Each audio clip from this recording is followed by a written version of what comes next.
is Tuesday, August the 4th, 2026.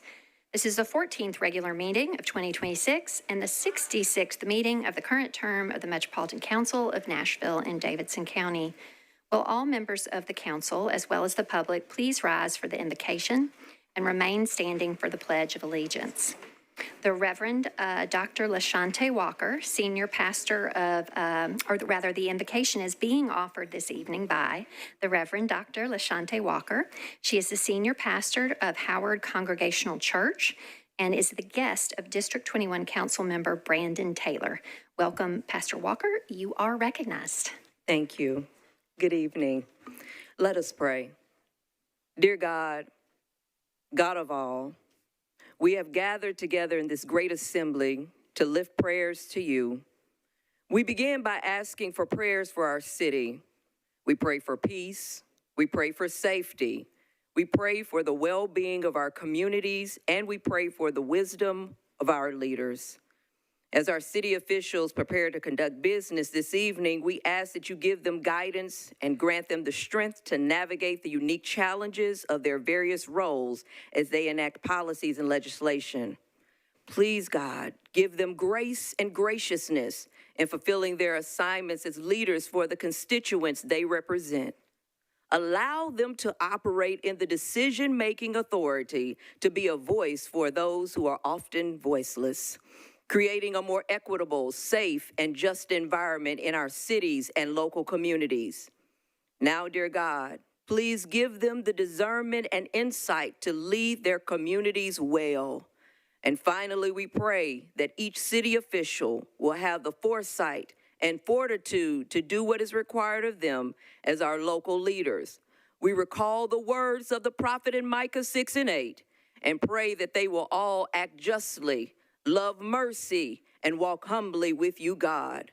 Cover us all on this evening, dear God, and cover this great city and surrounding areas. It's in your holy name we pray. Amen. I pledge allegiance to the flag of the United States and to the republic for which it stands, one nation, under God, indivisible, with liberty and justice.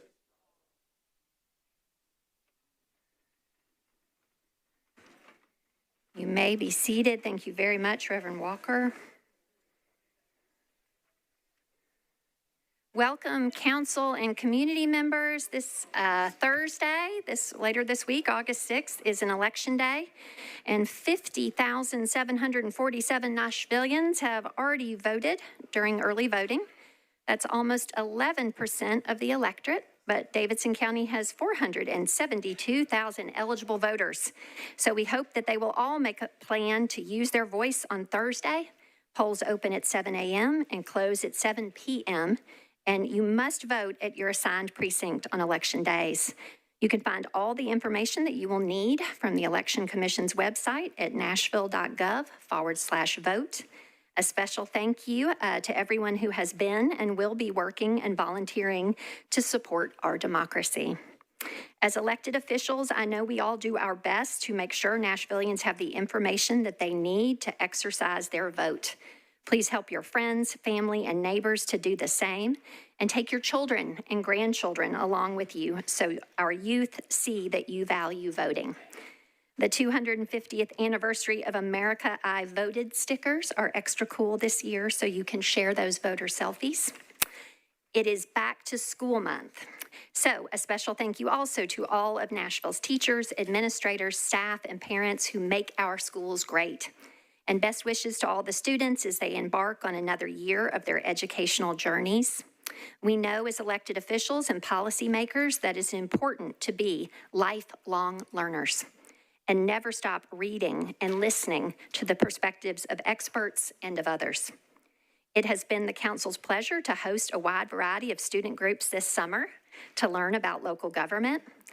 In dark times and bright times, in all the times, civic education, critical thinking skills, understanding of the scientific method are all essential. So thank you, teachers. Public education is the bedrock of democracy. All right, without objection, we will suspend the calling of the roll and ask the clerk to please record the names of the members present throughout the meeting. Is there a motion for approval of the minutes of the meeting of July 21st, 2026? Okay, there is a motion properly seconded, so without objection, and seeing no one seeking to be recognized for a change to the minutes. All right, the minutes of the meeting of July 21st are approved. Mr. Clerk, are there any messages from the mayor? There are no messages from the mayor. All right, thank you, Mr. Clerk. All right, now we will move right into our agenda for Section E, appointees and nominees. This portion of the agenda shares all persons who were scheduled to appear before the Rules, Confirmations, and Public Elections Committee for an interview this evening. Referrals back to the committee will be by rule as part of the council's two-meeting process for elections and confirmations. No votes will be taken by the body in this section of the agenda. Chair Cash, your brief report, please, sir. No vote totals necessary, simply the name of those interviewed and for which seats, and if a person in the appointment and confirmations process was unable to attend your committee this evening, at what meeting they will next appear, please, sir. Go ahead. Yes, ma'am. For the Auditorium Commission, we interviewed Ron Deal Jr., Iman Koshnaw, and Rick Rodriguez. For the Bicycle and Pedestrian Advisory Committee, Kim Page. For the Contract and Compliance Board, Marcus T. Booth. For the Housing Trust Fund Commission, Lizzie Goddard. For Nashville Entertainment Commission, Peter Kurland. Okay, then we have two deferrals. For the Nashville Entertainment Commission, we deferred Michael Montgomery for one meeting, and we deferred Erica Nichols for one meeting. Okay. And then back to those we did interview, Parks and Recreation, Gina Emanuel, Transportation and Licensing Commission, David Andrews, and those are the ones we interviewed this evening. Okay, thank you. All right, so Mr. Montgomery, Ms. Nichols for the Entertainment Commission were deferred by your committee for their interview one meeting. But otherwise, all interviews complete. All right, so next, Chair Cash, for the second part of your committee report, appointees in the second step of this two-meeting process with vote totals and a consolidated motion for the confirmation of those persons, or first for a deferral motion if there are any. Go ahead, sir. Madam Chair, we interviewed for the Airport Authority the appointment of Wallace Dietz for a term expiring April 5th, 2031. We approved 7-0. Arts Commission appointment of Henry Walker for a term expiring January 1st, 2028. We approved 7-0. Charter Revision Commission reappointment of Eileen Behan for a term expiring September 4th, 2030. Approved 7-0. Charter Revision Commission reappointment of Dewey Brandstetter for a term expiring September 4th, 2030. Approved 7-0. Hospital Authority appointment of Dr. Raymond Buzz Martin for a term expiring June 28th, 2031. Approved 7-0. Hospital Authority reappointment of Dr. Courtney J. Pitts for a term expiring September 6th, 2031. Approved, again, 7-0. Social Services Commission appointment of S. Will Aka for a term expiring April 3rd, 2031. We approved 7-0. And I move approval. All right, there is a motion to confirm all 7 of these appointees in a consolidated motion. Is there a second? Okay. Does anyone wish to remove an item from this consolidated motion for purposes of an individual abstention or a no vote? Okay, seeing none. All in favor of these confirmations, please say aye. Aye. All right. These appointees have been confirmed, and so to our confirmed appointees, if you chose to return to the council chamber this evening, which is not required, but you are very welcome, and I see several of you here, do please stand as I call your names, and then we'll have a collective applause to thank you at the end. All right. Council has confirmed the appointment of Mr. Wallace Dietz to the Airport Authority. Council has confirmed the appointment of Henry Walker to the Arts Commission. Council has confirmed the reappointments to the Charter Revision Commission of Eileen Behan and Dewey Brandstetter. Council has confirmed to the Hospital Authority the reappointments of Dr. Raymond Buzz Martin, and of Dr. Courtney J. Pitts. And then lastly, to the Social Services Commission, Council has approved the appointment of S. Will Acuff. All right, thank you so much to you all, whether watching at home or here with us in the chamber. We appreciate you and your willingness to serve. Congratulations and thank you.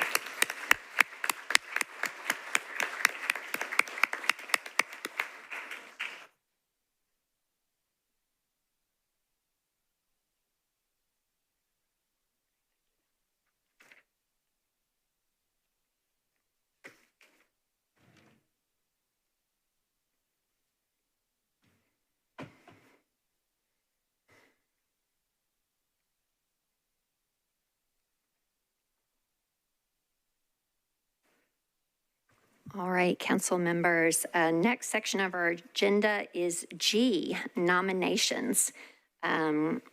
First is G1, Health and Education Facilities Board. This is nominations to fill one vacancy on the board with a term expiring on September 30th, 2032, and an election to be conducted at the September 1st, 2026 meeting. Council members will have received a memo from me on July 20th announcing this vacancy. It was also announced from the dais, and so I will now open nominations. Please get in the queue if you have a nomination. Councilmember Gamble, you're recognized. Thank you, Vice Mayor. I would like to nominate Dr. Ouida, and that's spelled O-U-I-D-A, Dr. Ouida Davis. All right, Councilmember Gamble has nominated Dr. Ouida Davis. Next is Councilmember Allen. Go ahead, ma'am. Thank you, Madam President. I have two nominations, Matt Wiltshire and Keith Randall. All right. Councilmember Allen has nominated Matt Wiltshire and, I apologize, Keith Randall. Keith Randall.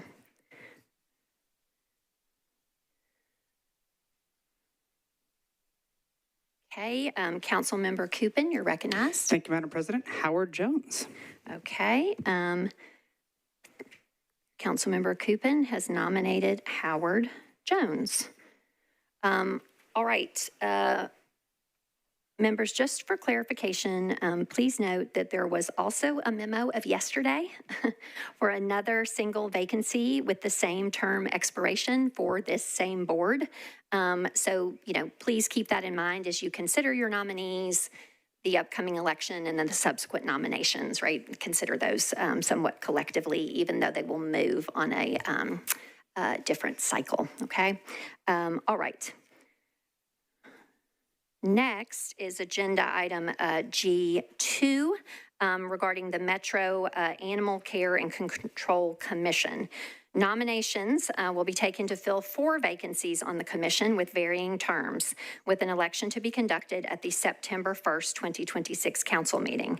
There will be, and I will do these council members in order by type, basically. So there will be 2 at-large members to serve terms of 3 years. And so we'll take nominations for that. Next, for a representative, a single representative from a local nonprofit organization dedicated to animal welfare. We will take nominations for that. And then lastly, for a non-voting member of the Metropolitan Council. So we will take those up in that order. So first, for nominations for at-large members to the Metro Animal Care and Control Commission. First in the queue is Councilmember Evans. You're recognized, ma'am. Thank you, Vice Mayor. I have 2 nominations. The first is Peyton, P-A-Y-T-O-N. Last name is Robbins, Peyton Robbins. The second nomination is Mary Nell Bryan. Okay. Thank you. All right. Councilmember Evans has nominated Peyton Robbins, and Mary Nell Bryan. Next in the queue is Councilmember Olivia Hill. Councilmember, you're recognized, Madam Chair. Thank you, Madam Vice Mayor. I want to nominate Jordan Parento, Parenteau. Okay, Councilmember Hill has nominated Jordan Parento. Next is Councilmember Horton, I believe, is your person for at-large? Yes. Okay, go ahead, sir, you're recognized. I'd like to nominate Heather Derrick, please. Okay, Councilmember Horton has nominated Heather Derrick. Okay, Councilmember Johnston, you're recognized, ma'am. I'd like to nominate Penny Adams. Okay, Councilmember Johnston has nominated Penny Adams. Councilmember Suara, are you nominating an at-large member? Yes, please. Potential member? Go I'd ahead, like ma'am. to nominate Dr. Yasin, Yasin, Kokoi, Kokoye. Okay, Ms. Suara has nominated Dr. Wasim Kokoi. Okay. Next in the queue is Councilmember Vo. You are recognized. Thank you, Vice Mayor. I'd like to nominate Jing, Jing, and then last name Geng. Okay, Jane Jeng. Yes, Jing, we're going to say it right. Jing, Jing. Jing Jen. Got Thank it. you. All right, Councilmember Cortez, you're recognized, sir. Thank you, Vice Mayor. I'd like to nominate Michelle Spaziano. Okay, Councilmember Cortez has nominated Michelle Spaziano. Okay, Councilmember Bradford, you're recognized, sir. Thank you, Vice Mayor. I'd like to nominate Jessica Schultz, Schultz. Okay, Councilmember Bradford has nominated Jessica Schultz. Councilmember Hancock, you're recognized, ma'am. I'd like to nominate Dr. Kelly Boyd. Okay, Ms. Hancock has nominated Dr. Kelly Boyd. And Donna Mobley. And Donna Mogley. Yes, Mobley. Okay.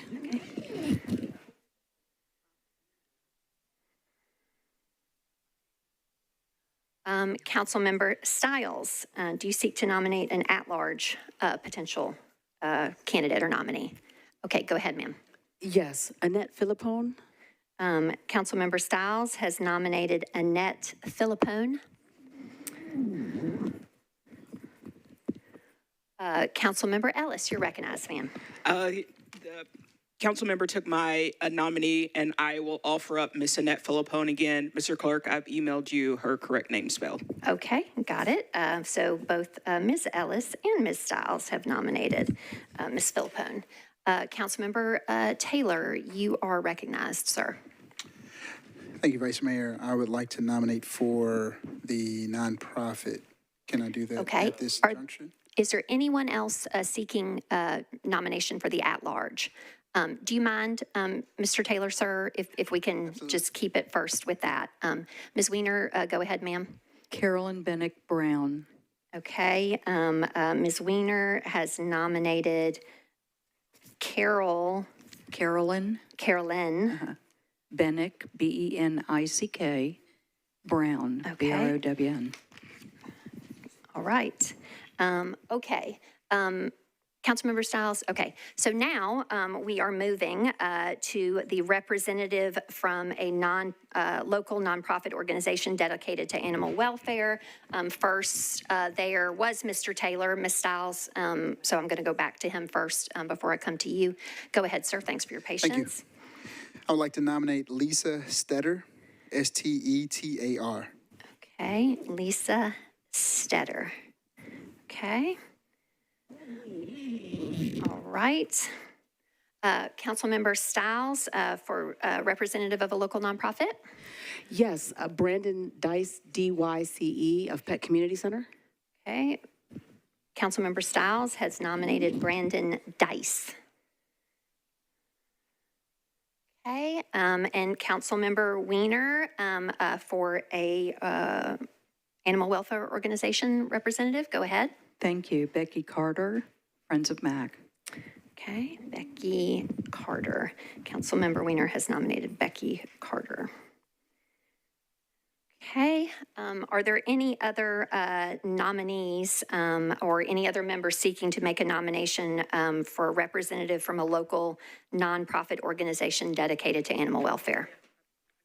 Okay, seeing none, the next nominations that we will take are for a non-voting member of the Metropolitan Council.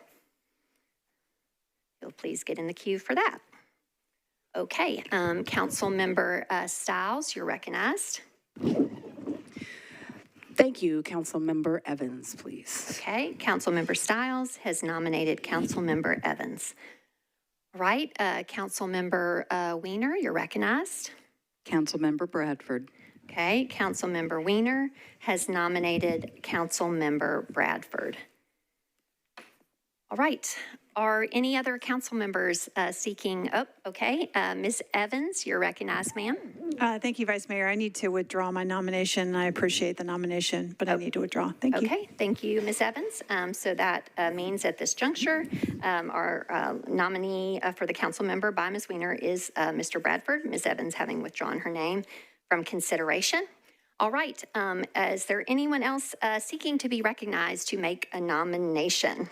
Okay, it appears that we have 1, 2, 3, 4, 5, 6, 7, 8, 9, 10, 11, 12, 13 nominees for the 2 at-large member vacancies.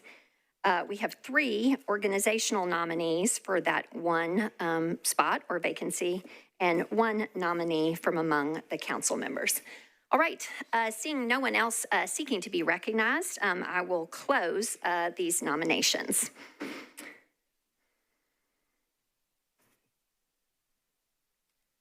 Okay. And the clerk will be in touch or please be in touch with the clerk with particular spellings and contact information and so forth. All right. Next is Section H of our agenda, the public comment period.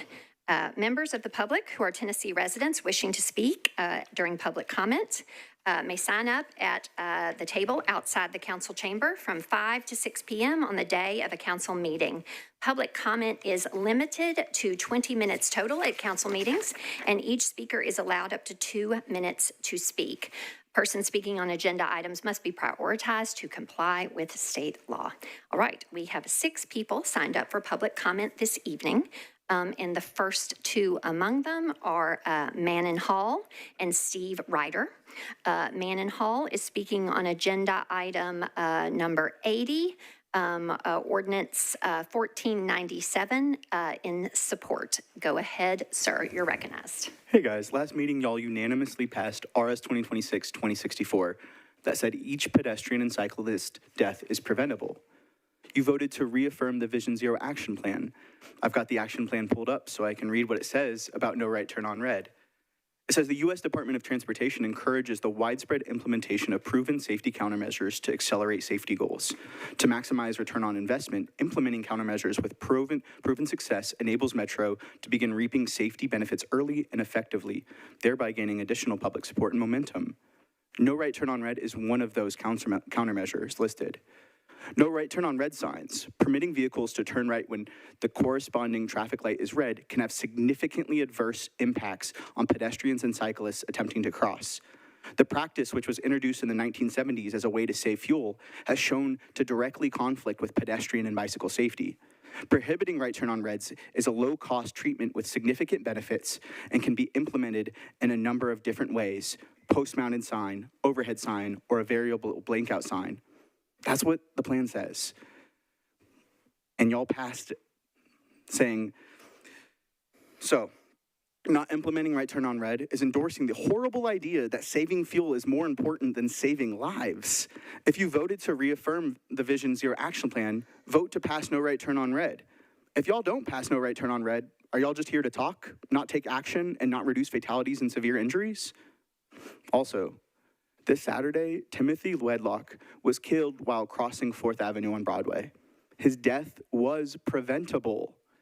I'm asking you to support a change.org petition demanding that the mayor and NDOT work with TDOT and the state to permanently close Broadway to vehicular traffic. Together, we can accomplish Vision Zero. Thank you. Next is Steve Ryder. Mr. Ryder will be followed by Ezra Howard. Mr. Ryder is speaking on agenda number 41, resolution 2078 in opposition. Go ahead, sir. Yes, good evening. I'm addressing the reauthorization of the MDHA tax increment financing. The problem that I see, we had a studying committee years ago, and we tried to set some parameters and eligibility standards for the program because it was troubled. And what you have before you today is a program that really has no limitations. And so I want to put forward a little problem that I think could happen. You'd have a developer come into MDHA and say, we want to partner with you. We want you, we've got this great, exciting revitalization plan, but we need 2 blocks. We want you to exercise your authority in eminent domain, and we would like to get tax increment financing for our project.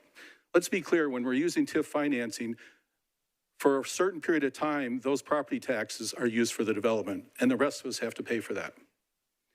Here's the problem, is that when you go out there and say, well, I'm not sure that this really fits for us that we like for our TIF program, and they'll say, well, you cannot deny us because this is eligible, we're eligible for this financing. And so if you do not provide it for us, we will consider your decision to be arbitrary and capricious. And we would probably look at going to court. Now, MDHA is going like, well, we really don't want to go to court, so we'll grant you the TIF financing. In other words, you really need to go out there and put some parameters. What the study committee recommended, that this is what we're looking for. These are projects that we're going to support, rather than just making everything eligible. Because when you do that, you are opening up the door to major, major problems. There were major problems before. If I had more time, I could tell you about that. Thank you very much. Thank you, Mr. Ryder. Next is Ezra Howard. Mr. Howard will be followed by Tawana Chick. Ezra Howard is speaking on agenda item 128. This is ordinance 1489 in support. Go ahead. Yes, so I support the eminent domain measures. I think eminent domain is a valid use in a lot of cases, if not most, when it comes to, proper use of metro property. The thing that always gets me, though, is that, especially in this case, it's discussed to be used for an office park, and this use of eminent domain, in talking to finance lawyers and real estate lawyers, and I am not a lawyer myself, is quite unusual. And to just use it for an office park it's a waste and a shame of an opportunity. I floated it out there, just out there in the social medias, that, we passed, when we did the budget, we passed on additional funds for the Barnes Fund. I don't mind if you have an office park, but put housing on top. And I don't care if it was MNPS or, Metro Council, but we also passed on Early Learning Center. So you can include that as well. Now, in putting that out there, it was discussed that there's the Radnor Yards behind it, and the quality of life would not be so great from Ms. Siegel, which I hear that, but if sound is an issue, then why put an office park there? I mean, I work in an office, and if I heard banging all day while and I do data analytics, that'd be an issue. So whatever it is used for, go big and go bold, because this is a unique situation, not just for eminent domain, but just period.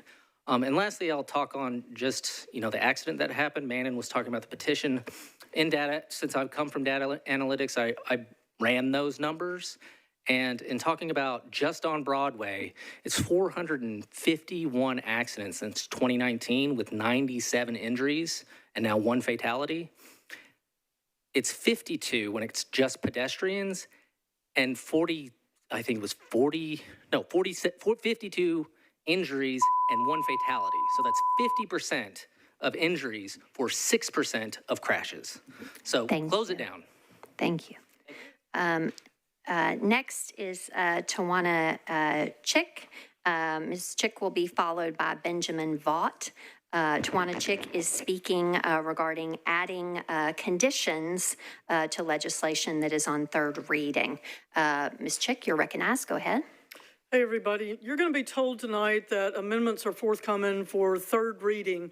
The problem with this method of operation is we, the community, we've got almost 20 people here, the public, we don't get to have a say-so once it gets to third reading. We don't get to review and comment on all available data. We've experienced having council members promise additions to bills here on this very council floor during public hearing, and it appears that there's not a customary method for the council to go back and review and ensure that everything promised verbally here on the floor actually makes it into later legislation. So please don't just go for promised amendments that are supposed to come later. Let the public truly have a say on legislation that affects them by reserving the public hearing for a time when all pertinent amendments have been filed. By the time the legislation gets to you, there have been months or years for amendments, for discussions, for finality. We should know by now what the final version of a bill is. Secondly, we as a city are suffering today from the lack of planning 50 years ago. We're also reaping some benefits from good planning, but we aren't living in happy accidents. It was always good planning or a lack of planning that leaves us standing here where we are today with the blessings and the problems.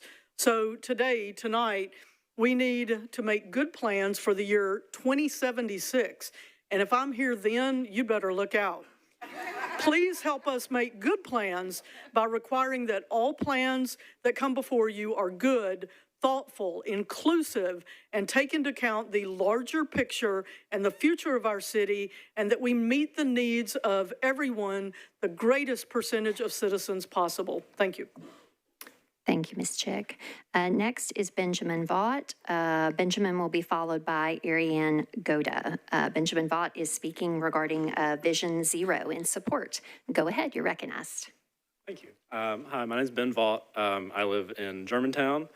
I work downtown. I don't work on Broadway. I work just south of Broadway, which means I have to cross Broadway twice a day, every day that I work, because I commute to work exclusively on a bicycle. Parking is $150 a month. Cars are very expensive and I want mine to last a long time, so I don't drive it as if I don't have to. Driving to work would mean a significant lifestyle change for me because it would require a lot more money and I don't want to do that. A lot of my coworkers also commute. Either they walk to work or they ride scooters or they ride bikes or they take the bus. And a lot of them don't have a voice in this process because a lot of them are at work right now, work at a bar, and they don't have time to come here at 6 o'clock on a Monday because they're at work. A lot of them also cannot vote in the US, so they really have no voice in this process, which is why Vision Zero is so important. Vision Zero gives them a voice in this process. And this body, less than a month ago, as Manon said, voted to reaffirm the city's commitment to Vision Zero. I'm not gonna read the passage again. You know what it says. Hopefully you voted for it. Hopefully you read it. It's frustrating that a death on a street that I cross twice a day, every day, it's already been labeled as an unpreventable accident. It's not. And the resolution says that it's not. We don't even know the details yet. We don't know how fast that car was going. And yeah, it's frustrating. And I also want to point out that land use is also a component of this. You're going to be asked tonight by people in this room to make a project near transit that's bikeable to downtown to make it smaller and worse. Fewer homes, fewer jobs, less places to shop. Doing that doesn't eliminate that demand. It just pushes it further out, which means more driving, which means more cars, which means more deaths. So, thank you. Thank you.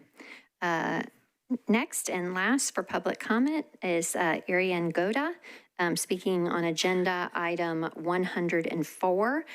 This is ordinance 1389 in opposition. Go ahead, sir. Yes, with respect to all of the council members, I'm speaking to about this one because I'm the landlord of this property, and rezoning wasn't my choice.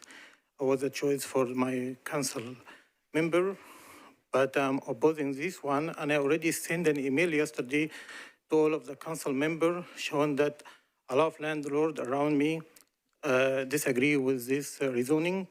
I just, minutes ago, I spoke with a council member and she said she's gonna defer it to next meeting, which is gonna be sometime in September. Show her some paper from the engineering. At the very end, I'm just asking council members to consider, my disapproval for this rezoning. Thank you. Thank you, sir. All right, that concludes our public comment period.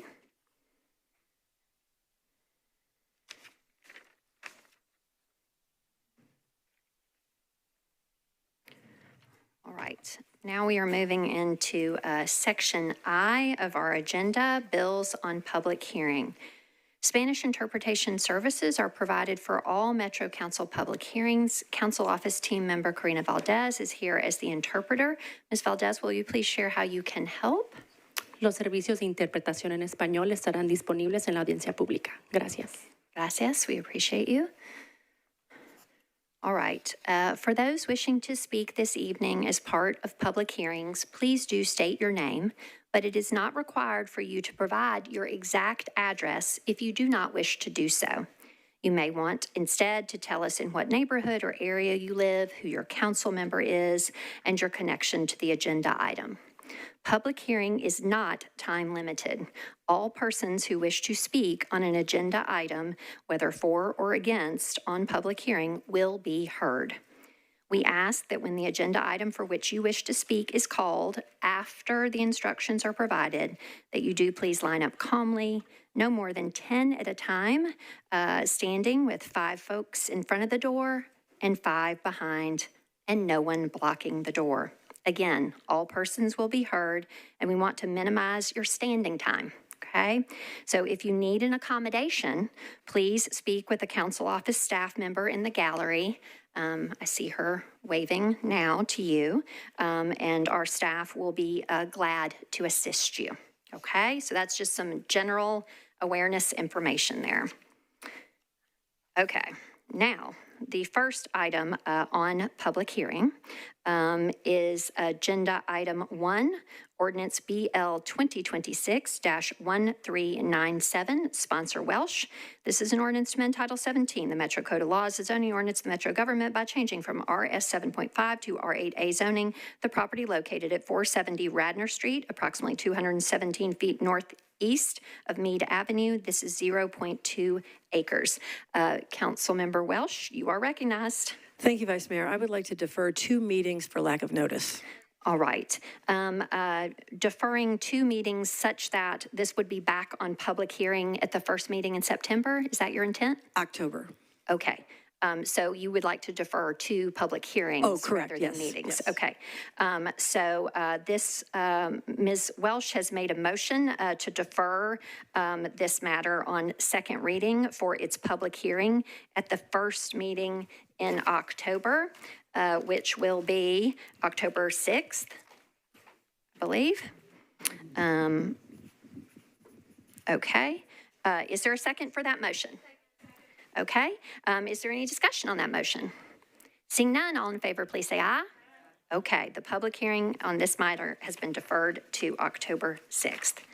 All right, next is Agenda Item 2, Ordinance BL 2026-1400, sponsors Lee and Hill.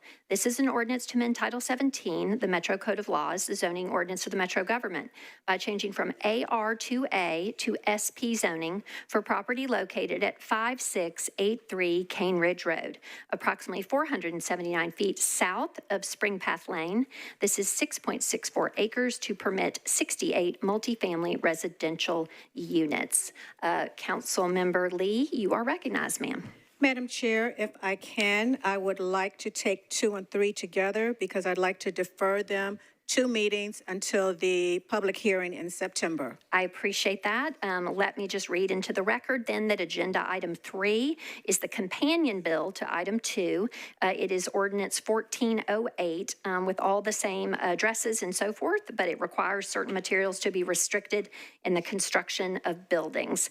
Ms. Lee, you made a motion on both those bills to defer to which public hearing, ma'am? In September. Okay, to the September public hearing. That is the first meeting in September, September 1st. Is there a second for that motion? Okay, is there any discussion on that motion? Seeing none, all in favor, please say aye. Any voting no or abstaining? All right, both these items, they are companions to each other, are moved to the public hearing of September 1st. Thank you.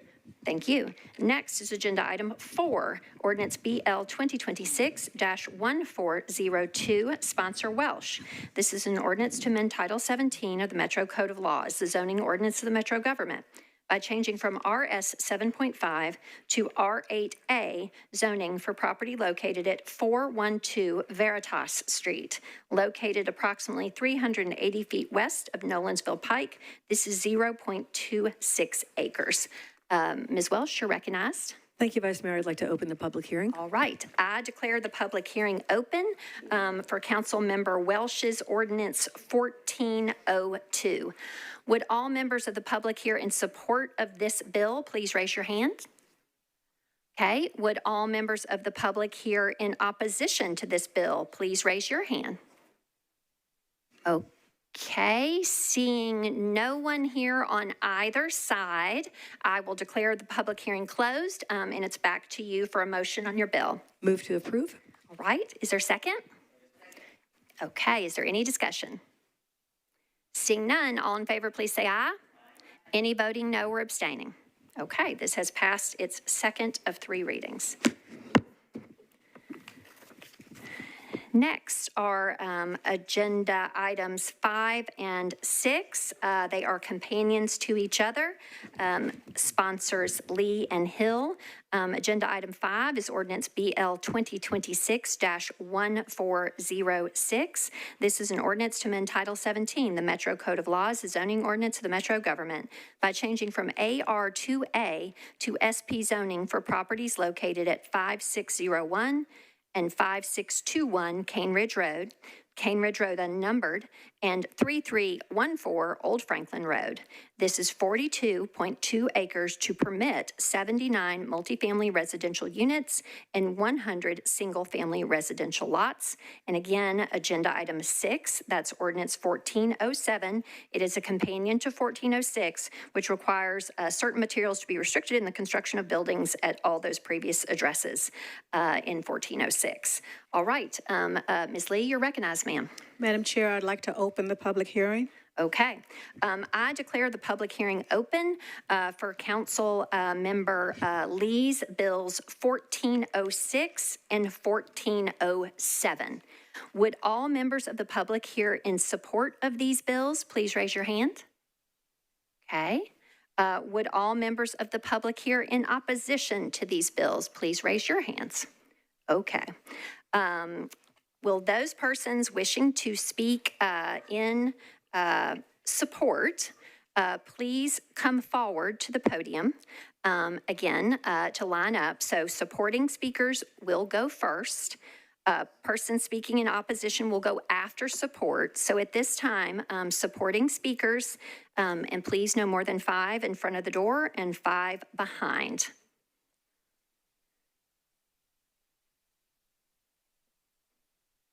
All right, go ahead, sir, you're recognized. Good evening, John Claxton, Thompson Hutton Engineering. I'm the civil project manager on this site.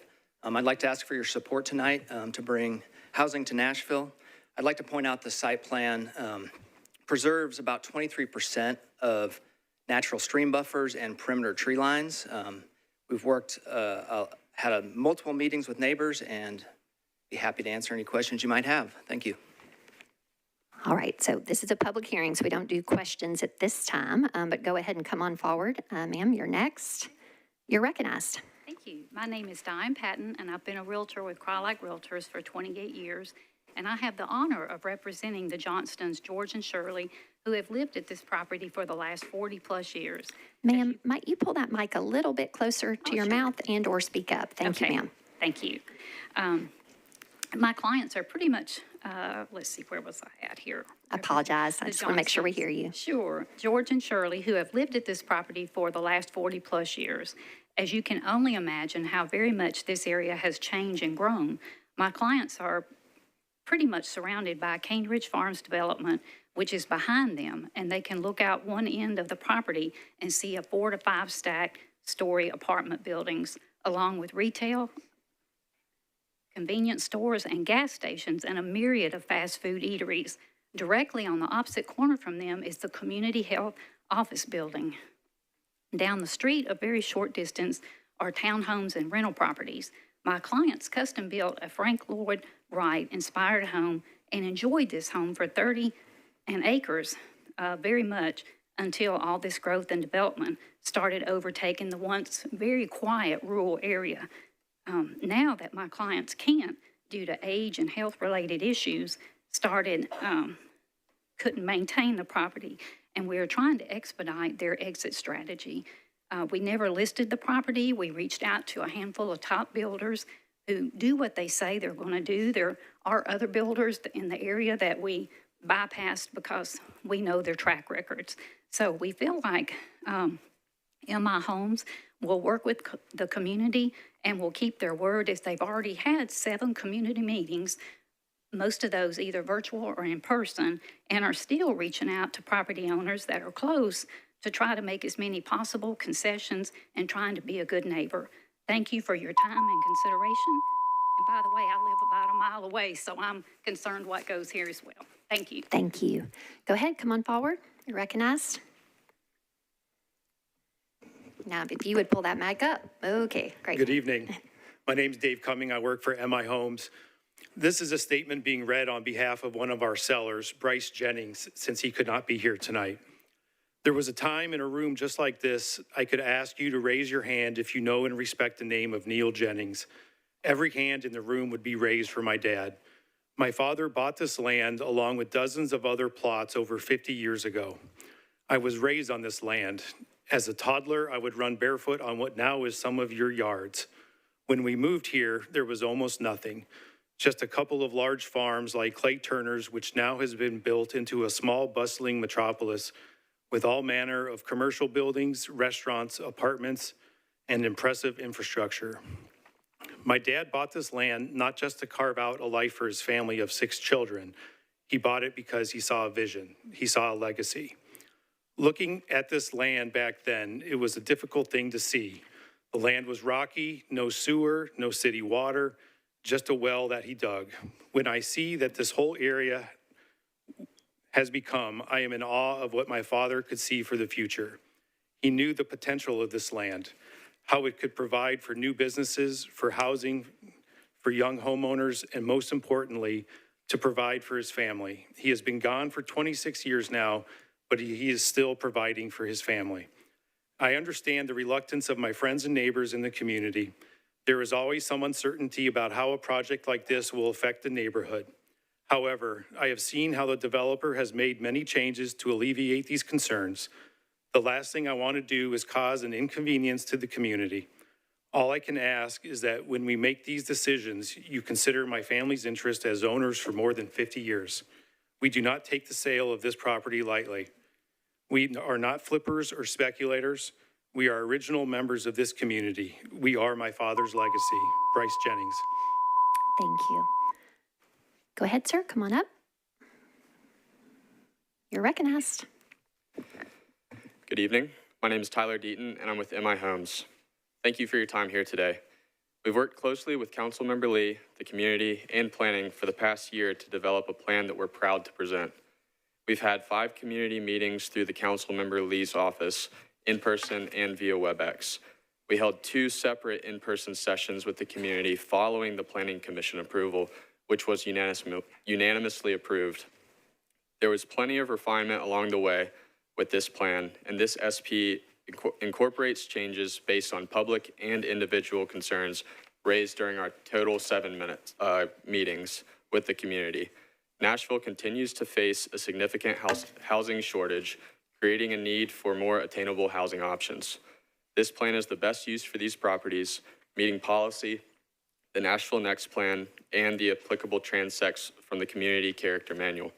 We've committed to numerous on-site and off-site traffic improvements and will continue to work with staff for these.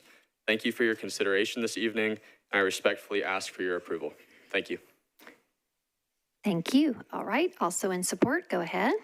Hey, you know, I can't really afford to purchase any of the proposed homes here, but I have lots of friends that would love to be able to buy a home like this or live in one of the condo, multifamily that options there. Also, it's not really transit accessible right now, but as a part of We Go Forward, the future of We Go has a planned bus stops going about 400 meters away from this development, right there where like the mall is and everything. And so I think people can choose how they move here as well. Thank you.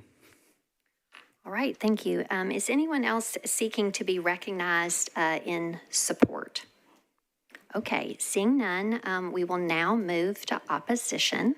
If you seek to speak or be recognized, if you would please come forward and to the podium, and others may line up in the vicinity of the door. Okay, go ahead, Ms. Chick. Hey there. The Johnstons were great neighbors. They're great people. And MI Homes is doing a lot of things right. They did have meetings. They met us on the property. They listened when we in the community suggested adding the Jennings property so that it could be a better plan, a more cohesive plan. The big problem here is that this development, along with another one that got deferred earlier, is going to cause a fifth roadway intersection on Cane Ridge Road between Old Franklin and Blairfield. Residents have asked for help with these challenging intersections. The improvement that this one is going to contribute towards is several miles away at Preston at Pettus, where there's another development going in. It's only 0.6 miles between Old Franklin and Blairfield, and it's going to be 5 intersections. That appears to go outside even the NHTSA standards. I sent y'all some maps. One of them is 500 and some odd feet. One of them's just over 600 feet. The other one's also going to be just over 600. One of them's 700, so one of them definitely makes it. But this is being called the I-24 bypass. We're about to have the Tennessee not-a-choice lanes. That's going to drive more traffic onto it for the entirety of that build-out phase. And the residents in the area are going to be the ones who suffer from, again, a lack of planning. We desperately need a big, cohesive meeting with NDOT and other agencies who are part of this. We've asked for it. We've been asking for several months, sent emails to everybody, haven't even gotten a response anymore. The final thing that the community has a big issue with is how much of this sets right on Cane Ridge Road. That sets a precedent for development to follow. So we appreciate your time. We would appreciate your help setting up meetings. Thank you. Go ahead and come on forward. Hi, I'm Lori Chaffer, and I live in the Cane Ridge area. I don't have a ton to say about this other than I just keep hearing people comment about 5 to 7 meetings with the community for these very intricate plans that affect a lot of homes. And I feel like that's not a lot of meetings, and especially if they're not in person. I know I've got family in Dallas, Texas, and they met 15 to 20 times alone just to figure out a plan for fencing next to a neighborhood where they lived. So I just wanted to say that I feel like until people are satisfied with what's going on in their neighborhood and the problems are solved, you just got to keep meeting. So that's all. All right. Is anyone else seeking to be recognized on this bill in opposition? Seeing none, I will declare the public hearing closed, and it's back to you, Ms. Lee, for a motion, and you can do that with both of these bills as they are companions. Go ahead, ma'am. Madam Chair, I'd like to move to take this forward, and I would like to have a short comment afterwards. Okay, there is a motion to approve 1406 and 1407 on their second of 3 readings. Is there a second for that motion? Okay, properly seconded. Go ahead, Ms. Lee. I just want to say that we have had, as you heard, we have had lots of meetings on this. We have even had some meetings with some of the constituents that live right in the area, trying to see what they could do, what the developers could do for them to help with the building, to help with the noise, to help with the traffic, to help with a lot of things. So these developers are trying their best to try to satisfy the community with what they can. Our area, I know you've heard this, and if not, I'll say it again. Our area is like booming out there. It is so crazy. Everybody is running out there wanting to build. And people own land, so things are going to go up. We just want to make sure that when things go up, that we have some say-so on what kind of things do go up, and that they're quality pieces. And I do feel that these are quality pieces that are going up. So I would just like to say that I hope you all will vote and support this. All right, thank you, Ms. Lee. There is a motion to approve on second reading, properly seconded. Is there any further discussion? Okay, Councilmember Cortez, you're recognized, sir. Thank you, Vice Mayor. Councilwoman Lee and I, we represent our areas are very close. And I know the difficulty of getting 100% coverage with a lot of these discussions. I've been out in the community a lot recently, and I've had a lot of people comment on these projects. They just want a little more time to have more of a conversation around some of the safety issues. I respectfully request 1 meeting deferral, if that's possible, to make a motion at this time to have those discussions. That is a proper motion at this time, but it must be seconded. Is there a second for that motion? Okay. All right. So at this juncture, we are on discussion of a deferral motion, a deferral of second reading. Is there any discussion on the deferral motion? Ms. Lee, sponsor, go ahead, ma'am. We have had conversations about this. I'm not sure what deferring will do, what this will bring about any type of change, unless my colleague has something specific in mind that he thinks is going to happen. I don't know what could happen. I would like to speak against the deferral. All right. Continuing with discussion on the deferral motion. Next in the queue is Councilmember Allen. Thank you, Madam Chair. These are always hard, and what I hear from the community is simply concerns over traffic, and these are two-lane roads crossing each other. If the council member would just be willing to have one additional gathering to try to talk through possible mitigations on traffic, I think that's what I heard the neighbors asking for, and a deferral would give more time to do that. So that's why I seconded the deferral. All right. Councilmember Benedict, you're recognized. Thank you, Vice Mayor. A question for the planning table, if you may direct it that way. Is this amendable on third reading? Planning, if you could respond, please. Yes, this is a zoning bill, so those are amendable on third reading. Thank you. Thank you, Madam Vice Mayor. I guess I would ask, I'd speak against the deferral. If another community meeting is needed, I think that there's ample time between over the next 13 days after today, or the next 2 weeks, for the council member, should she choose to hold that meeting. And then if something else comes to light, it's amendable on third reading. That would be in 1 meeting from now. And it also could be deferred at that time. So I think that there's ample time for the council member to hold a meeting. In the meantime, I don't think there's a need for a deferral. So I'm speaking against that. Thank you. All right. Is there any additional discussion on the deferral motion? All right. We will try this by voice. As I remind you, I'll do it just once this meeting. It is by number, not volume. So all in favor of the deferral motion, please say aye. Those voting against the deferral, please say no. Okay, the noes have it. This matter is not deferred. We will continue on with our motion to approve discussion. So we've reverted to the previous motion. Is there any further discussion on the motion to approve on second of three readings? As Ms. Benedict shared, on third reading, it goes to committee at that time. It is amendable on third, and it could be deferred an infinite number of times because it is Title 17 legislation. Is there any further discussion? All right, seeing none, all in favor of approval on second reading, please say aye. Aye. Any voting no?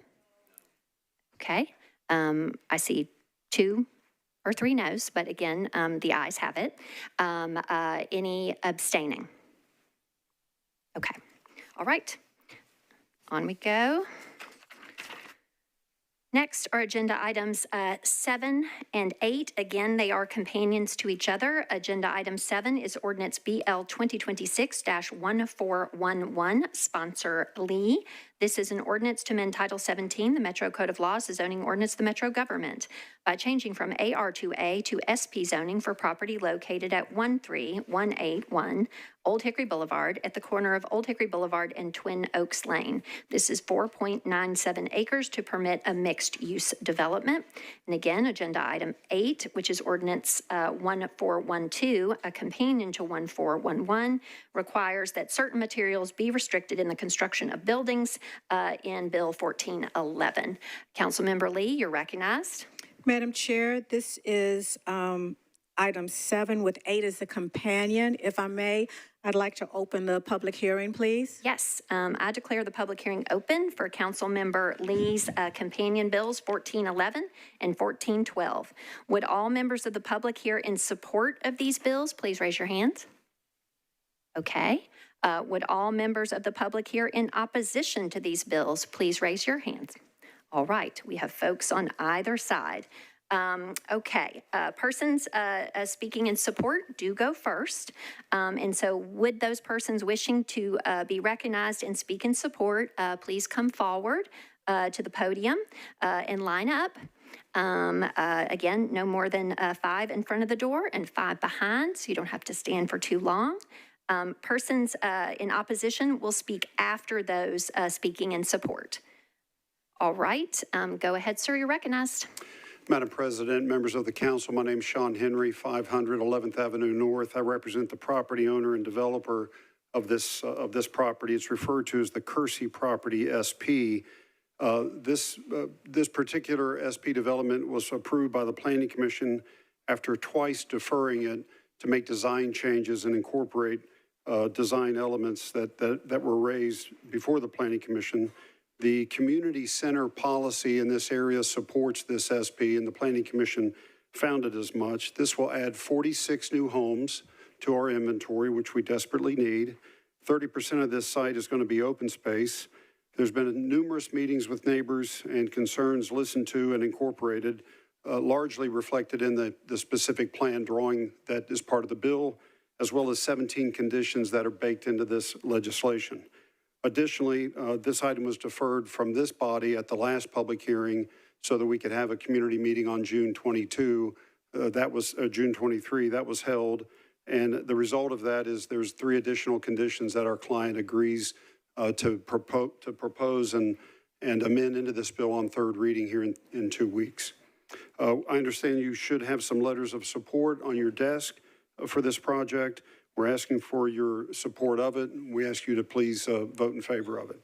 My understanding from most of what you're about to hear in terms of folks who are concerned about this, largely what we have heard largely focuses on NDOT standards for roadway specifications and the particular orientation of homes in the corner of this intersection, which we're happy to work with them going into the final SP when it's submitted to the Planning Commission.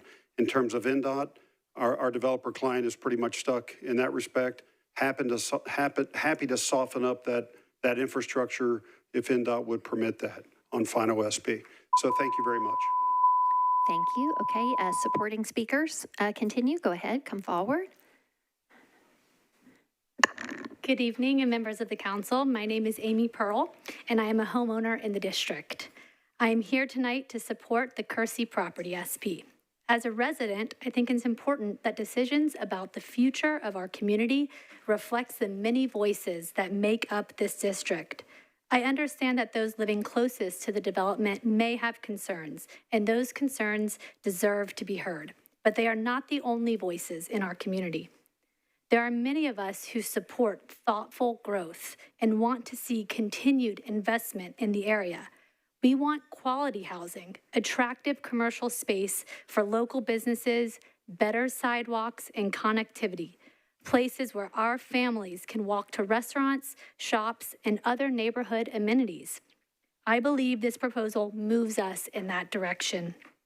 The community has been heard, and the plan has changed significantly because of those inputs and people's voices.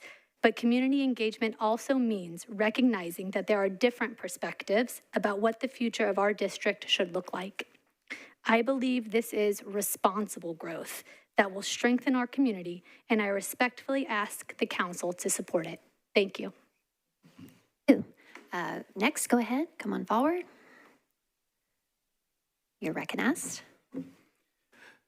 Good evening. My name is Kimio Smith, and I am here tonight in support of the Kersey property project. I've lived in this community for a long time, and one of the things that matters to me when talking about development is whether we can trust the people behind it.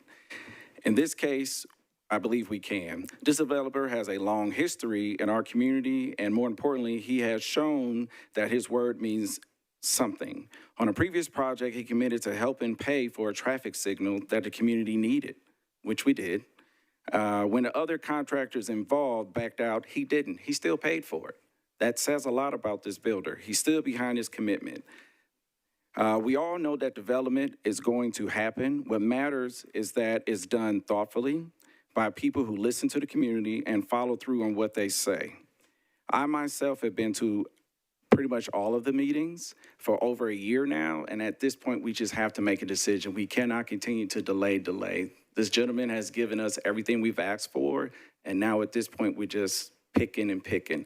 This gentleman is a local builder. We need to support our local builders, and he is for the community.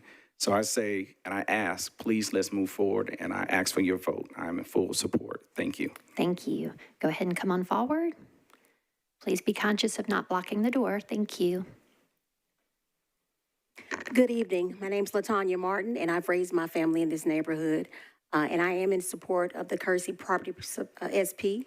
The community means a great deal to me, and I've watched it grow and change over the years. And I appreciate this proposal because it's just not about growth, but it's very thoughtful growth. And the community continue to grow and be vibrant. And I want to see a quality development that brings attractive homes, local businesses, and places where families can live, shop, and gather. And I want to see an investment that strengthens our community and creates opportunity and enhances our quality of life. So as a local real estate broker who's continued to call this community home, I believe that the thoughtful planned development has the potential to enhance our community. And I'm in long-term support, of course, of this upcoming subdivision, and believe it represents a kind of responsible growth that benefits both current residents and future generations. So I ask for your support. Thank you. Go ahead and come on forward, please.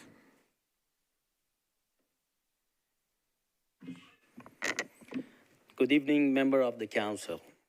My name is Kambiz Haydari. I'm both a resident and a business owner in the community. And I'm here tonight to support the KC Property SP. As both a resident with a growing family and someone who does business here, I care not only about what gets built in our community, but also about who is building it. The developer behind this proposal is local and has been building in and around this community for more than 40 years. He invested here, built relationship here, and established a reputation for doing quality work and following through on his commitments. That matters to me. This isn't an out-of-town developer coming into our district with no connection to what happens after construction is complete. This is someone with a long-standing stake in the community and a track record we can actually evaluate. The plan itself reflects that same commitment to quality with significant open space, improved walkability, neighborhood serving commercial space, and a design intended to enhance this area for a long term. I believe we should encourage responsible investment from people who know this community, care about the So. Sir, thank you. Go ahead and come on forward, sir. You're next and you're recognized. Go ahead. Good evening. My name is Richard Herring, and I'm a homeowner in the Cane Ridge October Woods subdivision. And I've lived in this community for over 25 years. And I'm here tonight in support of the Kersey property. Now, for over 25 years, I've watched this area grow and change considerably. But with that growth comes an important question about the kind of development we want to support in our community.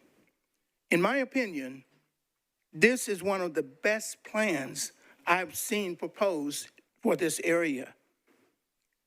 And after hearing some of the problems on the Cane Ridge area with NDOT and TDOT problems, this property answers all of that by widening Old Hickory Boulevard.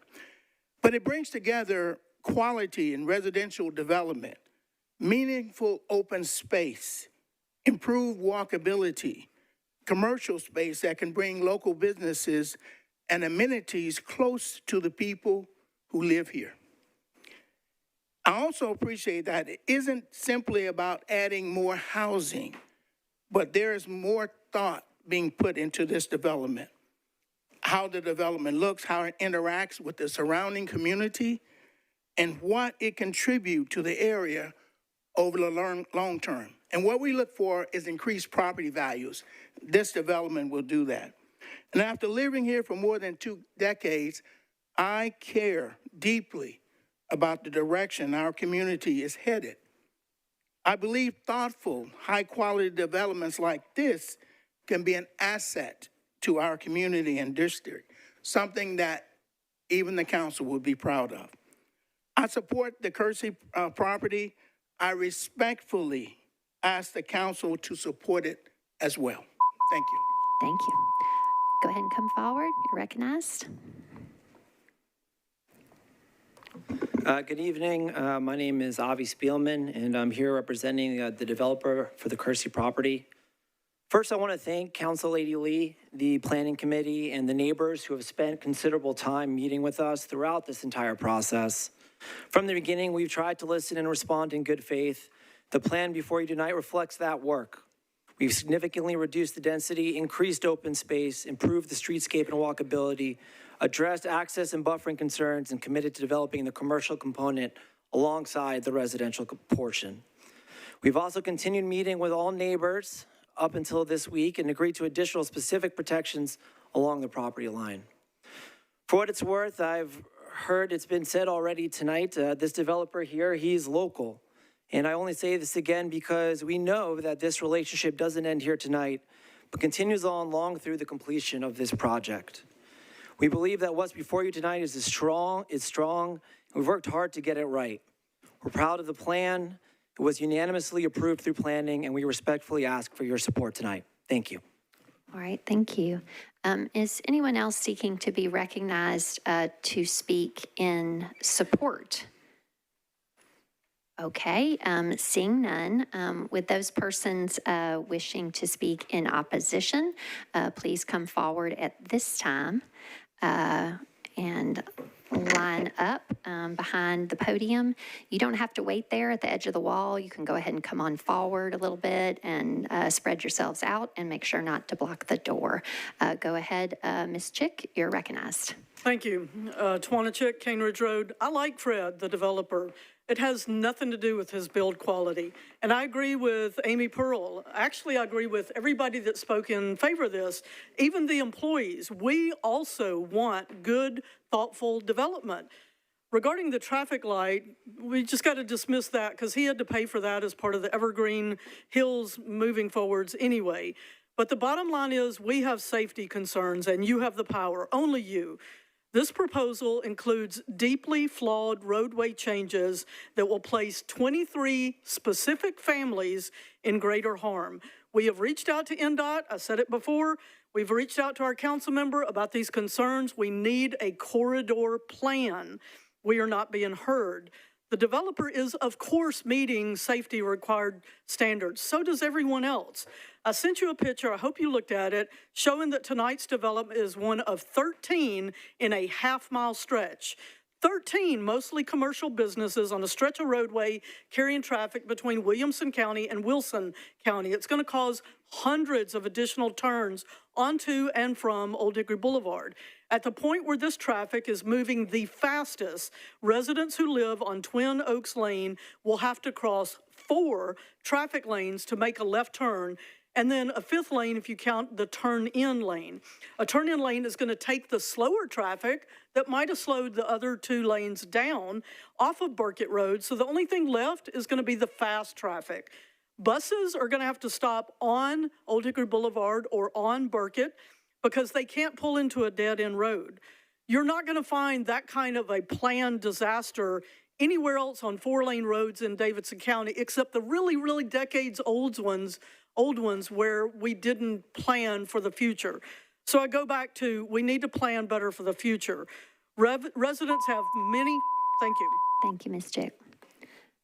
Go ahead, sir, you're recognized. Hello, I'm Steve Daly. My family lives on Twin Oaks Lane. I'm here to express my opposition to the bill for the rezoning of the property. Our concerns are several. One of the biggest is traffic, as Tawana covered. Ingress and egress out of the neighborhood is challenging, and the proposed changes that were made by the traffic plan are really nothing more at best a Band-Aid. In some ways, it will actually compound some of the problems, and that's what Tawana cited. We also realize, though, that one developer can't fix this situation, and we're not asking for that. In this light, the Twin Oaks neighborhood wants an opportunity to work alongside the developer to petition TDOT, NDOT, and other stakeholders for a comprehensive plan, that not only addresses current concerns, but looks to the future as our corner of the county continues to grow. Such a plan can set up the success of future developments, while also ensuring that the current developer's contribution is money well spent as part of a coordinated strategy and not an ad hoc solution that will have to be reworked. I respectfully ask that the council reject this bill or at a minimum vote to defer. Please give our community the opportunity to come to a solution that promotes responsible development that we can all support. Thank you. Thank you. Go ahead, ma'am. You're recognized. Hello, I'm Teresa Hartley. I live on Twin Oaks.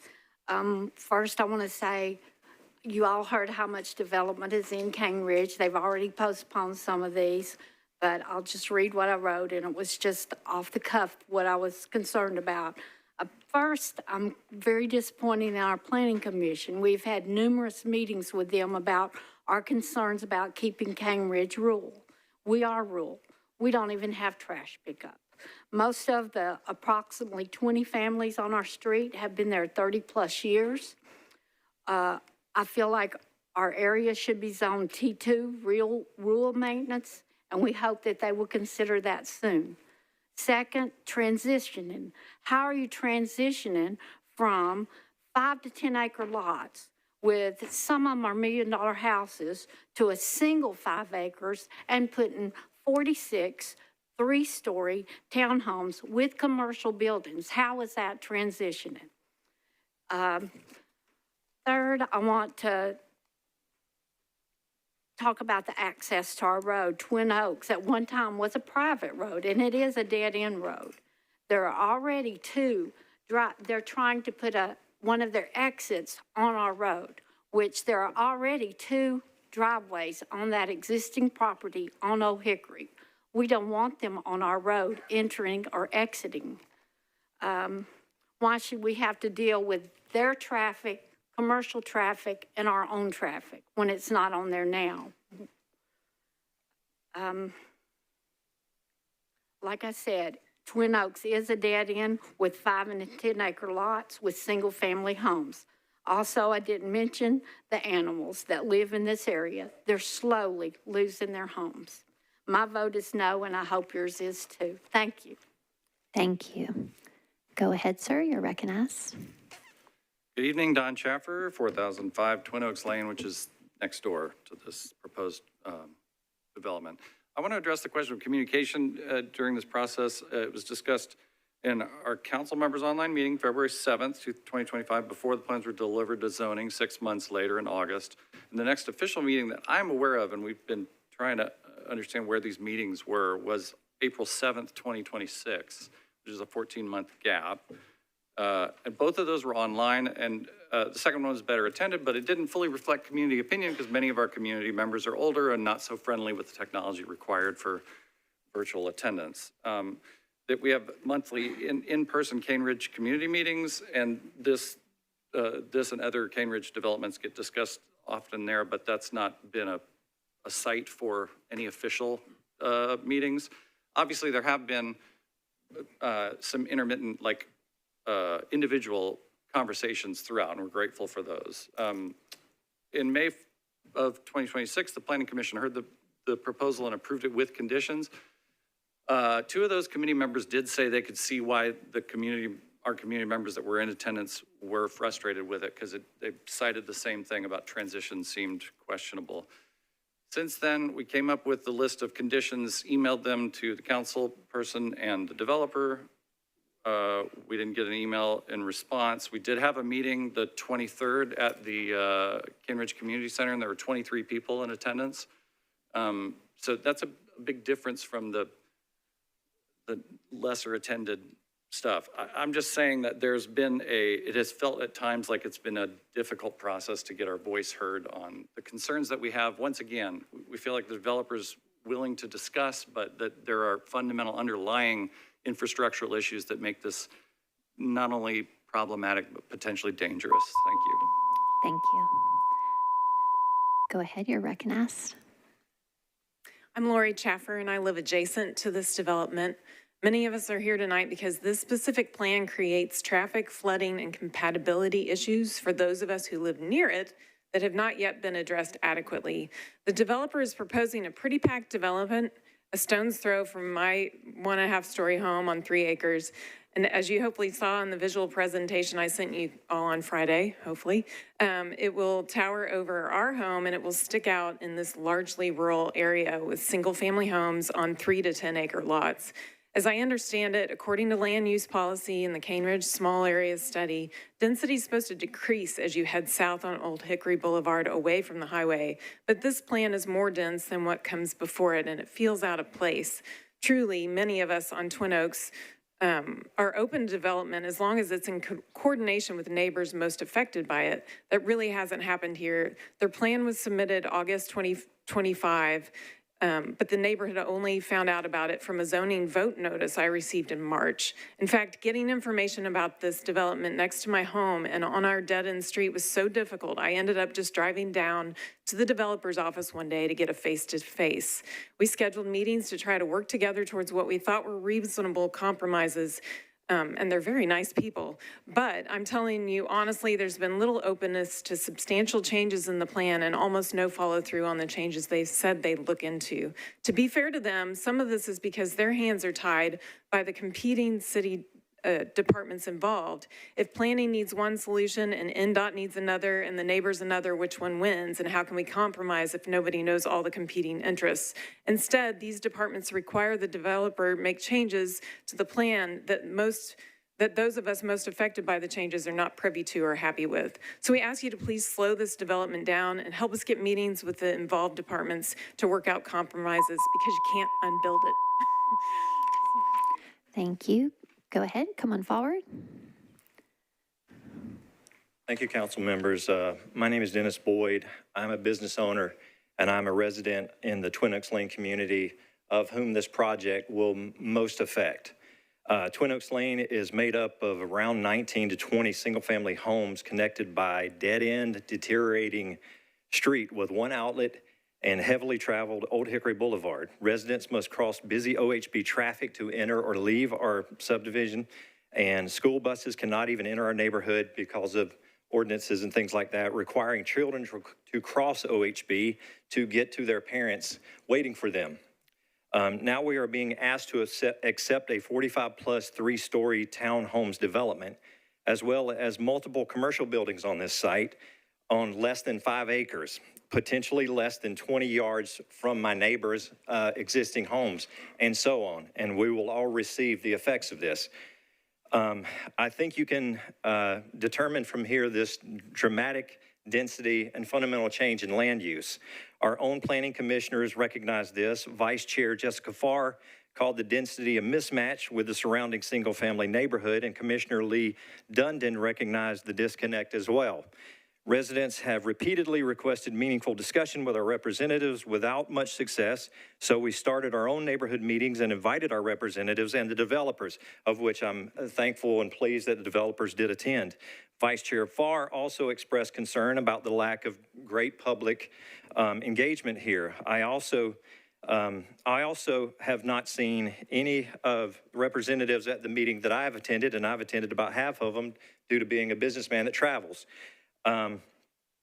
Those who are in favor of this project do not live in the Twin Oaks Lane community, of whom this project will mostly affect. Responsible growth requires appropriate density transitions, green space buffering, and adequate infrastructure. Thank you for your time. I appreciate it. I hope you vote no on this. Thank you. Go ahead and come on forward. Let's not have too much lag time between our speakers. As you hear somebody coming to their conclusion, come on up behind them. Not too close, but let's keep it moving. Thank you, ma'am. Go ahead. I'm Donna England, and I've lived on Twin Oaks Lane for 27 years. I've raised my children there, and I'm raising or assisting, it's a community, my grandchildren. So one of my big issues is the traffic. 4 lanes of traffic, new drivers coming into my home, coming to visit. That's terrifying. We need to do something about that. There's no traffic light there. So that's my main issue. The second main issue is flooding. We were flooded out of our home in the 2010 flood and have since been flooded out one other time with rising water. With the water situation at the top of the hill, water travels down. So is it going to get worse? There's opportunities to make some changes, but will those changes be lasting? So flooding is definitely there. A buffer, the home next door to this project, 3-story buildings, she and her family live in a 1.5-story home, and this buffer is going to be like 20 feet, and so she looks out her windows and sees a 3-story building. That's not what we moved into. That's not what we want in that part of the community. Building, yes, but make it cohesive to what's already there and not bring in so many people that traffic is going to be even worse. And I know that's a NDOT thing, but, and my last thing is sidewalks that will be provided and walking to different businesses. Walk to Dollar General store and the pizza store down there. That's what we've got. I don't know that there's going to be more restaurants coming in, but right now, that's all we do have. So walking in that area is not ideal, especially down Old Hickory Boulevard. That's going to be 4 lanes of traffic. Thank you. Thank you. Go ahead, sir. You're recognized. My name is Darren Whitehead. I live on the same street on Twin Oaks. All the traffic concerns have been addressed. My main concern is the flooding.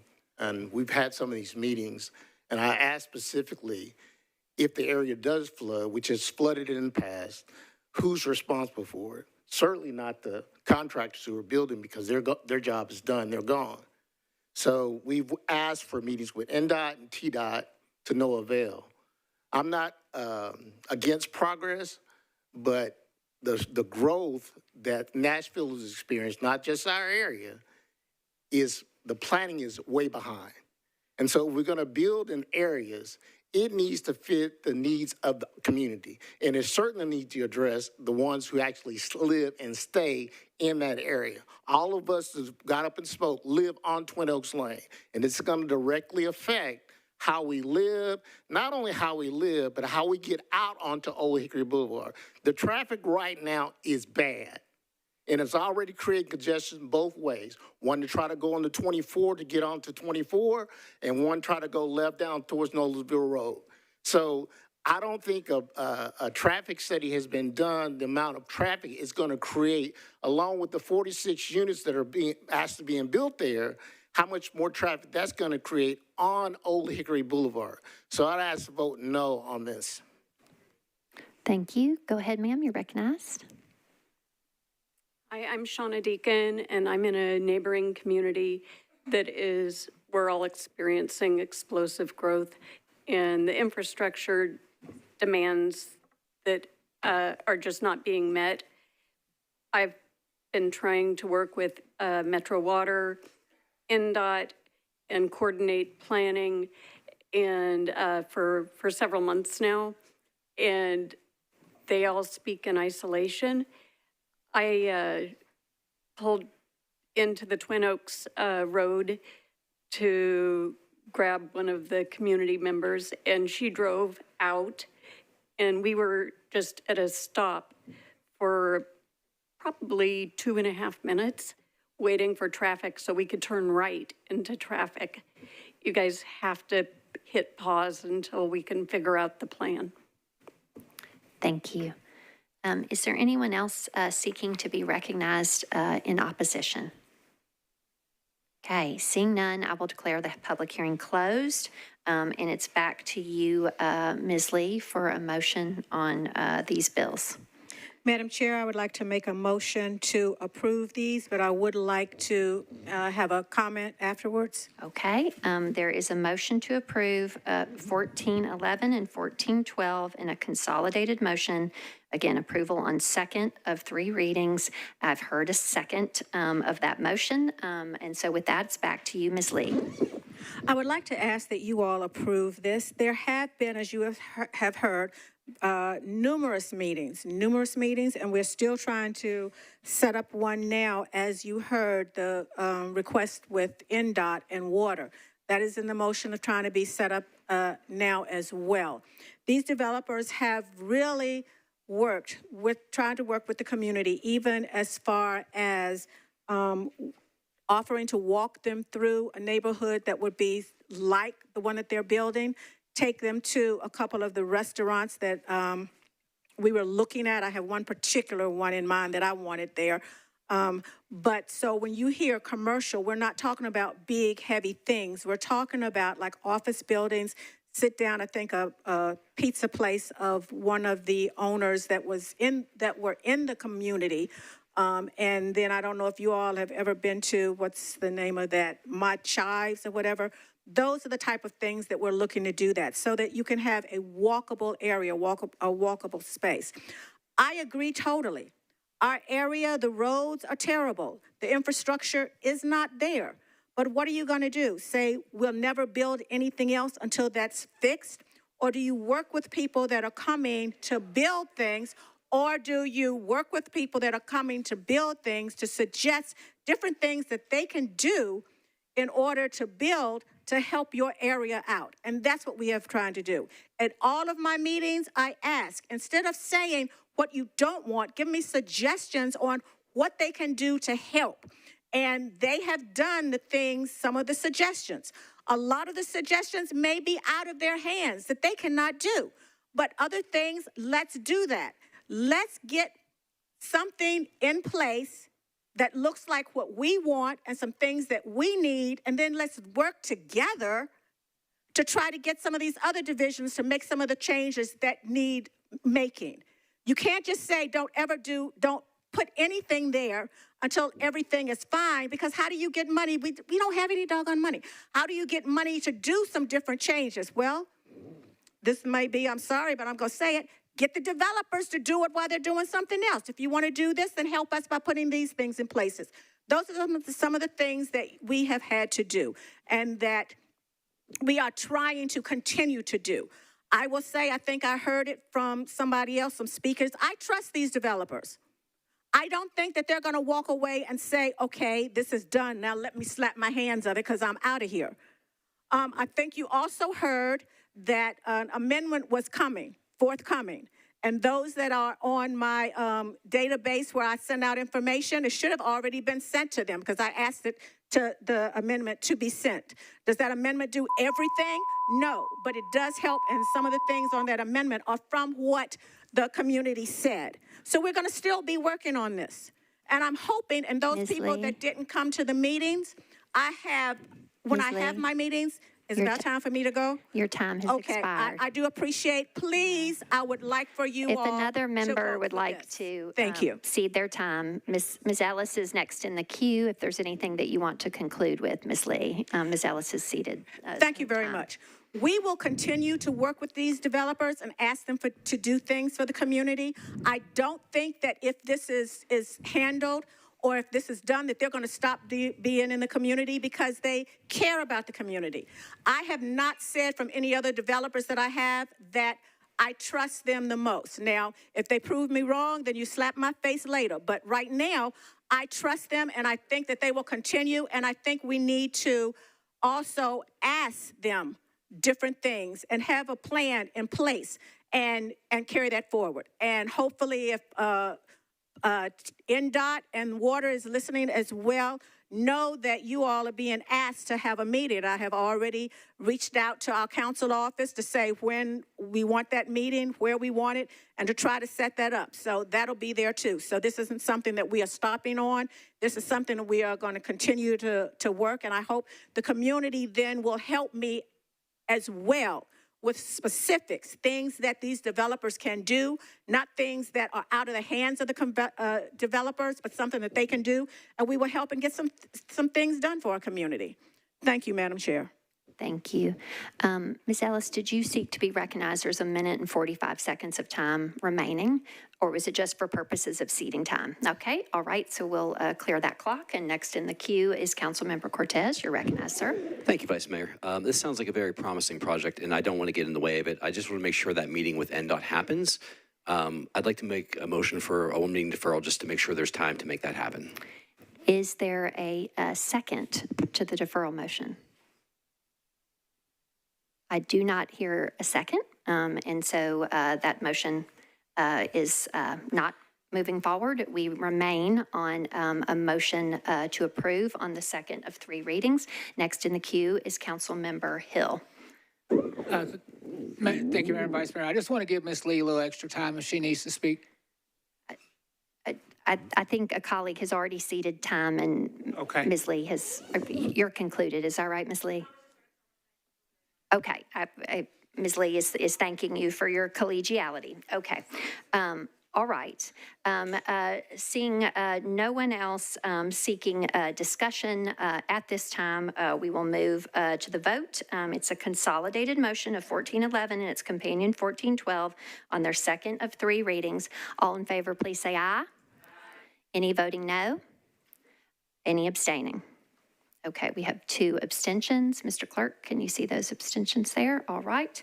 This will go on to 3rd reading. It will be referred to committee. All right, next agenda item 9. This is ordinance BL 2026-1416, sponsor Webb. This is an ordinance to amend Title 17, the Metro Code of Laws, the zoning ordinance of the Metro government, by applying a contextual overlay district to various properties along Shepherd Hills Drive and Twin Hills Drive, southeast of Gallatin Pike. This is zoned R20. It is 137.6 acres. Councilmember Webb, you are recognized. Go ahead, ma'am. Would you like to take the next one too? They're companion bills. I do not believe they can be taken together. Special counsel, I know they are similar, but may they be taken together? Oh, I'm sorry, sir. Go ahead, sir. No, Vice Mayor, they may not. They may not be taken together, ma'am. Okay, thank you. I'd like to open the public hearing. Okay. I declare the public hearing open for Council Member Webb's ordinance 1416. Would all members of the public here in support of this bill please raise your hand? Okay. Would all members of the public here in opposition to this bill please raise your hand? Okay, I'm seeing one here in opposition. Supporting speakers, if you do seek to be recognized, do go first. So if there are folks who would like to speak in support, you are welcome to come forward at this time. Go ahead and come on up to the podium. All righty. Go ahead, ma'am. I apologize. Hang on just a second, ma'am. Go ahead. Yes, my name is Pamela Honavar, and I live in the Shepherd Hills subdivision. My mother, who's 87, is here with me too. She lives across the street, so I'm kind of representing both properties. We're in favor of this passing because I want to thank our council member, Ms. Webb, for having many meetings with us and listening to what we had to say and trying her best to help us out with this. I've lived in this neighborhood since I was 6 years old, and I've seen a lot of changes. That was before Rivergate Mall. I've watched it come and go now. And so I know that we need change and we need things, but we're changing way too fast for infrastructure, for the type of housing that we have, for the different things that are going on. So I support this overlay to prevent some of the things that have gone on already in our neighborhoods that are totally out of in the building plans of what we have. It's an older neighborhood, mostly ranch houses, and so we like it that way. We have a lot of newer people that have moved in, but you know, we want this overlay to pass, so we're in favor of that. Thank you. Thank you.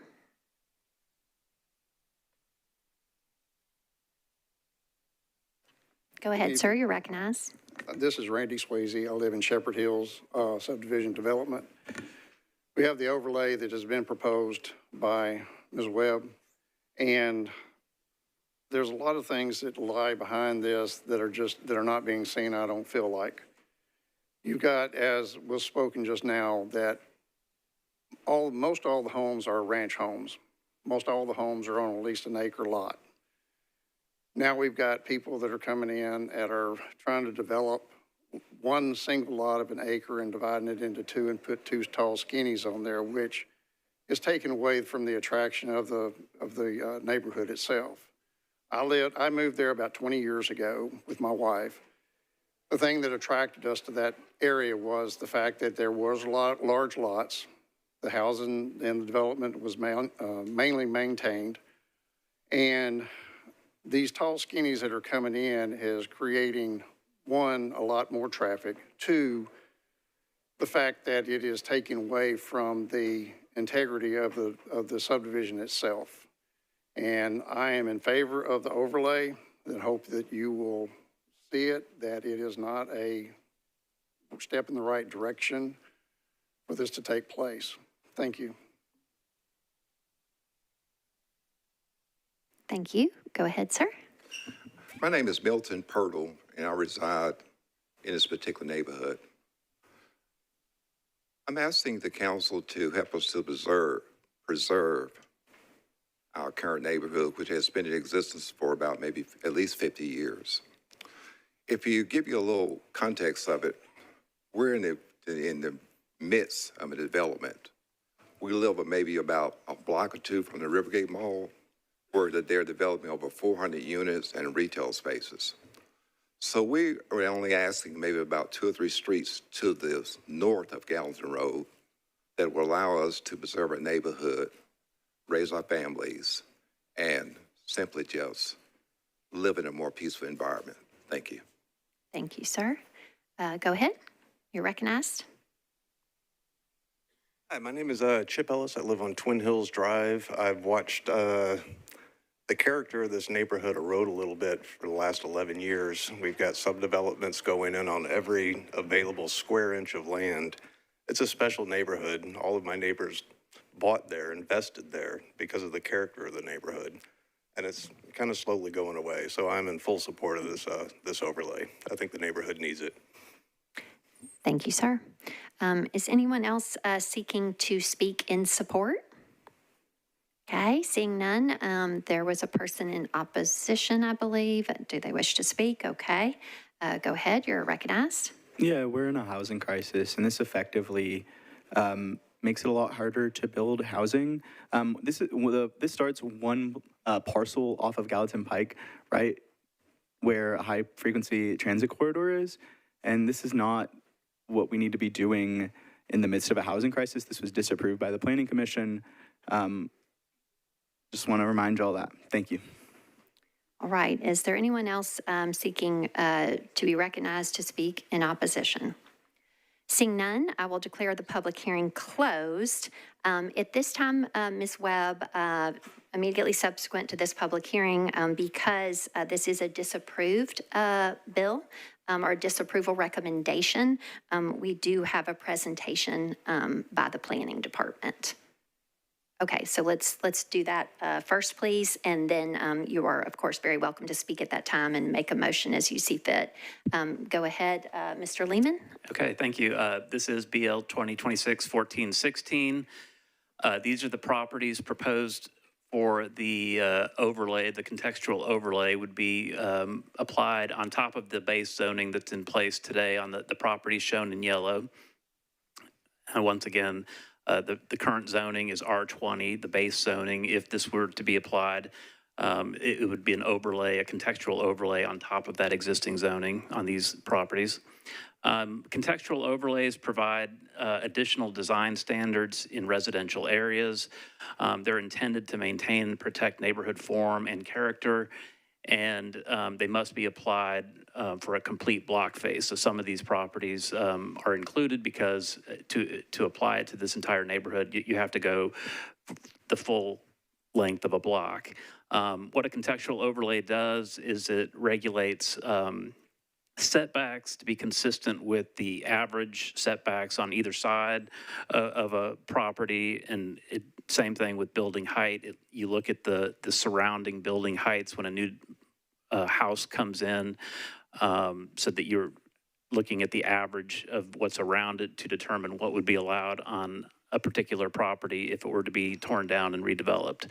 And you look at the lot coverage as well based on the surrounding lots. So it sort of keeps the new development in character with the existing development. There are a couple different policies on this in this area, but it's mainly neighborhood maintenance policy. The Planning Commission did recommend disapproval, finding that the standards were unnecessary in the neighborhood maintenance policy area, where large-scale change is already discouraged through that policy. They also found that the setbacks and height standards in the overlay may not be necessary based on other standards already in the code controlling height and setbacks. So with that, the Planning Commission recommended disapproval. All right, thank you, Planning Department, for that presentation. Now to you, Ms. Webb. Brief comment. Am I on now? You are, ma'am, yes. I'd like to move for approval with the brief comment. Is there a second? Okay, go ahead, ma'am. I rise today disappointed, not simply because this overlay was voted down by the Planning Commission, but because it raises an important question about the planning process itself. Metro planning staff spent months reviewing this proposal. They analyzed the data, considered the existing character of the neighborhood, evaluated the goals of our adopted plans, listened to the public input at over 4 meetings over a year, and ultimately recommended approval. That recommendation was not made lightly. It was based on professional planning principles and the facts before them. Yet despite that thorough review, the Planning Commission voted against this recommendation. When professional staff reaches one conclusion and the Commission reaches another, the public deserves to understand why. What planning principle changed? What evidence outweighed the staff's analysis? What objective standard was applied that justified rejecting a recommendation developed through months of careful work through the Planning Department? Contextual overlays are intended to preserve the character and identify of established neighborhoods while providing clear expectations for future development. They are tools that give residents confidence that growth can occur while respecting the community they have invested in for decades. The residents who supported this overlay were not asking to stop progress. They were asking for thoughtful, predictable growth that reflects the character of their neighborhood. They participated in meetings, worked with the planning staff, and trusted the public process. They deserve to know that their voices and their professional analysis supporting their concerns will receive meaningful consideration. As elected officials, we should value the expertise of our own planning department.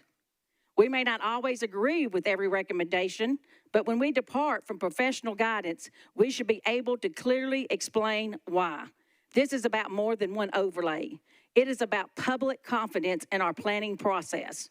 If recommendations supported by our staff can be dismissed in a blink of an eye without a compelling planning rationale, residents may begin to question whether participation in the process truly matters. I remain committed to protecting the unique character of our neighborhoods while allowing responsible growth. I hope we continue to have conversations that are grounded in sound planning, transparency, and fairness. Our residents deserve a process that is consistent, understandable, and worthy of their trust.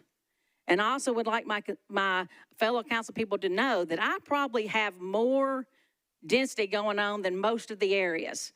I have a road there, I probably got 500 units coming in on. But this is an area that I think needs to be saved, and they want it to be saved. And I just think the planning staff. Ms. Hancock, do you wish to cede some time to Ms. Webb so that she may finish? Okay, Ms. Hancock is saying yes, so go ahead and proceed, Ms. Webb. I believe the planning staff got it right. And I believe the Planning Commission was swayed by a certain person's agenda. And I hate that because we are elected to serve the residents, and this is a district that I was elected to serve and represent the people that live in that district, and that's what I'm trying to do. And I just want to personally thank the planning department for over a year of working with me, and I'm sorry y'all's voices were not heard, just like their voices were not heard. Thank you. All right, Ms. Hancock, there is a residual 2:20 time if you would like to speak at this juncture. Thank you. I was elected to serve District 9, which is only Madison. I've gotten a ton of emails about this asking me to support it, which of course I do because this was planned by District 10 residents and it was sponsored by the District 10 council member. So if we're not here to serve the people we were elected to serve, I don't know what we're here to do.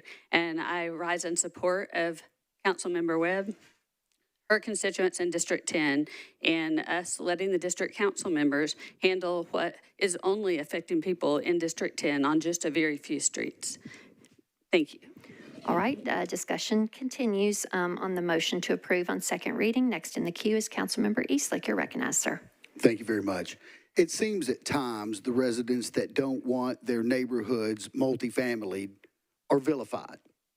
We are against change. We are against helping the, quote, crisis, which I will dispute. But they should not have their voices overridden by a council member that does not represent that district who seems to be working on their own agenda. I would hope we work together here, that in that case, there would be some way to reach out to the council member. I know, sunshine laws, but we have ways of talking to one another without breaking those laws. If there was that much contention to the idea of the contextual overlay, there should have been some reach out, some discussion, or some way to help come to some type of agreement, or at least work out the differences, or try to. But in this case, it was almost an ambush, if you ask me. And I don't feel like that's the way we should treat each other. And I would hope, and I do myself, if I came to something like that, I would certainly try to reach out to somebody and try to make sure that they understood where I was coming from instead of just hit them from without even any warning or notice, a sucker punch on something like this. All right, next in the queue is Councilmember Sepulveda. You're recognized. Thank you, Vice Mayor. I do want to remind our colleagues that we do have a platform in which we could talk to each other. It's a public-facing platform, so you all do have the opportunity to utilize that. If you all want. It is called Council Connect, and Yes, it can Council be Connect, found you all on can our use website. that. And I do want to remind everyone that Councilmember Horton was elected by our body to represent us on the Planning Commission. So he does represent us. He got the majority of the vote. So I do want to name that as well. As the council member who has the densest district on this body, I do want to speak on this matter at the moment. My district is the second smallest geographical council district, and that's only second to Councilmember Catch because he does have a couple of universities. At a certain point in time, those universities empty out and a lot of those students go back home. My district does not. My district stays. My district has multi-generational households. It is not a scary thing to have a dense district. It is something that happens over time. And I do want to say that for other districts to not have the growth happening in just their districts, a couple of us have to have growth happen in our districts. So for us to carry the weight of growth, we all have to share it, right? And so we don't want to continue to set bad precedents. It's just a matter of fact. We can't have growth happening in one district and not others. It can't continue to happen that way. We have to carry the weight amongst ourselves, right? We're not saying that we're going to go and build big towers of housing in one district or the other. We're saying that growth has to happen in a very dedicated manner, but we cannot do this in every single district where we have contextual overlays and we're saying ranch houses are the only ways that we're going to have this district look like. It does not make sense. You have younger people, new people who are moving into the city who cannot afford to purchase a house. There are only 2 of us on this council who are renters. We are not representing this city as a whole. This is only on second reading, but I did not want us to continue down this path without naming a couple of things. There are people who cannot afford to live here. Right, next in the queue is Councilmember Allen. You're recognized. Thank you, Madam President. I rise in support of this. I think that it was a neighborhood-driven, gosh, that was fast. 3 minutes, gone in a flash. We've accelerated time. Thank you. This was a neighborhood-driven process, which is the way many of these things work best, I believe. And as we've heard from the staff, this neighborhood is T3 neighborhood maintenance. They did take one property out that was neighborhood evolving, so it's appropriate for this to do conservation here. And if I might ask the staff to, well, Councilmember, the sponsor has already mentioned that this was approved by the planning staff based on Nashville Next principles and good planning principles. And Nashville Next calls for a variety of housing types. And so we had, as a city, we went through a long several-year engagement to come up with Nashville Next to say, how do we drive our growth? And it's not the same in every area of town. And it's not, doesn't need to be high density in every single part of town. And there is a reason that we made that choice, that we have some neighborhood maintenance where people can raise a family and have a yard where you tell kids to go out and play in the yard while I'm fixing supper. So it is important, I believe, in neighborhood maintenance policy areas to preserve the kind of housing that you can raise a family in. And in other parts of areas directly on high transit corridors, it's appropriate to have high density and apartments of various sizes. We need all of that. These neighbors have worked together with their council member and the planning department to officially make a process where they can preserve what they think is important. And I appreciate the process that they went to, and I appreciate what the council member has done, and I support this contextual design overlay. Thank you, Ms. Allen. Okay, next is Councilmember Welsh. You're recognized. Thank you, Vice Mayor. I rise in opposition, actually, to the contextual overlay. I was in the position, the exact opposite position, where the planning staff approved an upzone, substitute upzone in my district that the planning commission ultimately disapproved. Now, their process in the commission was a little different when they didn't really actually look at the merits of what we were doing. They disapproved it on something else, but it was the opposite way for me. So the planning commission does, in fact, many times disagree with what the planning staff is recommending.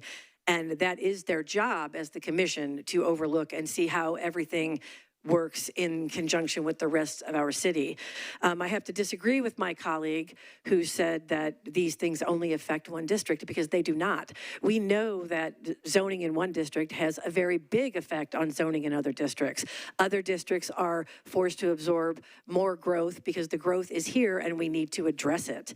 In this particular instance, where this property is on a high volume transit corridor where we are going to be putting in things with Choose How You Move, it's just not a good fit. We cannot afford to have less density on those corridors. We are never going to solve our housing crisis here and be able to provide the housing that we need to. The last numbers we heard were anywhere between 50 and 90,000 houses in the next 10 years to address the growth in this city if we allow down zonings and overlays that effectively cut off large swaths of our county to building to address the growth that we need. That doesn't mean that every district and every parcel needs to be built to the same level of density, but we can't excise large swaths of our county to new housing, because ultimately we will all pay for that in increased traffic and other problems that come down the pike, increased homelessness, all of it. So we need to be looking more holistically at all this, and I just don't think that we are in a position where down zoning and putting on overlays that effectively cut off sensible growth are put in place. So I will be voting against this overlay. All right, thank you. Ms. Hancock, you're next in the queue. You do have some remaining time, but you have already spoken. Ms. Gamble has yet to speak. We'll go ahead and do that, yes. You're recognized. Thank you. One thing I'd like to point out to the folks that aren't super familiar with Madison is that while this is adjacent to a corridor, on which we are currently building a lot of dense housing all throughout Rivergate Mall, it's also on the other end, stopped by Cumberland River. There's very few trees left in this area, but these two streets represent the middle of the most of these trees. And we're one of 3 hot zones in the entire county where we don't have enough tree coverage, where we have a higher asthma rate than everything else, or everywhere else, and where Route Nashville is asking to build, to plant more trees elsewhere. So if we're going to start extra densifying this area, removing the trees, we're going to be exacerbating the health crisis we already have in Madison, which my community is a plurality community, and we don't need any more trouble with our health crisis that we have. We need to lower our asthma rates. We need to plant more trees. We need to have good air to breathe. We're already building all along the Rivergate Mall area, which is an area that's already parking lot, so I don't mind building there. But why do we need to bother the current neighborhood with the established trees? I think they should stay. Thank you. Thank you, Ms. Hancock. Next in the queue is Councilmember Gamble. You're recognized. Thank you, Vice Mayor. I just want to have a clarification from the planning table. We've heard a lot about this affecting density. So if the planning table can confirm that the contextual overlay does not impact density, that's the zoning. Mr. Lehman for the Planning Department, go ahead. Yes, that's correct. It does not change the density. The base zoning is what controls the density.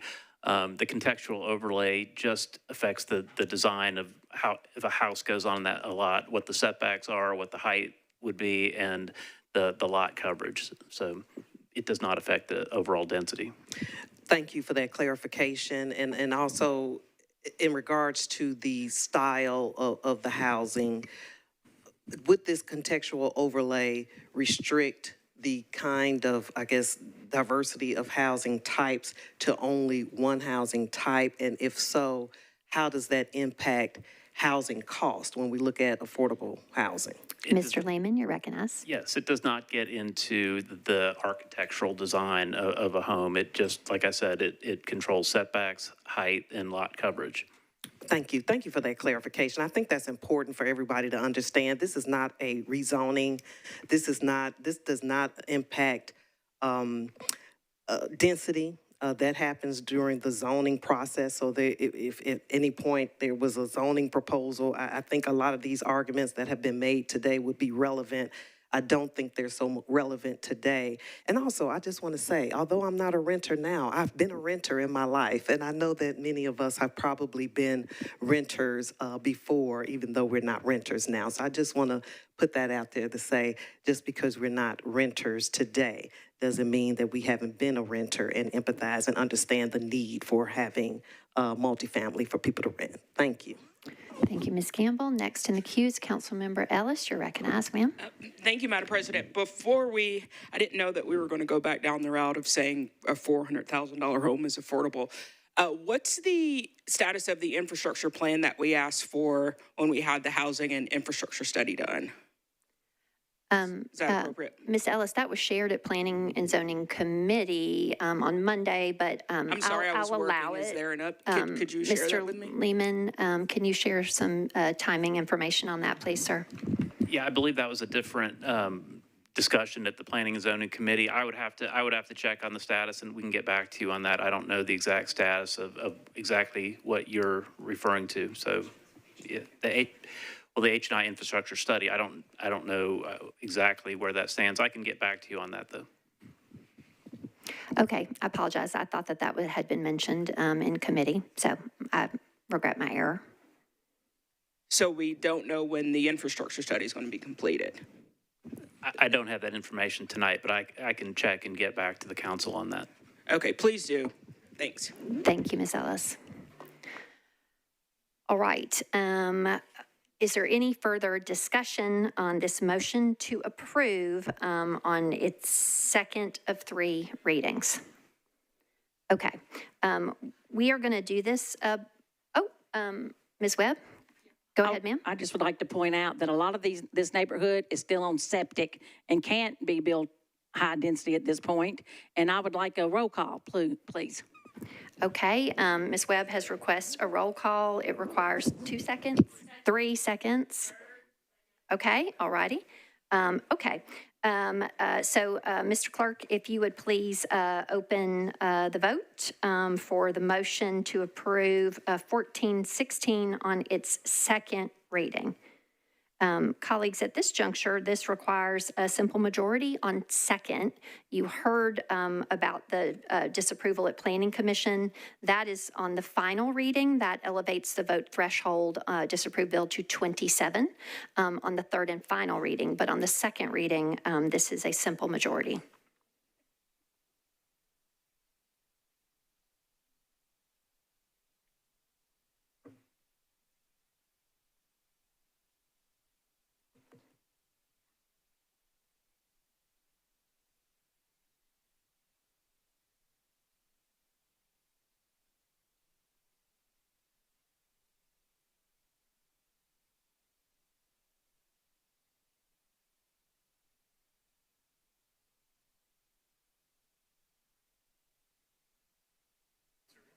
All votes in. Mr. Clerk, please show the vote.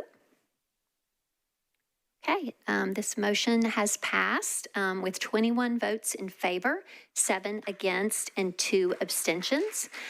This will move on to its third reading, at which point it will be referred into our Planning and Zoning Committee. All right.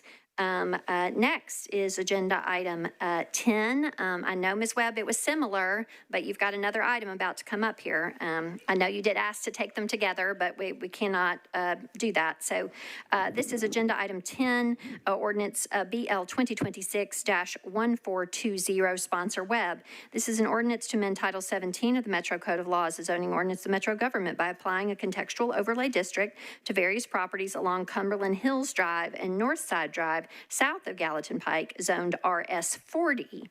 This is 68.2 acres. You are recognized, Ms. Webb. I'd like to open the public hearing. Okay.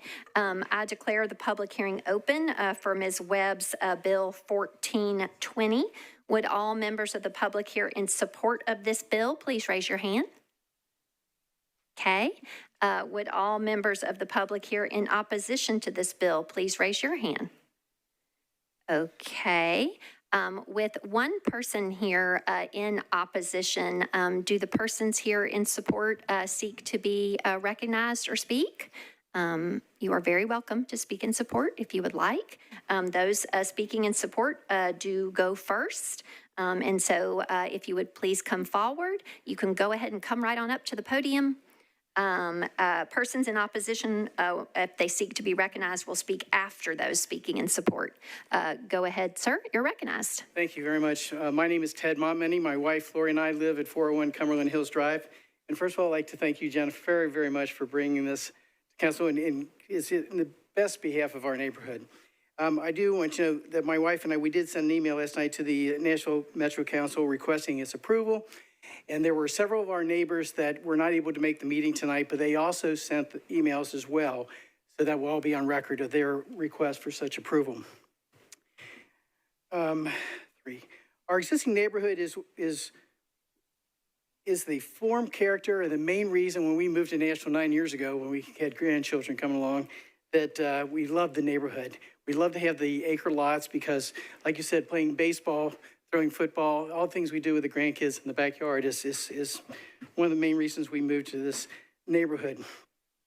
I will say that I did hear some comments when I watched the YouTube video that I found very disheartening. I did see that Commissioner Horton commented that it would deny more expensive housing. And I'm thinking to myself, isn't that one of the reasons we are trying to make more affordable housing for Nashville people? I also did, on the YouTube video, saw Commissioner Smith commented regarding why should people have such large lots? I don't understand that at all. Again, the existing neighborhood is fabulous. We love it. I've always wanted to have a large lot where I had justification for riding more. And it reminds me of the house and neighborhood where I grew up with in my younger years. And I think there's plenty of housing going on. I did look at some of the, on the websites, I did see that I have 12 seconds, there's probably like 6,600 homes on the market right now, over 12,000 apartments that are available. The Rivergate Mall is gonna bring a lot of items as well. But again, I request your approval. We'd love to keep the neighborhood as it is. And thank you very much for your time. Appreciate it. Thank you. All right, go ahead, ma'am, you're recognized. Hello, council members and members of the public. My name is Dr. Nancy Wilson. I live at 414 Northside Drive, and I am supporting this contextual overlay. I am a gentrification and housing researcher, and I would like to make one thing of importance. Nashville does not have a housing crisis. Nashville has an affordability housing crisis. We have lots of housing being developed all over the county. We have a lot of vacant housing because people cannot afford to purchase these homes. If you drive anywhere in Nashville, you will see lots of development going up, and there are a lot of units that are not occupied. So I'd like to clarify that. The overlay is absolutely necessary in order to protect the historical character of the homes. My house is almost 60 years old, and I'm dealing with a lot of, issues in trying to bring it to today's standards. We also have economic affordability, and also one thing that I have not heard at all tonight is no one is speaking about preventing gentrification. It is the intent, and I know a lot of our neighbors do support this overlay to protect not only us, but something that no one has spoken about at all: the wildlife. We have lots of deers in the community now that, because there's a new development behind us that has 55 units, they've lost their place of where they would roam. And yes, they attack my plants, and I throw stones at them occasionally because I want my flowers to attract birds and butterflies and hummingbirds, etc. But we need this overlay to protect the housing so we don't have what I see happening Thank yes, you. thank Your you. time is concluded. And Ms. Ellis, we don't clap for public hearing speakers. Is there anyone else seeking to be recognized to speak in support? All right, seeing none, we'll move on to opposition. You're recognized. Hi, I hope CM Ellis can clap for me as well. I take issue with the last comment that we don't just have a housing crisis, but an affordability crisis. You know, we've studied it. We need 90,000 new homes in the next 10 years. And unfortunately, we're not making that rate that we need to. And yes, you know, we also are saying that we need 20,000 affordable housing units. I think that's an undercount. I think we need a lot more than that, especially the way we define affordable housing. You know, Ms. Webb, like Councilmember Webb, you're not going to upzone these streets, right? And so, you know, the people that live there should take confidence in that, like, you're not going to do that. And so I think, you know, the precedent that we're setting here is not a good one. You know, we need the people to be able to continue to live there, but if they want to build a new home there, if they continue to have their kids and their grandkids and they want to build a larger house so they can maintain you know, generational living, they should be able to do that. That's the kind of things that this is going to keep from happening is people being able to remodel their homes and allow themselves to stay in their homes for generations. I see you shaking your head there. I think I love that you talk so much about the housing crisis, Councilmember. It just sometimes it feels like there are certain issues where it's like you won't work with people on, and it's like working against solving it. And I get like this feels like it's a little drop in the bucket, but it's a big issue, and every little bit counts. Thank you. All right. Seeing no one else seeking to be recognized to speak in opposition, I will declare the public hearing closed. Ms. Webb, at this time, it is similar to what transpired previously.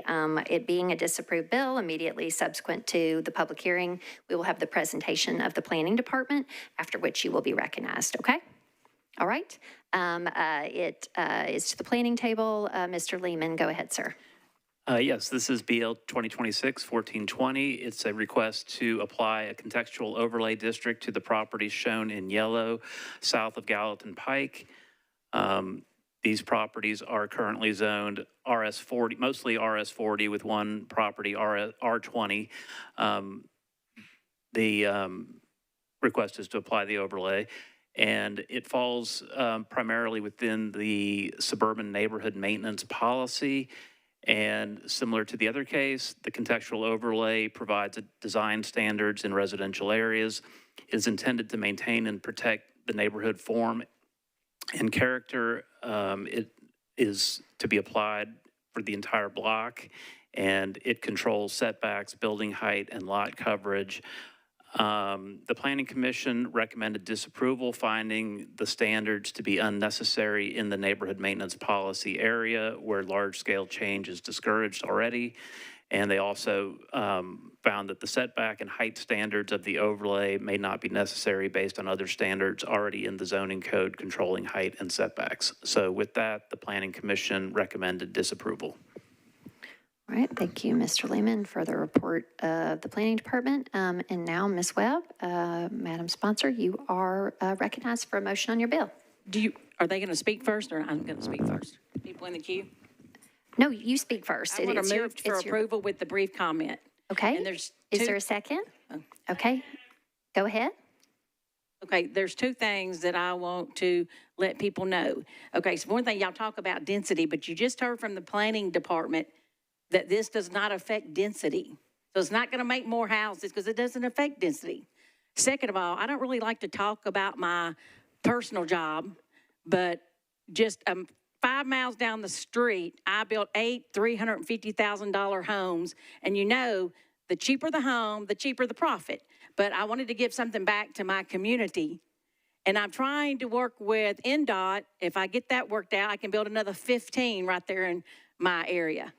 But when y'all make it hard, or some of y'all, excuse me, When some people come in here and they push their own agenda without even knowing the districts or even not knowing what the council person's doing in their district, y'all make it hard for us to do things that we want to do. It just, I don't get it, people. I just, I don't get it. I move for approval. Roll call vote, please. Okay, how many folks support the roll call? If you'd raise your hand, it takes 3. Okay, all right. That is sufficient. There is 2 folks in the queue for purposes of discussion, so we're on a motion to approve at this time. Once we do move to the vote, the roll call request is sufficiently seconded. Next in the queue is Councilmember Stiles. You're recognized, ma'am. Thank you very much. I struggle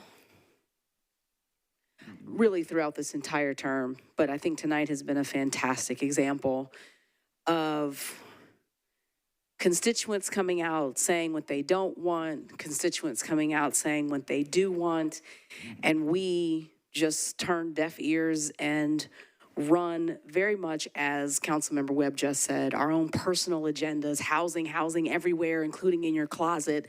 And so you can't have a big piece of land. You're not allowed to have a larger home. And frankly, some people on this council live in larger homes and in really nice neighborhoods. And frankly, if you tried to do the things you're proposing for other people to do, your neighbors would be highly upset with you. Every neighborhood in this county is different. And why can we not respect what those constituents want and not shove stuff down their throats every 2 weeks? We have an election coming up in a year. I guess some people don't want to be here, or some people are assuming they're going to stay here, but constituents are mad. T-shirts, buttons, those are never a good sign. And sometimes we make bills better. We manage to fix them and we come up with some amendments that work. But right now, Councilmember Webb has worked with her community and asked for something, and why in the world would one of us decide that they were going to usurp her, use their position to mess with her bill? Doesn't make any sense. So instead of promoting personal pet projects and agendas, why don't we verify if people are doing their jobs? Let's support them. And if they're not, we also need to call them out for that too, because that's our job. We were elected by our constituents to do our jobs and hold people accountable, and that also includes each other. Thank you. All right, next in the queue for discussion on the motion to approve on second reading is Councilmember Hancock. You're recognized. Thank you. I rise in support of this District Council Member led bill for a district contextual overlay on a very tiny part of this very large district. And I hope the other district council members, as well as at large, will support her. Thank you. Thank you, Ms. Hancock. Next in the queue is Councilmember Benedict. You're recognized. Thank you, Madam Vice Mayor. I just would encourage my colleagues who talk about their other colleagues and zoning in other people's districts, just pot meat kettle. That's how this term has been. Thanks. All right. Okay. In general, let's just, from a level of acrimony and standpoint, okay, I try to give a little bit of discretion when you're generally addressing the body more broadly on broad issues, but technically need to be addressing the chair, okay? So if you turn and speak to your colleagues, but let's not kind of impugn each other or point or call each other out, okay? The public, we have somewhat of a different standard. I know people have certain feelings about that. They call out individual members and otherwise, but generally we are trying to listen to the public, listen to each other, and have a constructive discussion, okay? And so at this time, we are on a motion to approve on second reading. It is with a requested roll call vote. So Mr. Clerk, if you would please load the vote. This being a disapproved bill does not really come into effect at this juncture as on the previous bill. It is a simple majority. On third reading, a disapproved bill requires 27 votes, but at this juncture, it is just a simple majority.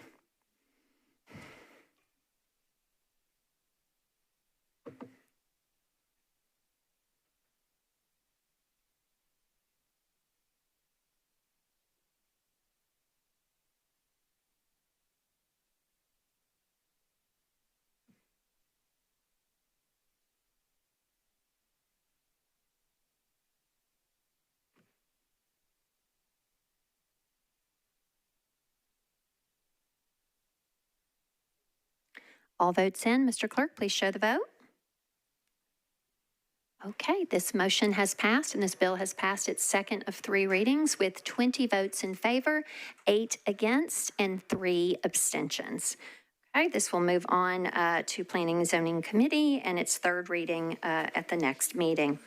Next is Agenda Item 11, Ordinance BL 2026-1422, sponsor Benedict.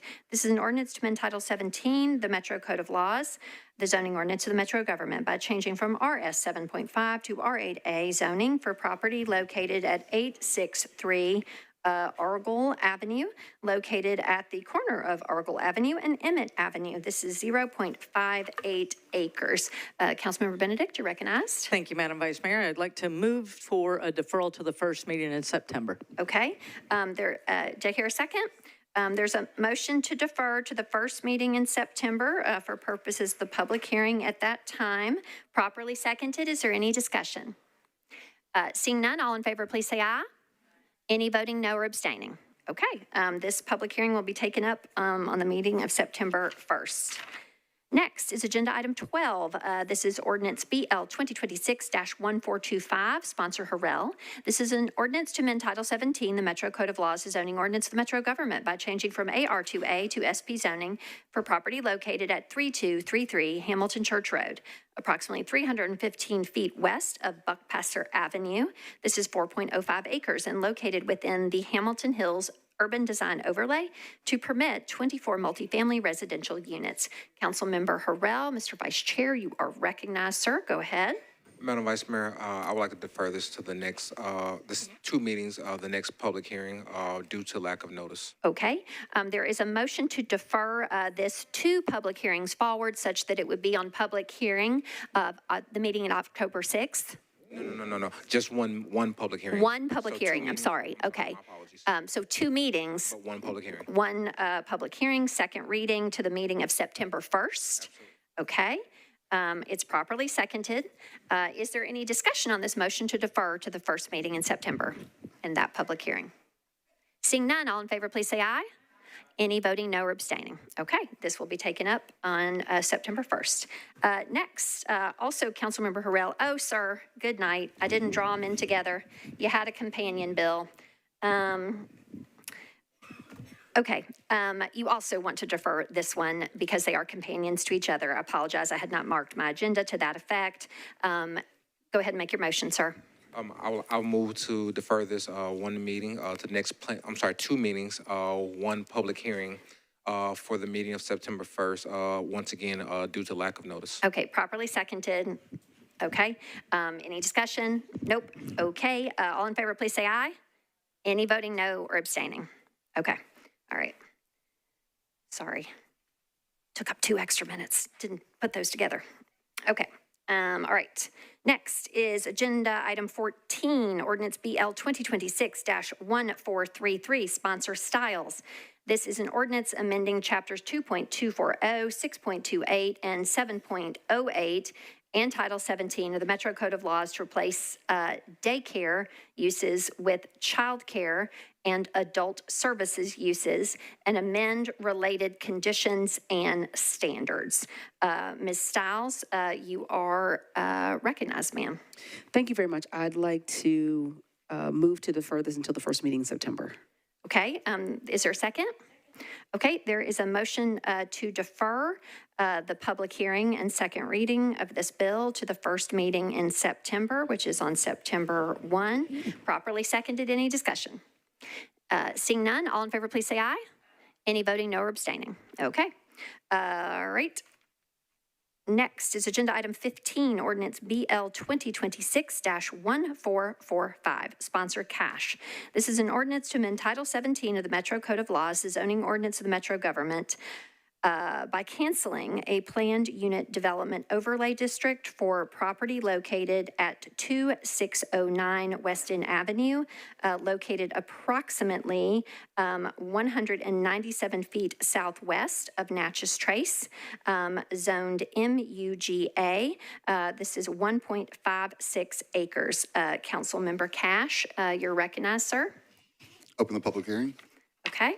There is, I will declare the public hearing open for Councilmember Cash's ordinance 1445. This is canceling a PUD, just this 1.56 acres. Would all members of the public here in support of this bill please raise your hand? Okay. Would all members of the public here in opposition to this bill please raise your hand? Okay. Seeing no one here in opposition, do the persons here in support seek to be recognized or speak? Anyone in support seeking to be recognized? They are shaking their head no, Mr. Cash. And so with that, I will declare the public hearing closed, and it's back to you for a motion on this bill, sir. Thanks. I've got three that are I need to track together. So what I want to do here is I want to pass on second reading and defer third reading till September 1st. Okay. There is a motion to approve on second with third reading deferred to the meeting of September 1st, correct? I heard a second. Yes. Okay. Is there any discussion on that motion? Seeing none, all in favor, please say aye. Any voting no or abstaining? Okay, Mr. Cap, it will be an extension on 1445, okay? All right, so that has passed its second reading, and third reading will be on September 1st. All right. Next, also for Mr. Cash, this is 1446, agenda item 16. It does have a companion, 1447, and for purposes of public hearing, they may be taken together. I will read them into the record. Agenda item 16 is ordinance BL 2026-1446, sponsor Cash.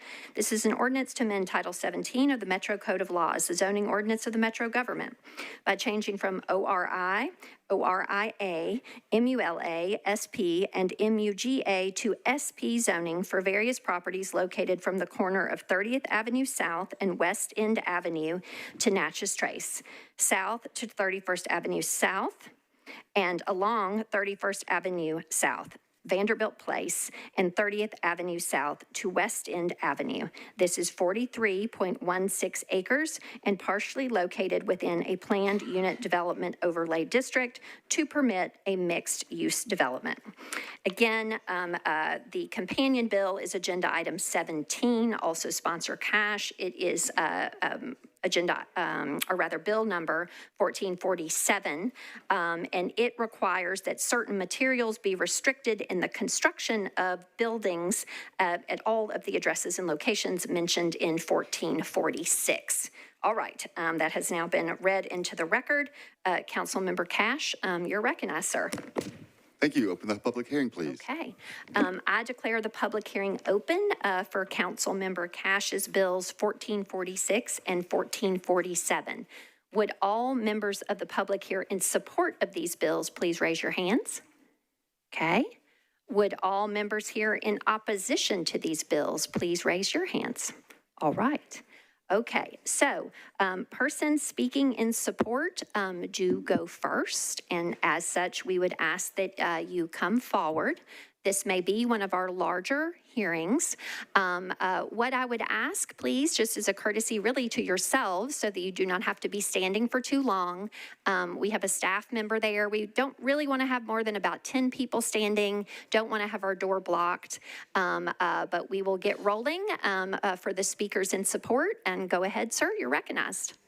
All right, good evening, council members. My name's Eben Cathy. I'm here with Vanderbilt University. And I'm here to talk to you tonight a little bit about Vanderbilt's proposal for an innovation neighborhood. Before I do that, I want to say Councilman Tom Cash has shown some tremendous leadership in a long, 2 years long public engagement process on this plan, so I wanted to acknowledge his leadership. Vanderbilt intends to turn 40 acres of what is mostly surface parking lots west of our campus into a hub for innovation here in Nashville, Tennessee. So what that looks like is we want to create a place where innovation can thrive, where entrepreneurs and startups can be in close proximity to our faculty and our researchers. That proximity is key. We want that free flow of ideas. So it's not just the ideas that can make this proposal special, it's place and it's placemaking. So with housing, with retail, and with what I would describe as high-quality, world-class open space, including a linear park that runs through the entirety of the project. What we're proposing is something really special and unique to the city, and it's what we heard from our neighbors over 2 years of discussion. So you'll see, you've got an amendment right now. It's Tom Cash's amendment number 1. It's a long list of concessions. Those are concessions that we have made directly responding to the wishes and the ideas and what we've heard from the neighborhood over the past 8 months. So that's an amendment that we support. We want it on the bill. We think it makes the bill better. We opened up this SP process, even though this area is already entitled for a lot of height, a lot of density. Doing it this way has made it better, and we support that amendment.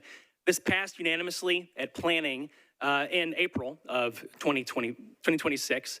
And I think that's because we're moving the Heights away from 31st to West End, where they belong. Can't wait for you to hear more about it. Happy to talk with you anytime. Thank you very much. Thank you, sir. Next, you are recognized. Thank you. My name is Chris Rowe. I've lived in Nashville for 34 years and formerly in the Hillsborough West End neighborhood. Go ahead, sir. I currently work at Vanderbilt leading the team that attracts research and development collaborations to the university and medical center, integrates companies into our innovation ecosystem, and works closely with the team that supports faculty launching new businesses based on their research. I speak in support of the innovation neighborhood. Innovation districts have emerged as primary economic drivers for communities across the globe. By nature, they are inclusive, creative, and vibrant spaces. The most successful ones are urban, adjacent to a research campus, and have a startup focus. This neighborhood will create a vital R&D space to attract those startups, tech ventures, investors, and corporate partners to Nashville while keeping the city's tech talent local. An example is Nisha Medical Technologies' recent creation of their R&D Center of Excellence on our campus. In acquiring one of our faculty startups, they found the innovation happening here, something they needed to be closer to.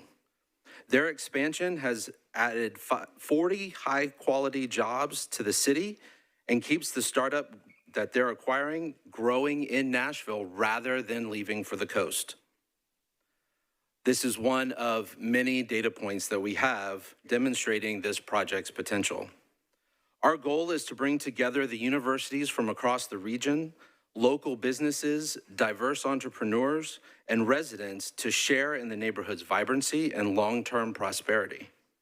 A development like this just doesn't exist anywhere in the region currently. And to compete for these high-value jobs and keep our tech talent local, we must simply have a space for everyone to convene and collaborate. The best place to accomplish all of this is adjacent to our Research University campus. Thank you. Thank you. Go ahead, sir. Come on forward. You're recognized. Hi, my name is Van Robbins. I'm at 2612 Belcourt, Belcourt and Natchez Trace, right next to this project. I'm here to support the project, or this amendment. It's going to be built one way or the other. The current entitlements are absurd. It would have all the density right up against our neighborhood.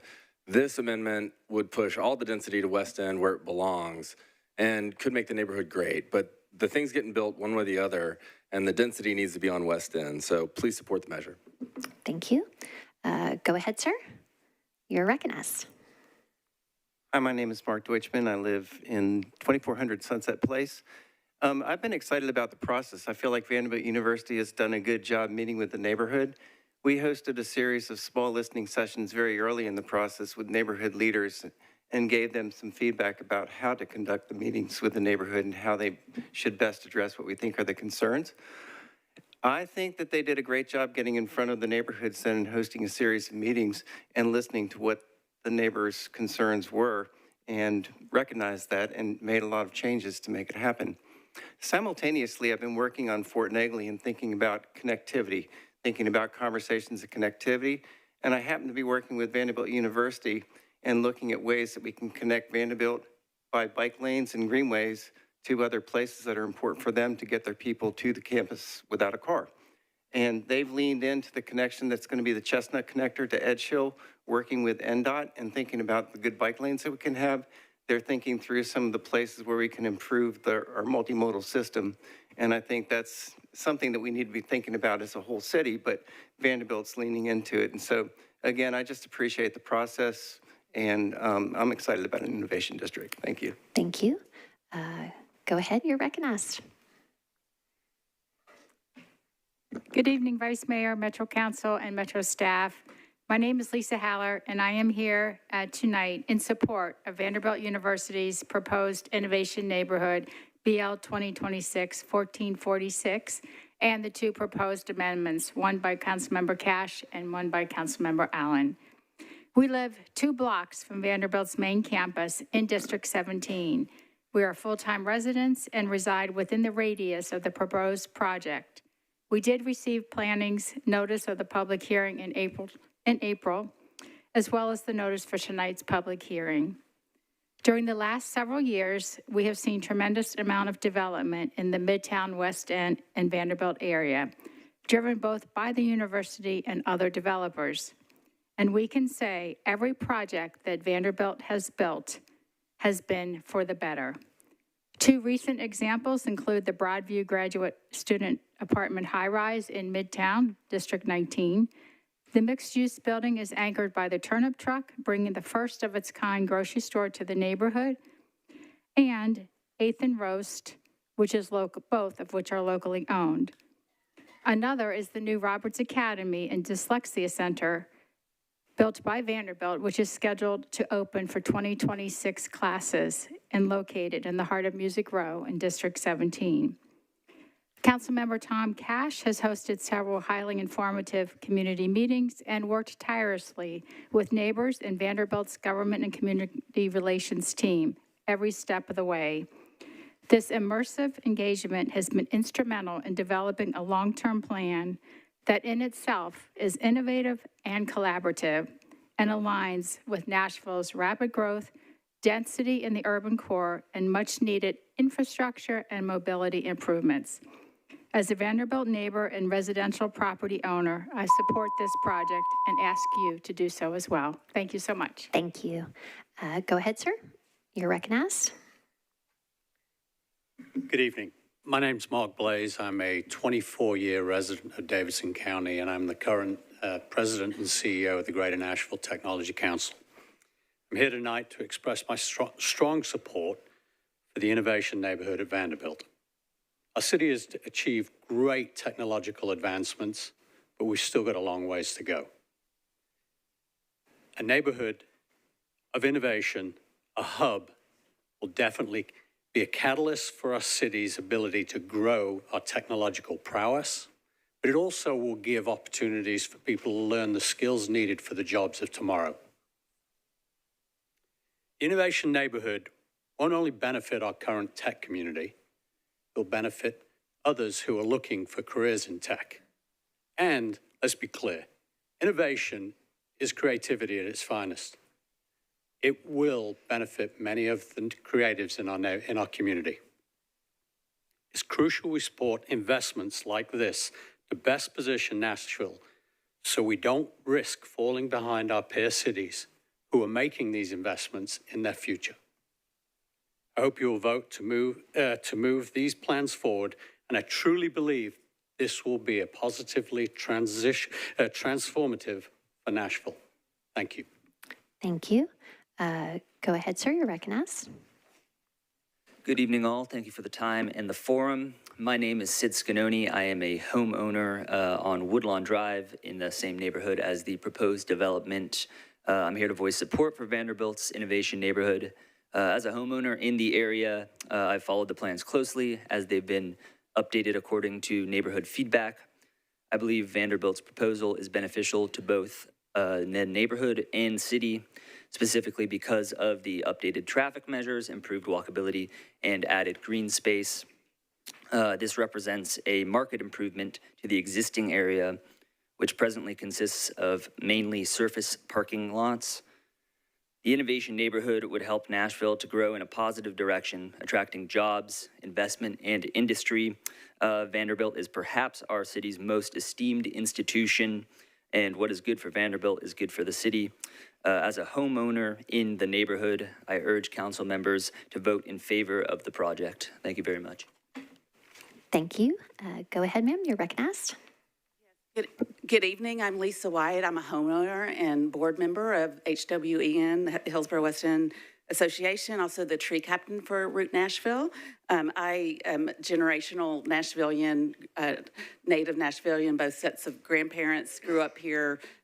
My parents grew up here. We grew up in this neighborhood, and I'm just a proud supporter of all the contribution that Vanderbilt has made in the community and for their renowned medical center and university. And I believe we all should recognize what Vanderbilt Innovation will do for our community.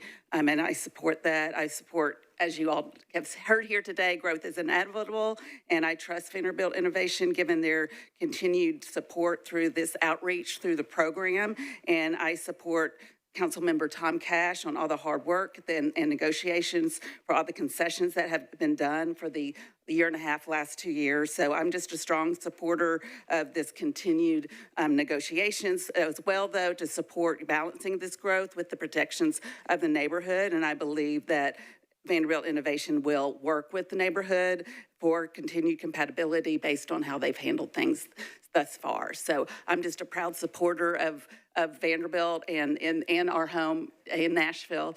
So I am in favor of the amendments of Councilmember Tom Cash. Thank you. Thank you. All right. Go ahead. You're recognized. Madam President and council members, my name is Miriam Mims. I live on Blair Boulevard, 4 blocks from Vanderbilt. I ask that you pass this bill tonight on second reading with all amendments. You'll hear from others tonight, and I'm only one voice, but I speak for others at their request because I care deeply and have been laser focused on the Innovation District for over 2 years. 20 years ago, I joined the Hillsborough West End Board, and I still serve to this day. The neighborhood elected me co-chair, and for 15 years, I've served as Commissioner of Beautification and Environment. My children played in Dragon Park, and today my grandchildren attend our public schools. I want you to know that Nashville matters to me, my historic neighborhood matters to me, and my family matters to me. Back in June of 2024, when Vanderbilt contacted us about the Innovation District concept, we were curious, even skeptical. We held kitchen table meetings with 150 participants, and following that, Councilmember Cash and others held meetings that were attended with hundreds more, where we asked countless questions with NDOT, WEGO, planning, architects, and Vanderbilt sharing information. This year, I worked with a small group to hammer out 23 asks of Vanderbilt. Out of these came today's amendments addressing reduced building heights all the way to bird-safe glass. They weren't created in a vacuum. They were created collaboratively in good faith and long hours, and tonight it's time to move forward. Finally, I'm not the only former WHEN chair supporting passage tonight. In fact, 6 former neighborhood chairs have contacted council. I ask you to listen to the authentic words of those who could not be here tonight and vote aye. Thank you. Thank you. Go ahead, come on forward. You're recognized. Tough to follow. Good evening, everyone. I'm Lindsay Cox. I'm a resident of Davidson County and also the Chief Executive Officer of Launch Tennessee, a 501c3 nonprofit that supports innovation and entrepreneurship across the state through connections, commercialization support, and capital, namely venture capital. It is my belief that the Vanderbilt Innovation Neighborhood will create an area where research, collaboration, and entrepreneurship will intersect, accelerating Nashville and Middle Tennessee's innovation economy. This innovation neighborhood will not just attract companies, capital, and talent, one of which was mentioned earlier, to Nashville, but also serve the benefit of current Nashvillians, in particular our founder and researcher communities. This innovation neighborhood is not something we currently have, but it is something that we will need to be competitive in the innovation economy. I'm proud to support growing and scaling companies across Tennessee, and I'm proud to support this project that will benefit them, future founders, and startups in the Nashville community. Thank you. Thank you. Go ahead, sir. You're recognized. All right. My name is Bob Regan. I reside at 2410 Blair Boulevard in the Hillsborough West End neighborhood. I'm speaking in support of the SP zoning for the Vanderbilt Innovation Neighborhood. But first, I'd like to take this opportunity to extend a thank you to the city of Nashville. I arrived here 41 years ago with my young family, 3 months rent in my pocket, and a dream of making it as a songwriter. I'd heard the city had a welcoming, creative ecosystem where, with hard work, talent, and luck, one might catch an updraft. For our first year, thanks to the food bank, we had plenty of government cheese and powdered milk. Our children received excellent medical care at the community health centers. I was one of the lucky ones. I began to have some success and no longer needed these services. The first time my son had a glass of whole milk from Kroger, he said, "Dad, this milk tastes funny." In the ensuing decades, I purchased several properties here and have paid well into the 6 figures in property tax, as well as an untold amount of sales tax.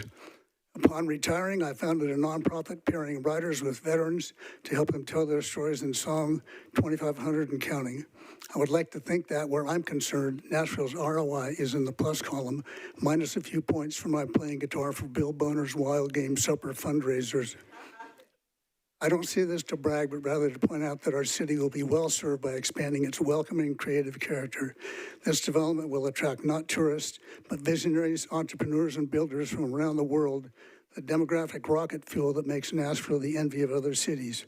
We could jam the gears and slow or even stop this bill, but the development is coming one way or the other. This SP will make it coherent and cohesive. Let's move on to the third reading, or as the old timers say in Tennessee, nut cutting time. Thank you for allowing me and others like me the opportunity to realize our dreams in our open-armed, forward-looking city. With my remaining 5 seconds, I'd like to request one of those tomatoes right there in that desk. Councilmember Cap, the host, council member of Tomato Fest, will have to make that determination. Yeah. Thank you. We are so Nashville if, right? Okay. Go ahead, sir. You're recognized. Talk about a tough act to follow. Hey, good evening, members of the council. My name's Dakota Simpson. I'm the Chief Program Officer at the Nashville Entrepreneur Center.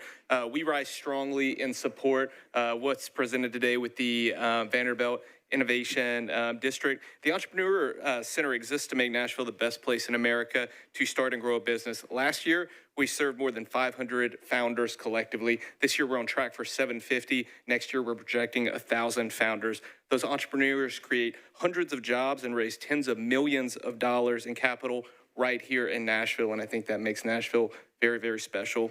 Here's what a decade of work has taught us. Proximity absolutely matters for these entrepreneurs. Research from the Kauffman Institute, a leading institute on entrepreneurial research, suggests that innovation happens through intentional collisions, the unplanned conversations that turn ideas into companies. That only happens when entrepreneurs, researchers, and innovators share the same address. We see this every day through the leading global healthcare accelerator that's ran right here in Nashville, Tennessee, Project Healthcare. Just in our last class alone, we had founders from Botswana, Australia, South Korea, Europe, the West Coast, the Northeast. They come here due to our proximity to healthcare systems, clinicians, innovators, and projects such as this will only accelerate that growth. And just to make sure it's tangible, just in the past year alone, we've had 3 of these healthcare founders relocate to Nashville because of that proximity, and we're firm believers this is going to further increase that. So Nashville has the talent and the momentum cities like Atlanta and St. Louis have invested deeply into, but they lack the connected innovation districts. And what we need is infrastructure to match our ambition. And it is our belief that this is going to be able to do so. This project will take a surface parking lot and turn that into this foundational infrastructure, this acceleration fuel. This is not simply a real estate project. It's a strategic investment in Nashville's future. We thank you for your support. Thank you. Go ahead, ma'am. You're recognized. Good evening. My name is Megan Seeby, and I'm the president of the Bristol West End Condominium Association at 3000 Vanderbilt Place. After lengthy negotiations with Vanderbilt University, BWECA, and Vanderbilt, I've reached a memorandum of understanding addressing a number of issues arising from the specific plan. In consideration of Vanderbilt's commitments under that agreement, BWECA supports approval of the specific plan and its amendments. Individual unit owners may hold their own opinions, but the BWECA supports the specific plan based on the MOU.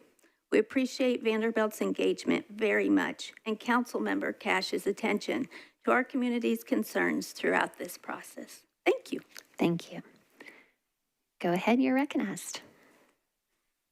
Good evening. I'm Kim Hawkins, a resident of 2205 Natchez Trace, and I'm speaking tonight as a 32-year resident of Hillsborough West End neighborhood, as well as a landscape architect and urban planner with 40 years working in Nashville. I've participated in the small neighborhood stakeholder meetings and the community meetings for this project for over 2 years and have studied the specific plan closely. While no plan is perfect, I support this SP because the thoughtful design offers a far better outcome for our community than what could be built today by right. A few key points stand out for both the neighbor and a planning standpoint. One, open space. I'm really pleased to see the open space and the meander embedded as a core requirement, guaranteeing at least 3 acres of publicly accessible open space that creates walkable, bikeable connections and gathering space for the broader community. Height and scale. The SP cuts the allowed by right height limit on Blakemore Avenue, our neighborhood's edge, by more than half, capping it at 10 stories and also providing design standards which regulate permitted uses, facade requirements, block length, building height, and massing for the entire district.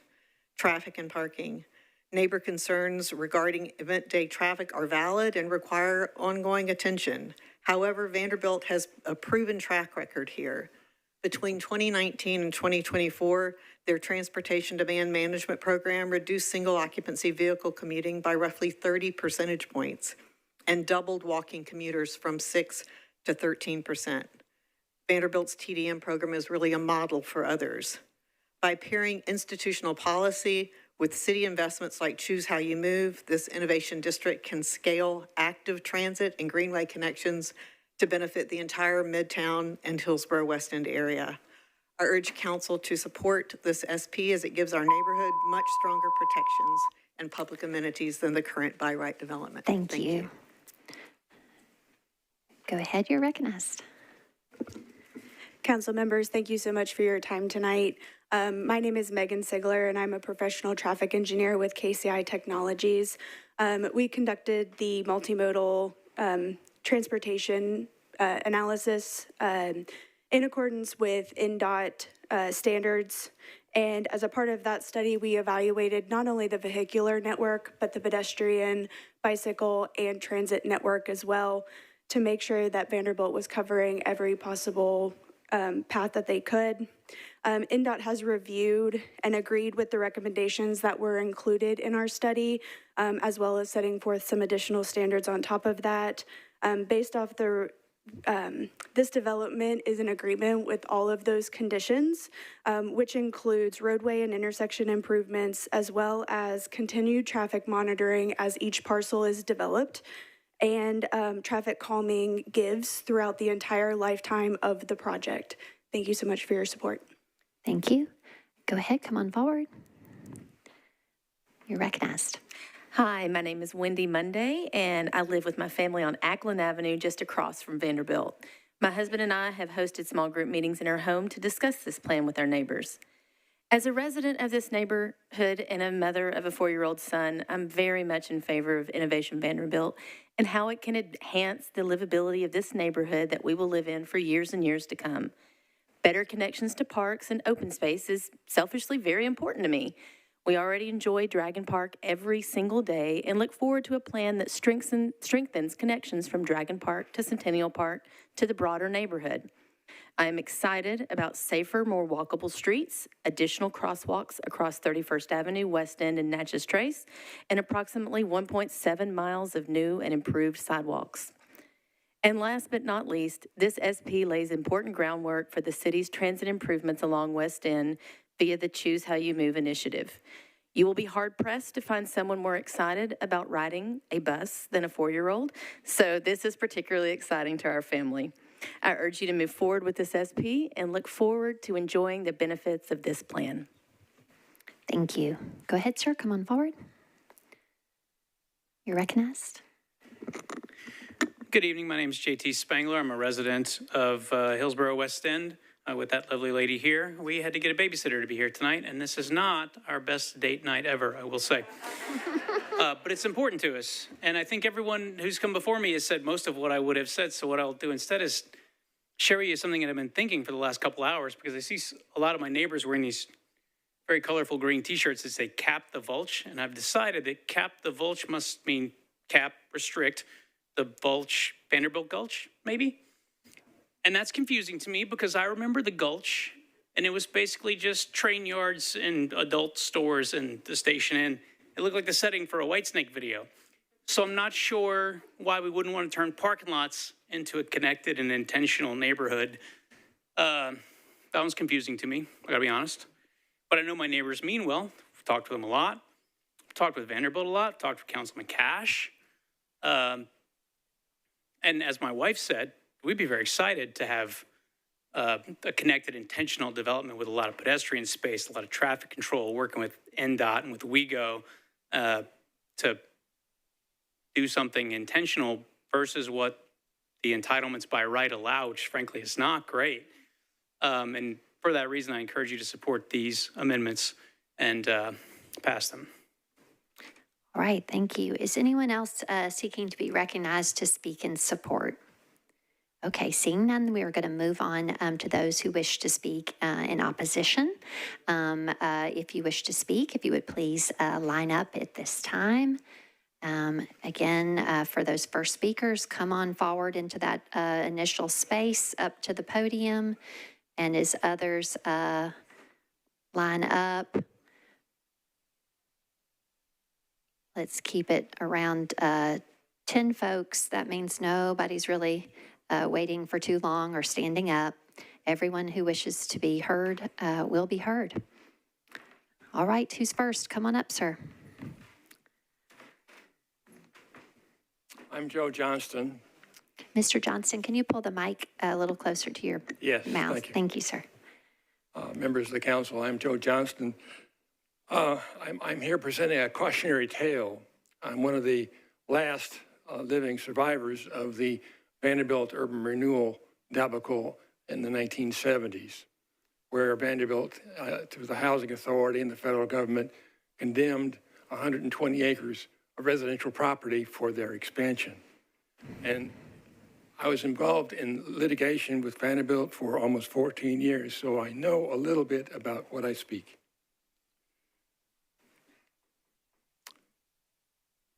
I'm the last surviving ex-property owner of the Vanderbilt Urban Renewal Project from 1968 to 1984, during which time my ancestral home at 3013 Vanderbilt Place was condemned as a part of an unconstitutional land acquisition for the purpose of which was to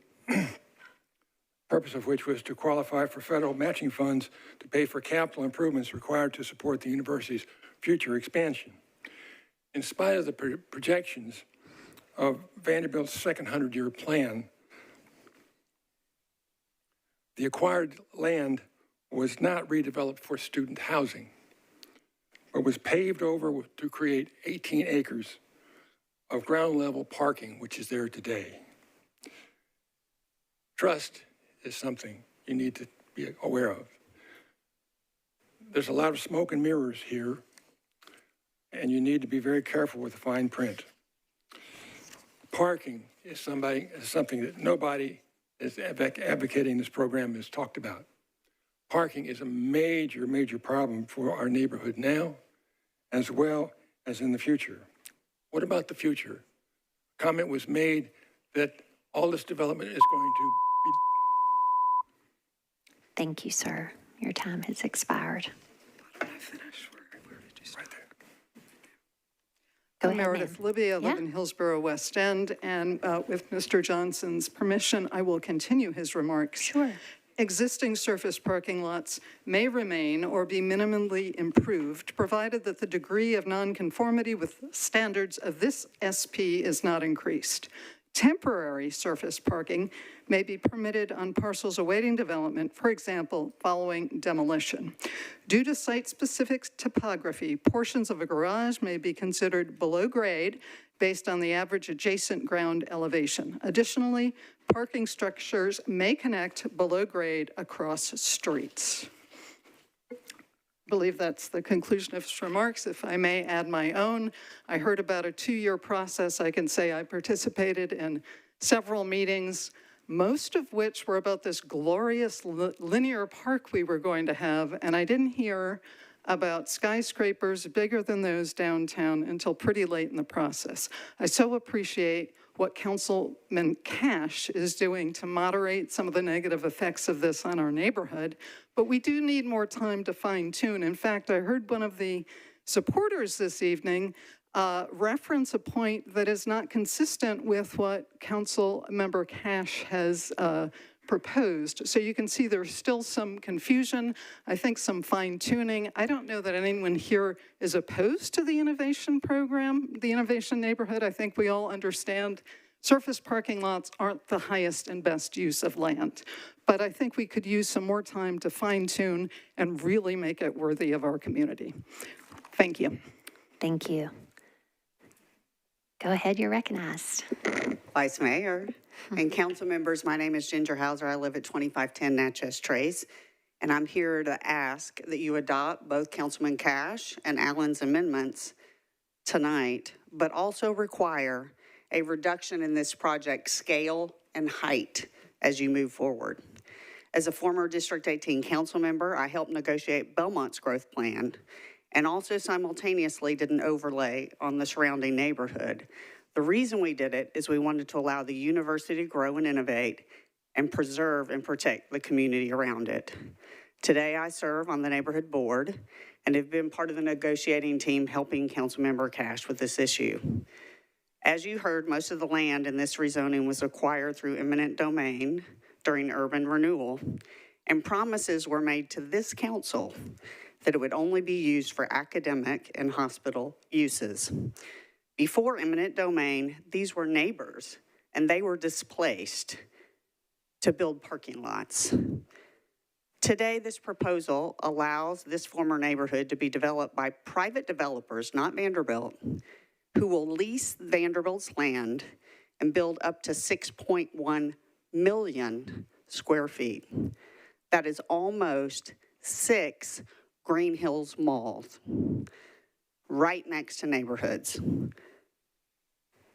And a project that they've estimated will take 30 years of construction.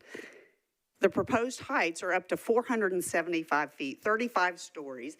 That's the equivalent of the Bridgestone building downtown and Amazon Towers, right next to neighborhoods. This would create a second downtown. It would dwarf Vanderbilt's academic campus, and it will change the iconic area of Love Circle.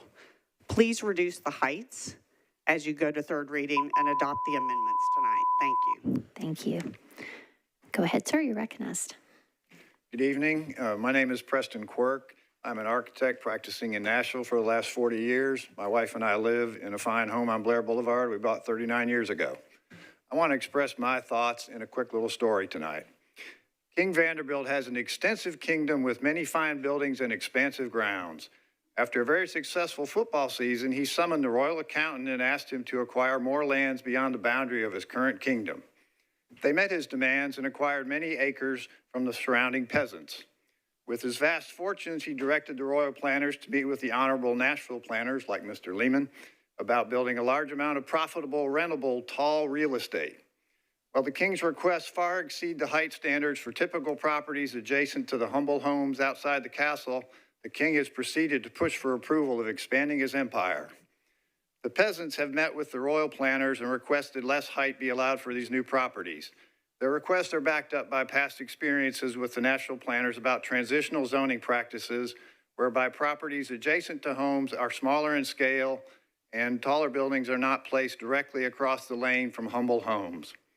In essence, the neighbors outside of Vanderbilt are adamant about the scale of the new development being smaller, lower, and more in keeping with the neighborhood scale, and would like to continue discussions with Vanderbilt until some agreement can be reached on what is appropriate. What is now nice student recreational fields that help the transition from the university to the neighborhoods is proposed to be replaced by tall buildings and a minimal winding green path. It feels to me like the king is trampling the little people. Let's bring down the scale of this development next to our neighborhood. Thank you. Thank you. Go ahead, sir, you're recognized. Thank you. My name is Phil Ryan. I live at 2521 Fairfax Avenue. I want to thank you all for your service and your patience. If you do this frequently, you need a lot of patience, right? I've had careers in local government, banking, and commercial real estate. I'm a co-chair of the Hillsborough West End Neighbor Board this year. 50 years as a resident this year of Hillsborough Village.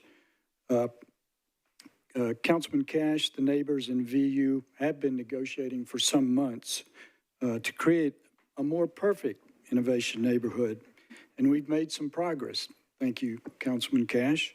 But a further reduction in scale and height will make a much better neighborhood to bungalows. That's what we're talking about. As Ginger mentioned, the height and 6 million square feet right next to a bungalow neighborhood.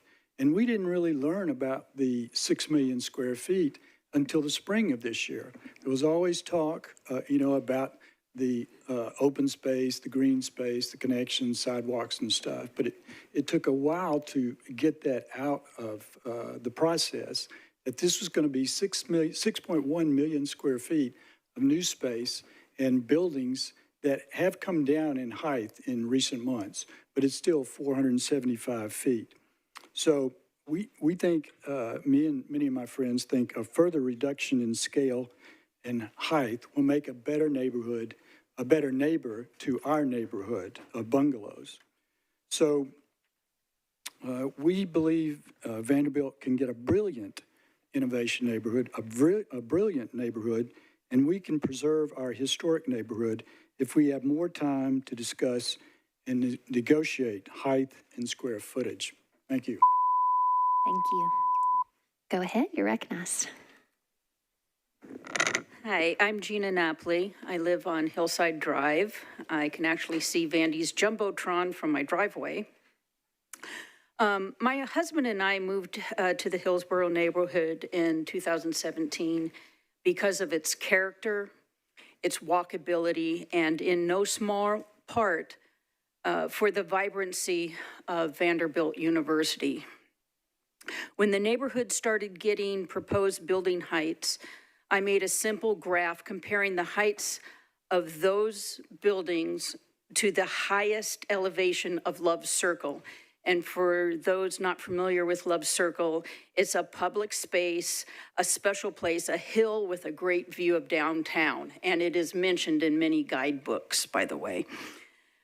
What I found is that the buildings Vanderbilt proposed for Subdistrict A, which is the area closest to our neighborhood, facing it, is 12-story buildings, and at the time I had 144 feet. I think they allowed more, but I'm not sure.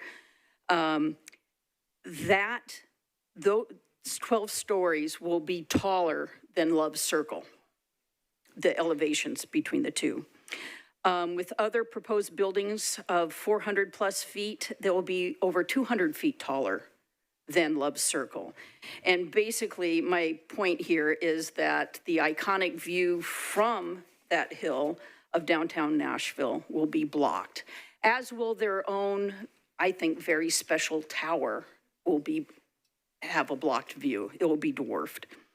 Also, Subdistrict A needs to have special care to interface with the neighborhood because Vanderbilt's lowest proposed buildings will dwarf the homes there. I don't want to stop Vanderbilt's progress. I actually find the idea behind the Innovation Neighborhood rather exciting and a good thing for Nashville, for everybody. Oops. Thank you, ma'am. Okay. It's okay, you did a good job. Go ahead, sir, you're recognized. Yes, members of council, my name is Jim Delanis. I'm a 44-year resident of Hillsborough West End, and I was a little surprised today to listen to my fellow Hillsborough West End friends because they did not seem to have been informed that nobody was going to oppose essentially what they said, but they're just going to ask for more time and more time to negotiate and more time to think about this.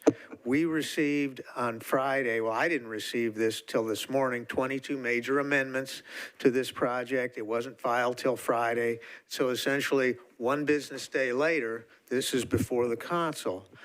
So I just suggest that there's no crisis here. There's no exigency here. The Hillsborough West End neighborhood, through its official people, are asking for more time to think about this and more time to discuss this.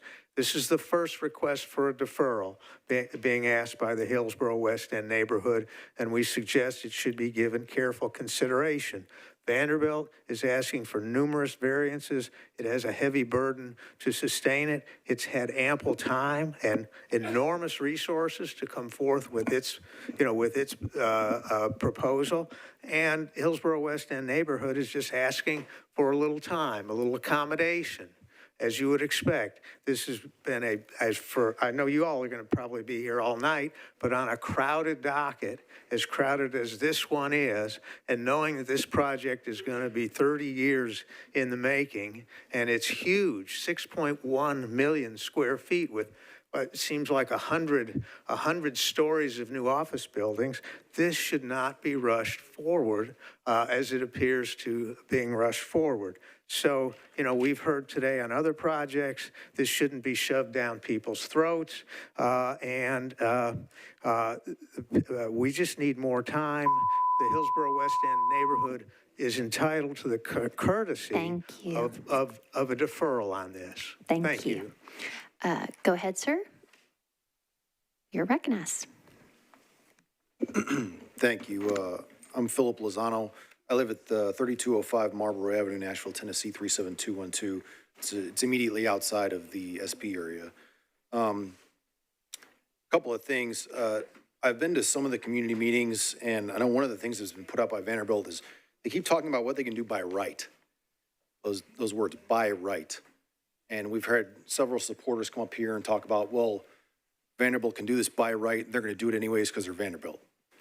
Well, that's not true. Okay. Zoning, whether it's existing or future zoning, is not a right of anyone. No one has a right to a specific zoning that they want, whether it's current or future. So there is a zoning there now, but they can get zoned down too. There's an administrative process to that, right? It happens here, but that can happen too. So I just think that the representation by Vanderbilt telling people that, well, this is going to happen and, we're going to build it in this existing zoning. If they did that, there's blowback to that too. So I think they should be more honest about that. The other thing is this community character plan for Green Hills. I'm trying to figure out what the relevance of this thing is. I know it's supposed to be for planning and like the community and everything, but it says in there, the community character policies are the standard by which development and investment decisions are reviewed and future zone change requests are measured. It says that right in there. If you look at the community character plan, that is phenomenally out of whack with this development, okay?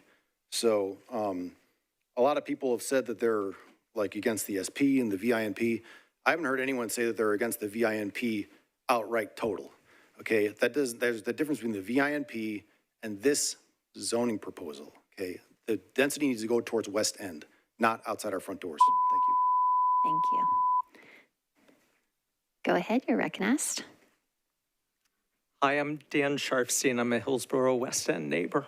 I support a sensible compromise that allows Vanderbilt to build a dense development without its height overwhelming our neighborhood and the campus. 2 quick points.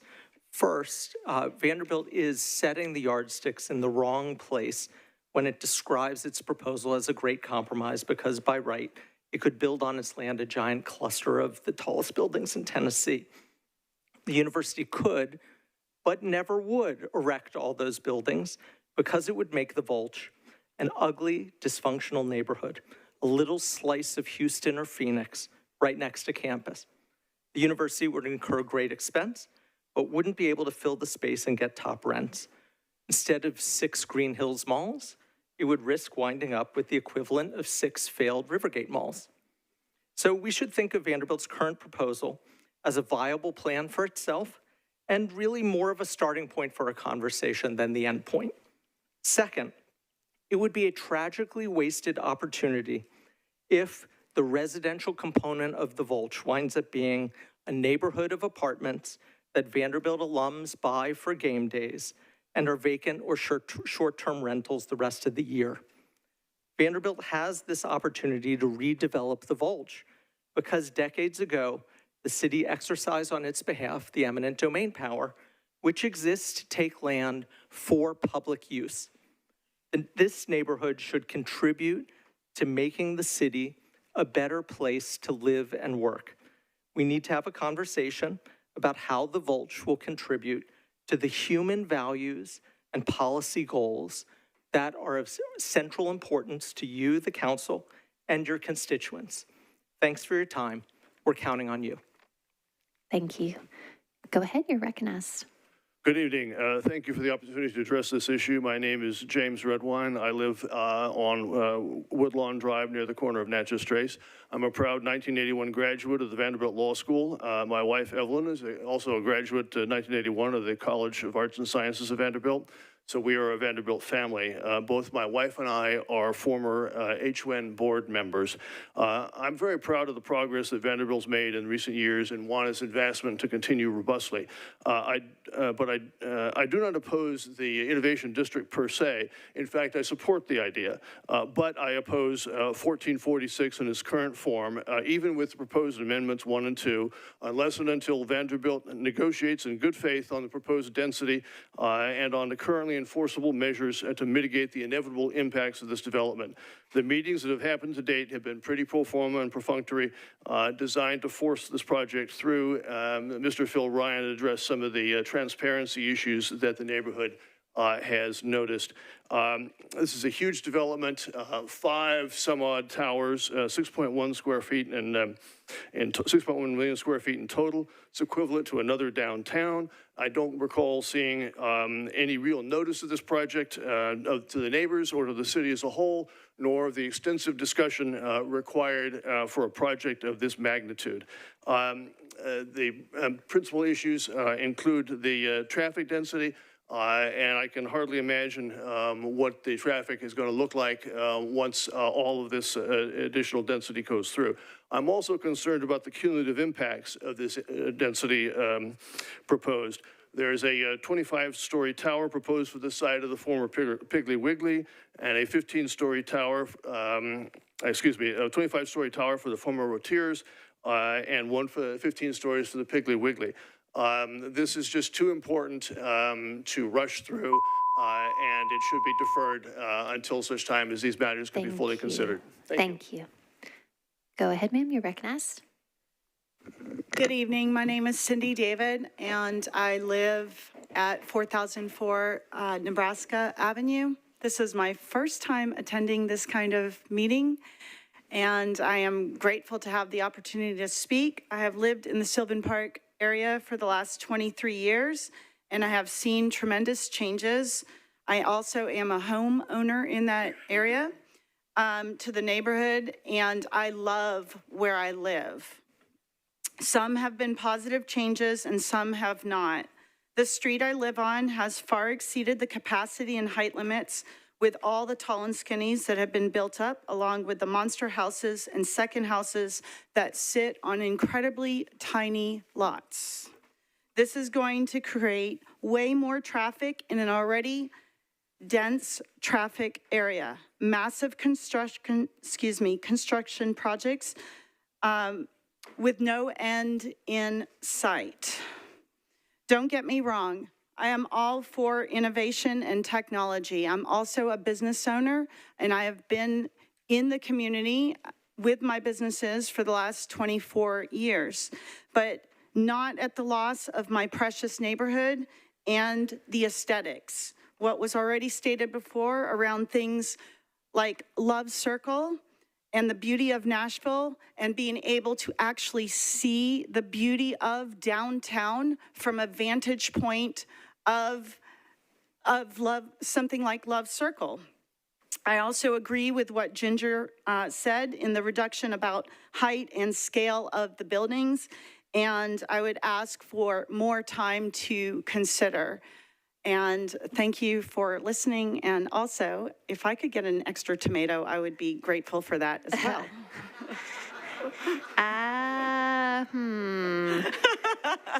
We may have started a bad trend here. Okay, come on forward, sir. If you'd step to the side for your tomato kindly and open the podium. Thank you. Uh-huh. Good evening. Go ahead, sir.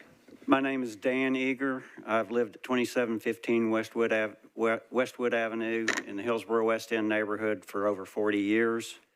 For much of my career, I managed an often controversial state regulatory program that affected individual landowners, highway construction, and private development projects that would alter Tennessee's waters. Through the experience of leading the promulgation of regulations governing the program and signing off on hundreds of individual permit decisions, I've developed a deep appreciation for the sometimes messy and frustrating public participation process. In the end, that process typically results in a better product, one that better serves the public interest. I request that Council vote to defer this measure to allow additional discussions and improve the project even further. Thank you. Thank you. Go ahead, come on forward. Good evening. Ryan Delahanty, 2724 Ackland Avenue. I'm a Vanderbilt alumnus. My wife is a professor there. We raised kids here. We live near Dragon Park. We are both scientists. We run a biotech. We want an innovation district for sure. We want labs, startups, jobs, but we are concerned about something narrower, which is height and what's in writing. So as drawn, this allows up to a 35-story building in the area that would be the equivalent to those parking lots. Imagine a wall that would block, an obelisk that could block the sun for neighbors in the neighborhood. Whatever gets built there will be permanent, so the numbers have to be right the first time. You've heard the story tonight of how Vanderbilt took homes 50 years ago with promises, and they turned them into parking lots. We're not relitigating that. We're saying this time the neighborhood gets protections in writing first. I sent Vanderbilt 6 written questions with commitments. Which commitments are enforceable? What prevents dilution? And what's funded and when? No answers. They said that they would be adaptable to market conditions. Flexibility for them can't mean uncertainty for us. So what this looks like, we need to cap the heights. We need to bring down the heights of the buildings with real promises. We need to bind the good intentions, the greenway connections, protected bike lanes, safe crossings, funded, scheduled, and in the text. Do that and the neighborhood won't be in opposition. We're the front porch of the innovation district. But once this passes, as drawn, the conversation changes. Today, everyone's at the table. After approval, participation becomes voluntary.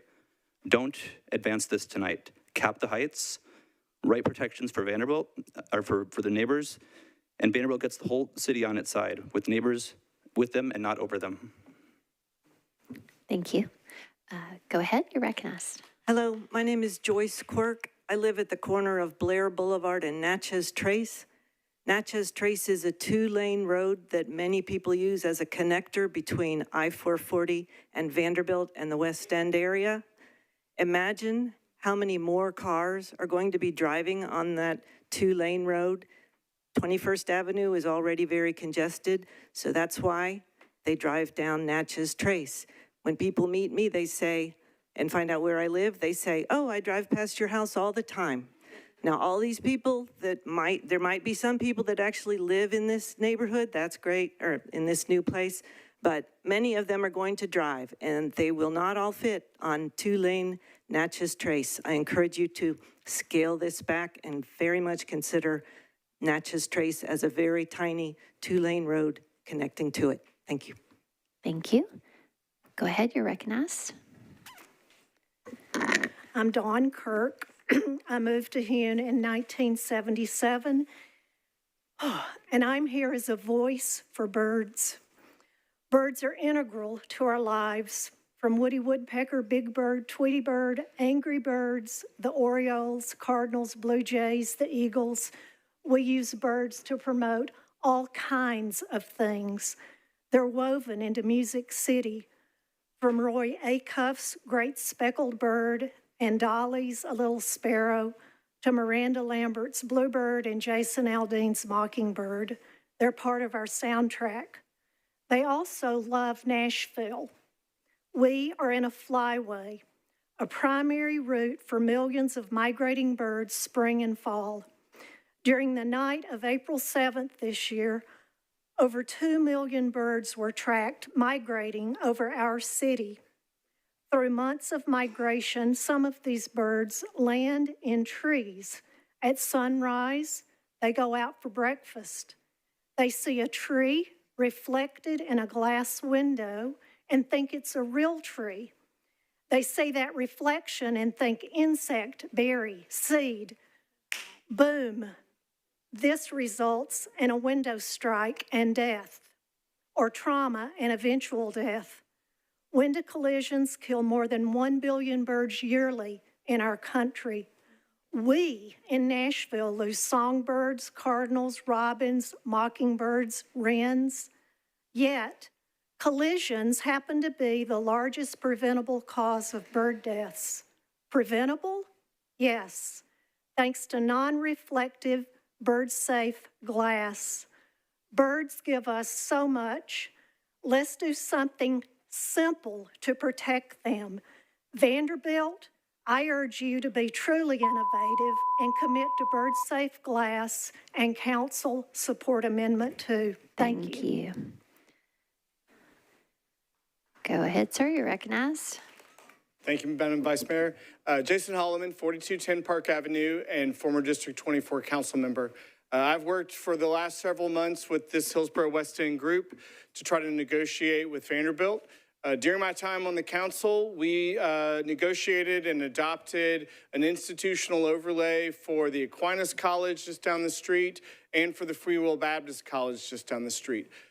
This proposal here is certainly a better configuration for Vanderbilt, and it can be a better configuration for the neighborhood as well. But I do want to highlight that as presently presented, this is an additional 500,000 square feet of development than what is allowed by right. And this neighborhood, as I think you have heard, has not worked in opposition, but has worked collaboratively. It's just that this is an incomplete collaboration at this point. And so what I would ask is that there be the opportunity to, as you have heard from several of these speakers tonight, to bring down these heights, particularly as they are adjacent to Blakemore and the existing single-family neighborhood, so that there is better transition in heights between that single-family, long-term historic neighborhood and the heights that we expect on West End, and then that there be overall reduction in height, because we don't want this to be a competitor to downtown. We want this to remain a vibrant university midtown area that supports downtown, but does not compete with downtown. So I hope that you will hear those concerns, work with Councilman Cash here in the next few weeks, and give us the time to complete that negotiation so that we can make this a project that is not just good for Vanderbilt, but is also good for the historic Hillsborough West End neighborhood. Thank you. All right. Okay, are you seeking to be recognized in opposition? Yeah. I've got a green shirt on. It's not tall enough. I want to block John Rich's view. Why isn't it more taller? Also, Vanderbilt's got drones. They got surveillance drones, and this is going to be another neighborhood that they're going to be surveilling with their drones. And I feel like that's Nashville too. And we should, the ordinance that's also on first reading today on drones, that Vanderbilt's program should have to go through that as well. And I wanted to support this, but it's not tall enough, and I'm afraid we're going to have more drone surveillance over a neighborhood, and don't love that. Thanks. All right. Is anyone else seeking to be recognized to speak in opposition? Okay, go ahead, ma'am. I am a former student of Councilmember Cash. Growing up, I would take the bus down West End, get off, walk through Vanderbilt's campus, sometimes up Natchez Trace, sometimes up Blakemore, depending on how I felt. And I'm intimately familiar with this area. I don't own a home, but I'm a longtime resident of the neighborhood. And I urge deferral tonight so that the neighborhood can have more time to work with Councilmember Cash to understand the amendments that were filed on Friday and to move forward in a way that's best for Vanderbilt and the neighbors. Thank you. Thank you. Anyone else seeking to be recognized in opposition? Okay. Seeing none, I will declare the public hearing closed. And it's over to you, Mr. Cash, for a motion to get this bill singular before us. While in the end, once potentially amended, you can make a consolidated motion at this juncture for purposes of potential amendment. You'll just please need to move 1446 separately and first. Right. Okay. Thank you. I would like to move on second reading and defer third reading till September 1st. Okay, so there is a motion to approve on second reading with the third reading deferred to September 1st. Properly seconded. Okay, and we are on to discussion. Mr. Cash, you have the floor, sir. Thanks. I would like to move my amendment. All right, there's a motion to amend with Amendment 1. It's properly seconded. Anything you want to share about the amendment, sir? I do. Thank you. And this amendment, it has a lot of things in it. It has additional concessions. It doesn't have 22 things in it, but it starts at 8 and goes to 22. And the first 5 are about the first 5 conditions reduce heights in feet, not in stories, but in feet, which is something that the neighborhood folks have worked on. And there are some really good things in here about some funds for traffic calming over a 15-year period as you know, as the development grows and has impact on the neighborhood and the surrounding communities. There are a number of things about construction that are specific to protect the neighborhood against construction vehicles, routes. There are also things about like posting information online and sharing. Mr. Cash, would you move your mic a little closer to your mouth, please? And sharing, there are a lot of good stuff there on construction and communication. There's also, the last thing there is a little different. It is I'm asking for an advisory committee to go with this. And I do want to take a minute to explain why, and I believe that it is very important. It was something I started talking with Vanderbilt early on. Look, this is a 43-acre, 30-year regulatory SP. Regulatory meaning it has lots of uses and heights and, you know, other elements to it, you know, requirements about green space and infrastructure. But we need a long-term way to continue to have engagement after we get the SP where we want it, and it becomes law. We need continuous engagement. So I've asked, and there's an example of this at Belmont, which is a great, one of the best neighborhood committees that I work with. It's very diverse. It is an advisory committee. You know, Vanderbilt contributes a lot to this community, and it is a great private university, sometimes very private, and they wanted to engage on this SP, and so I am asking for this so that as this regulatory SP becomes more of a site-based SP, that we are able to have community members, a variety of community members, engage with them and make sure that they are following the elements of the SP, that they can do face-to-face dialogue with Vanderbilt and share concerns and things they like. I move my amendment. All right, there is a motion to amend with Amendment 1. It was properly seconded. You have heard a description of the bill's sponsor and the amendment maker. So we're on to discussion on the motion to amend. Do you seek to be recognized on the amendment, Ms. Evans-Siegel? I was just in the queue because I thought Councilmember Cash was going to run out of time, so I would yield my time to him if he was not quite finished. Mr. Cash, is there more that you would like to share on?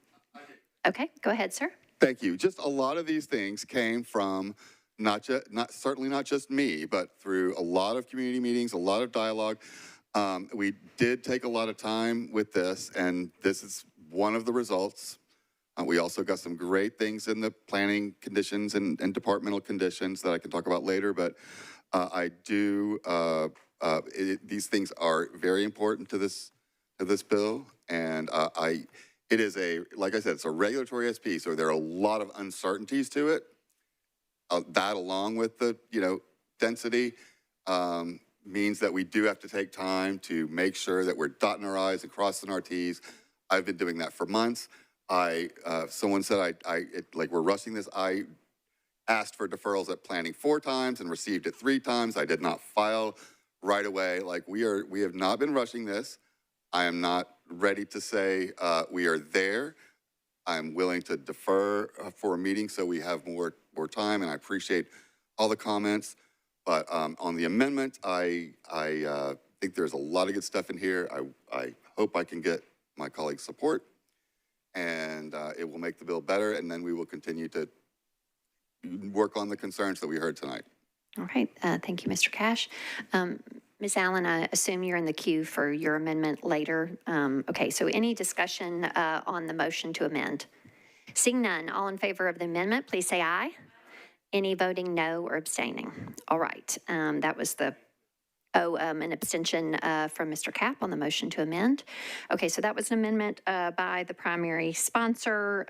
So I'm going to assume that we are renewing this motion to approve as amended so far with Amendment 1.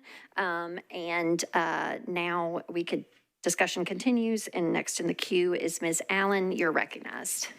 Thank you, Madam Vice Mayor. I want to start by just thanking Councilmember Cash for all the work he's put into this and all the neighbors that have worked on this for 2 years and that came out to speak. This has definitely been an iterative process, and Vanderbilt has had a lot to listen to, and I think they have been good listeners, and I am very pleased with the amendment and the changes that have been asked for and incorporated into that, and also for the deferral that's been requested. I think there's more discussion to be had, and I think we will use that time well, including on my Amendment 2, which I'm not going to move. It does deal with bird-safe glass, but I need to work on the language a little bit to make sure that I don't have any unintended consequences. So I do intend to bring it back on third, and so I will be using this interim time to just refine my language on that one as well. So with that, I would simply just ask for my colleagues' full support on the motions that the sponsor has made, and thank him again for all his efforts. All right, appreciate that. Okay, is there any further discussion on the motion to approve 1461 as amended with Amendment 1? Mr. Cash, would you like to amend your motion, consolidate it with 1447? I would like to move. No, my motion is the same. Oh. I want to. You want to? Yeah, I'm sorry. I'm going to move it as amended and defer third reading till September 1st. Right, but may I pull the companion bill 1447 in there? Oh, yes, please. Okay, and consolidate those. Okay, everybody clear on what the motion is before us? All right, is there any further discussion on that? Seeing none, all in favor, please say aye. Any voting no or abstaining? Mr. Cap is abstaining. All right, so both 1446 and 1447 has passed their second reading as amended with Amendment 1, and third reading will be on September 1st. Thanks, everybody, for coming out. I would ask that you please depart as quietly as possible because we still have more bills on public hearing. This does not conclude the meeting for the council members. Okay. Next is agenda item 18, ordinance BL 2026-1467, sponsor Toombs. This is an ordinance to amend Title 17, the Metro Code of Laws, the zoning ordinance of the Metro government by changing from R6 to SP zoning for a portion of property located at Baptist World Center Drive, numbered approximately 200 feet south of West Trinity Lane. This is 20.20 acres to permit a non-residential development with medical uses. Ms. Toombs, you're recognized. Thank you, Madam Vice Mayor. I believe this needs to be deferred to the next public hearing in September because of lack of notice. All right. Is there a second for that motion? Okay. It's properly moved and seconded for 1467 to be deferred to the public hearing of September 1st. Is there any discussion? Seeing none, all in favor, please say aye. Okay. Any noes or abstentions? All right. This has passed its second reading. Next is agenda item 19, ordinance BL 2026-1468, sponsor Vo. This is an ordinance to amend Title 17 of the Metro Code of Laws, the zoning ordinance of the Metro government by changing from R6A to RM20ANS zoning for properties located at 69A, B, and C Donaldson Street, approximately 200 feet north of Robertson Street. This is 0.17 acres. Ms. Vo, you're recognized. Thank you, Vice Mayor. I'd like to open the public hearing. Okay, I declare the public hearing open for Mrs. Vo's, Councilmember Vo's ordinance 1468. Would all members of the public here in support of this bill please raise your hand?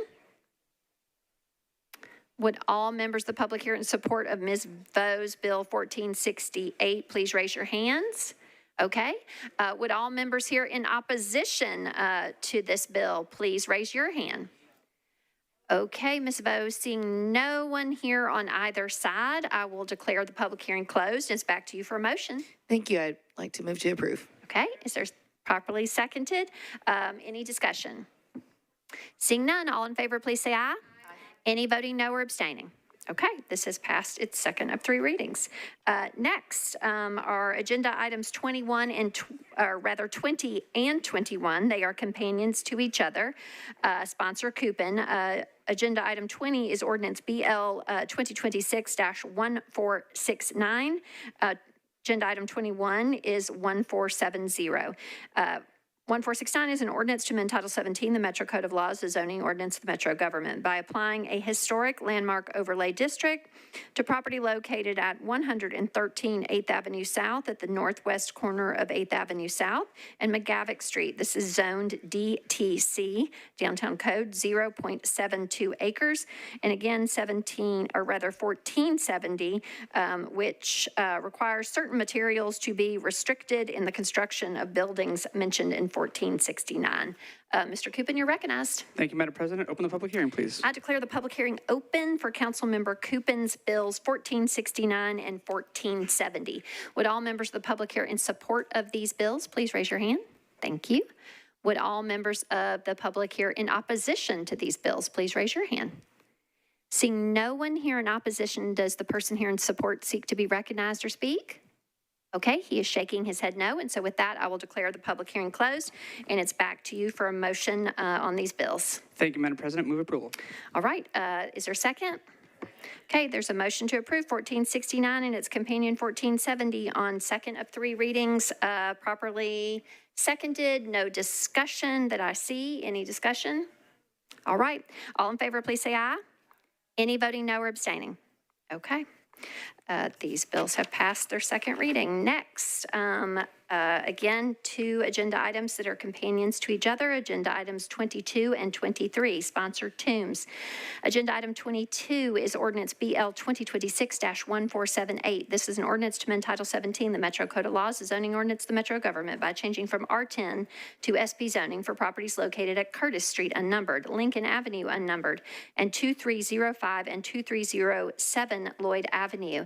At the northwest corner between Curtis Street and Lloyd Avenue, this is 6.32 acres to permit 62 multifamily residential units And again, it's companion 1472, which requires certain materials to be restricted in the construction of buildings mentioned in 1471. Ms. Toombs, you're recognized.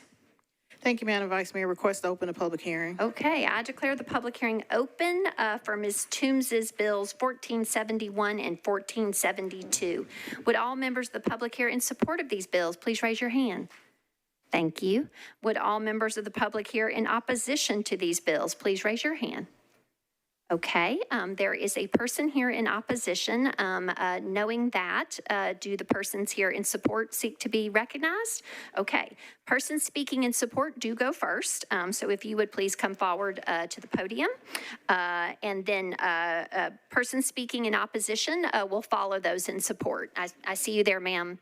Well, not so much behind the column, but gotcha. Okay, yes, ma'am. Go ahead, sir. Go ahead. Members of the council, I'm Jeff Hines with Catalyst Design Group. What I would like to do briefly is give you a little bit of history and perspective about this proposal. This is the fourth of 3 previous SPs that were approved for this area. They began with a rezoning along Clarksville Highway and progressed to the east over probably the last 10 years, with a total of approximately 50 acres being involved. This body heard a combination of the 3 first SPs in an amendment last summer and approved that, which with Councilmember Toombs' assistance moved around some of the density, basically. Part of those original SPs are under construction now. Elmington is building workforce housing, there's market rate housing, and my client, who will speak in a moment, Moda Homes, is building townhomes and cottage residences within those first 3. This SP continues upon the infrastructure that was built out in those initial phases, which included new roadways, new traffic signal at Clarksville Highway, intersection improvements at multiple locations. And this proposal ties back to that infrastructure traffic-wise, infrastructure-wise. So really, it is an expansion of those prior investments. What you will probably hear from anybody that speaks against this is generally the residents on Lloyd Avenue is who has reached out to us. And that is a dead-end street that has some larger lots and residences.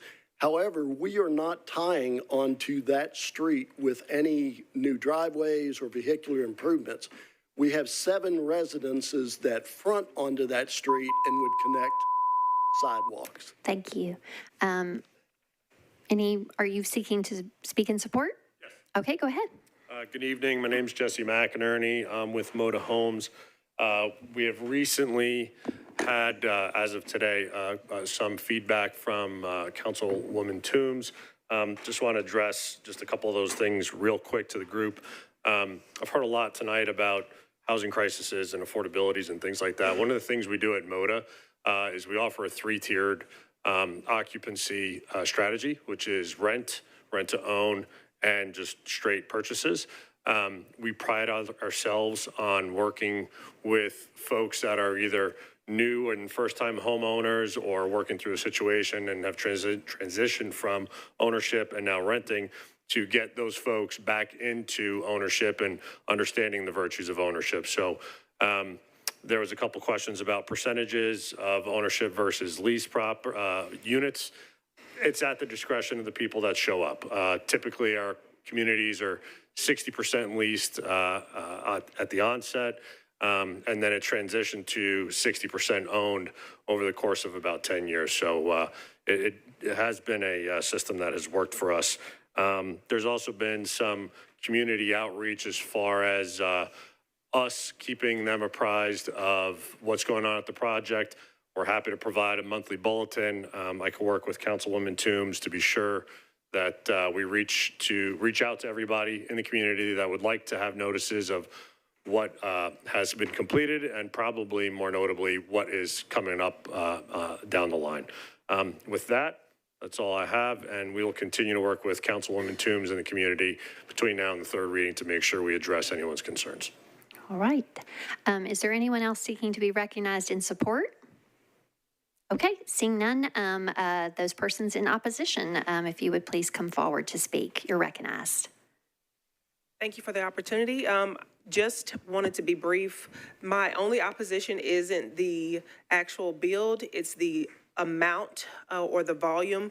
The neighborhood itself isn't conducive to the traffic that will come with that.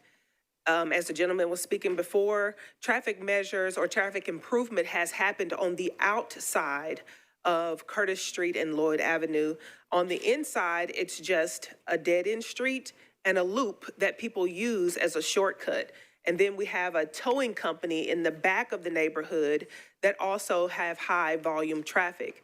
We have elderly and children in the neighborhood, bus stops in the neighborhood where people really don't have safe, adequate movement. There are no sidewalks in the older parts of the neighborhood, which is where I live on Curtis. And they mentioned that most of the driveways wouldn't be on Lloyd, so that leaves Curtis. Curtis is a high volume, high trafficked street.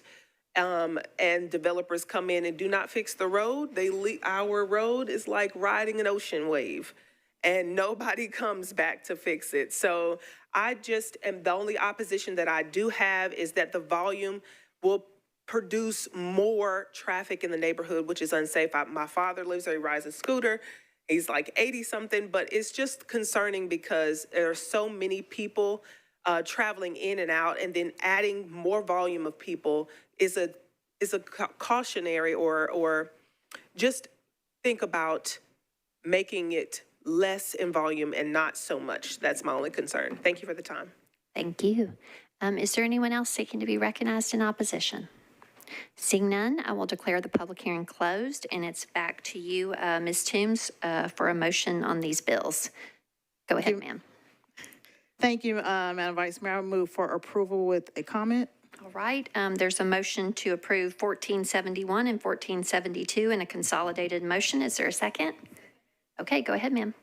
Thank you. So as the gentleman who spoke in favor said, this is a project that is part of multiple phases off of Curtis Street and Clarksville Highway. The current parcel that is being added as an expansion of the existing SP by right allows 27 duplexes, which is about 54 units. What is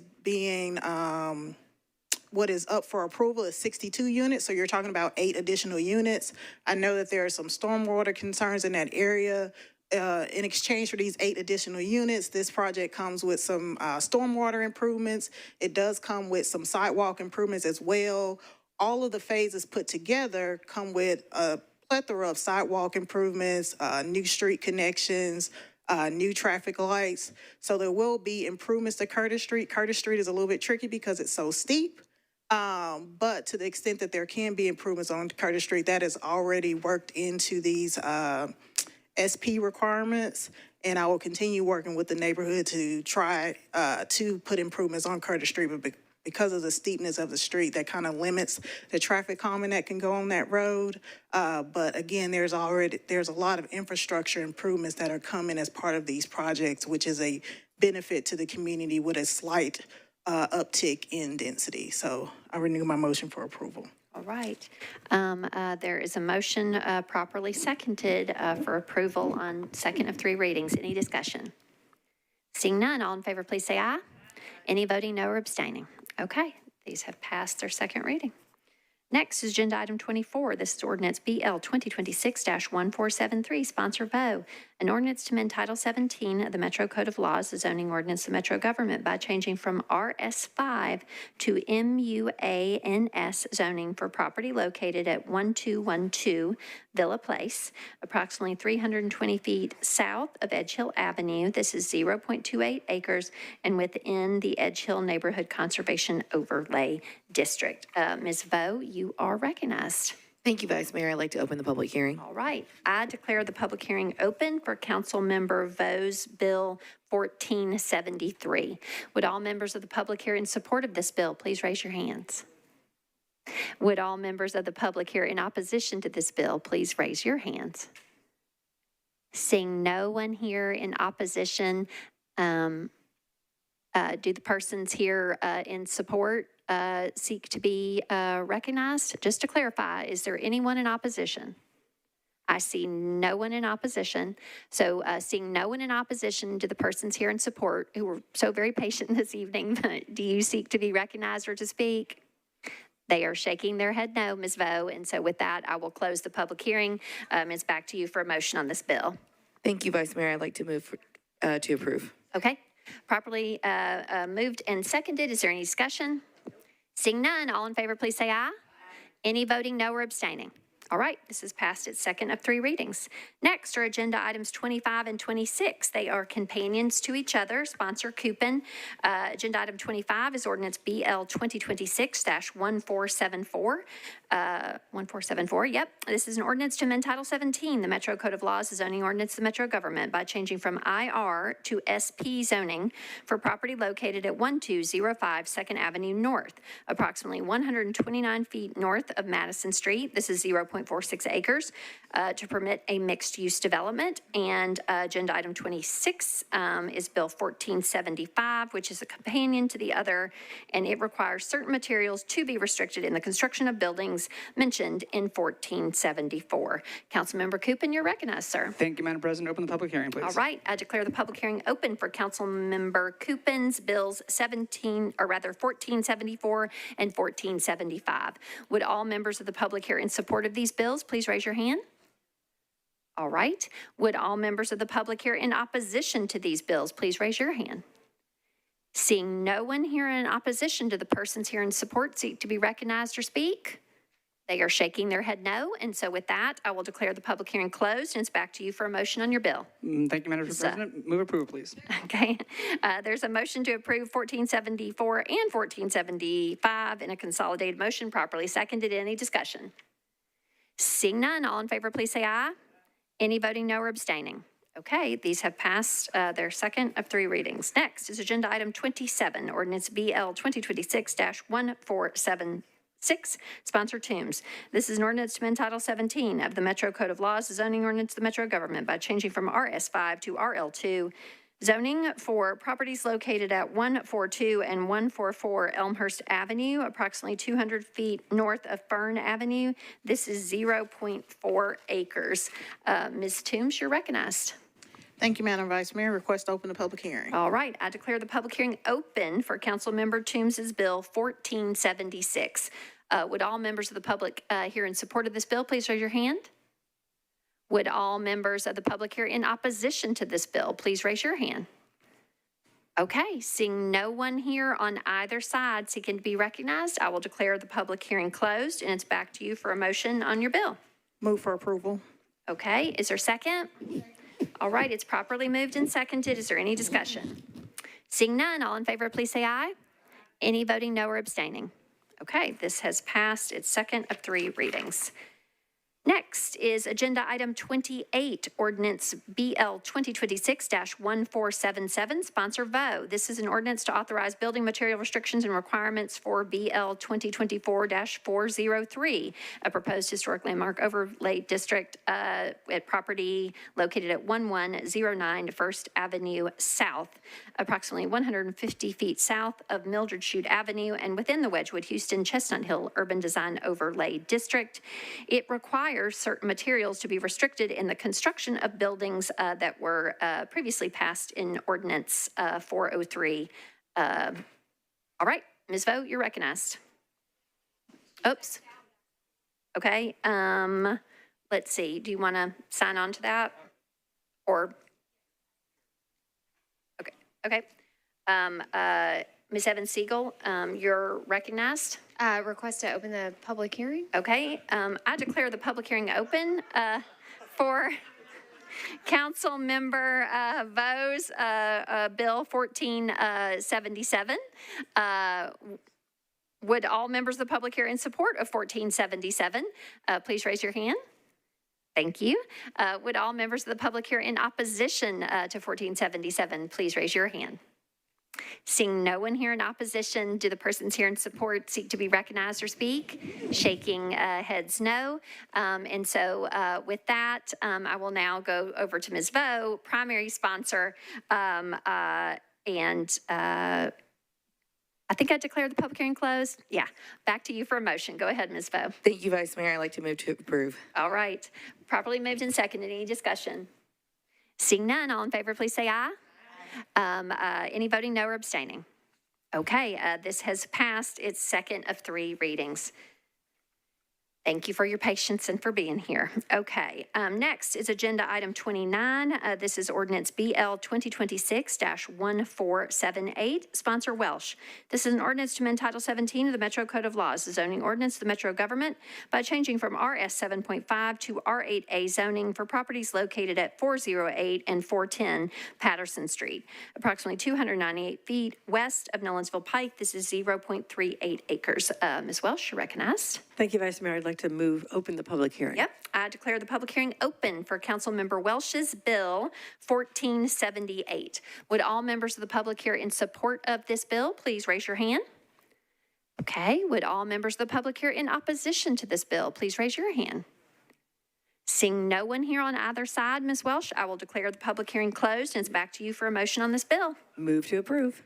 All right, there's a motion to approve. It's properly seconded. Is there any discussion? Seeing none, all in favor, please say aye. Any voting no or abstaining? Okay, this has passed its second of 3 readings. Next are agenda items 30 and 31. They are companions to each other. Sponsor Hancock. Agenda item 30 is ordinance BL 2026-1479. This is an ordinance to amend Title 17 of the Metro Code of Laws, the zoning ordinance of the Metro government, by changing from RS 7.5 to SP zoning for the properties located at 515 Anderson Lane and Anderson Lane unnumbered, approximately 450 feet east of Snow Avenue and approximately 615 feet west of Pierce Road. This is 3.93 acres to permit 57 multifamily residential units. And again, the companion 1480, which requires certain materials to be restricted in the construction of buildings mentioned in 1479. Ms. Hancock, you are recognized. Could we open the public hearing, please? Yes, I declare the public hearing open for Ms. Hancock's bills 1479 and 1480. Would all members of the public here in support of these bills please raise your hands? Thank you. Would all members of the public here in opposition to these bills please raise your hands? Okay. I'm seeing 3 persons in opposition behind you. Would the persons here in support seek to be recognized and speak? Hello, the Honorable Anthony Davis. Come on up to the podium. Person speaking in support will go first, and persons in opposition will speak afterwards. Okay, go ahead, sir. Thank you, Vice Mayor. Anthony Davis, resident of District 7. I'll be brief. I know it's a late night for us. We've been working on this SP approximately a year now, and originally, planning staff had recommended going the SP route. We originally tried to do a base zoning, but they recommended SP. So for several months now, we've been working with staff, NDOT, Councilmember Hancock has been great to work with, and the community to refine this unique site. It's a 4-acre infill site. It's neighborhood evolving in our project. It's an SP essentially asking for about RM15 level zoning. There's several SPs in the nearby vicinity as well. It's a missing middle opportunity. Primarily townhomes is what this would be, with some single family sprinkled in. It's definitely a product that's missing in the area. As far as working with the neighborhood, we've been in communication and supported by Councilmember Hancock throughout the process. Planning Commission has, of course, approved and brought us to this point. The councilmember did a great process going through her zoning, noticed her very large email list multiple times, actually. In addition to, of course, all the notices. We did a community meeting over the winter at Yazoo Brewing, and we had some neighbors attend, had some good feedback, all that kind of stuff. Made several changes to the SP at that point, and then even more recently, we've made a few more along the way. Having said that, just ask that you please support this SP that planning staff, commission has recommended at this point. We'll continue to listen to any concerns, of course, But please move this forward tonight so we can get this needed housing in Madison. Thank you so much. Thank you. Go ahead, you're recognized. Thank you, Vice Mayor, members of the council. My name is Michael Garrigan. I'm a civil engineer with Dell & Associates, 516 Heather Place. Just briefly to add to what Anthony just discussed, there are a couple SPs, a couple 100 feet to the north that are about 20 units per acre. There's the large Myatt Drive and Anderson SP, one block to the east, that's 20 units per acre. What we're proposing is 15, so it's slightly less. We have gone through several iterations. There was a stream on the site that we self-reported. The neighborhood next to us actually built right up to it, but we've got it buffered in a open green, natural green space. We've grown the perimeter landscape buffers as recently as this afternoon when a neighbor asked us to increase that and to state that we would preserve the trees. That would be something that will have to be included in an amendment, but that's something that we agreed to today. We've reduced the density. We reduced the heights from 3 to 2 stories for the units along Anderson Lane so that it blends in better with the neighboring homes, and even shifted those setbacks back a little bit. So we've made a lot of concessions along the way. One of the biggest ones I do think is we've agreed to do a traffic impact study, or an MMTA as NDOT calls it. There's a lot of just under the threshold developments in this area, which this is as well. Typically 80 units triggers the requirement. This is 57, but we've agreed to do that study that will take into account this development as well as all the others in the surrounding area to help find a solution to the traffic issue that they're having at Amqui Elementary, which is a couple 100 feet to the west. At pickup drop-off times, from what I understand, it's pretty grueling. So excited about that, and excited to bring this missing middle piece, and thank you for your support. All right, thank you. Go ahead. Hi, really like this. Thank you for getting it. Also, she has the best community meeting location, Yazoo. Like, you guys have the best neighborhood up there. You can get to Yazoo easily, 500 meters from the 76, a kilometer from the 55, or 56, and the Madison Community Center is right there. It's a wonderful neighborhood, and this is right in the context. Thank you so much. All right, is there anyone else seeking to be recognized in support? Seeing none, those persons in opposition who seek to be recognized or speak can go ahead and come on forward to the podium, please. Come on down. Thank you. You're recognized. What's going on? My name's Harold. I live right next to the property that's about to be developed. I think the developers are getting really close to something I can be, and I'm sorry, I'm super tired. I think they're getting really close to something we approve here, but they're just not there yet. I'm really hoping we divert this until we really have a couple more meetings with my neighbors. Preferably one that doesn't happen a couple days after an ice storm would be nice too. So that's it for me. I'm gonna head out. All righty. Next, go ahead and come on forward, please.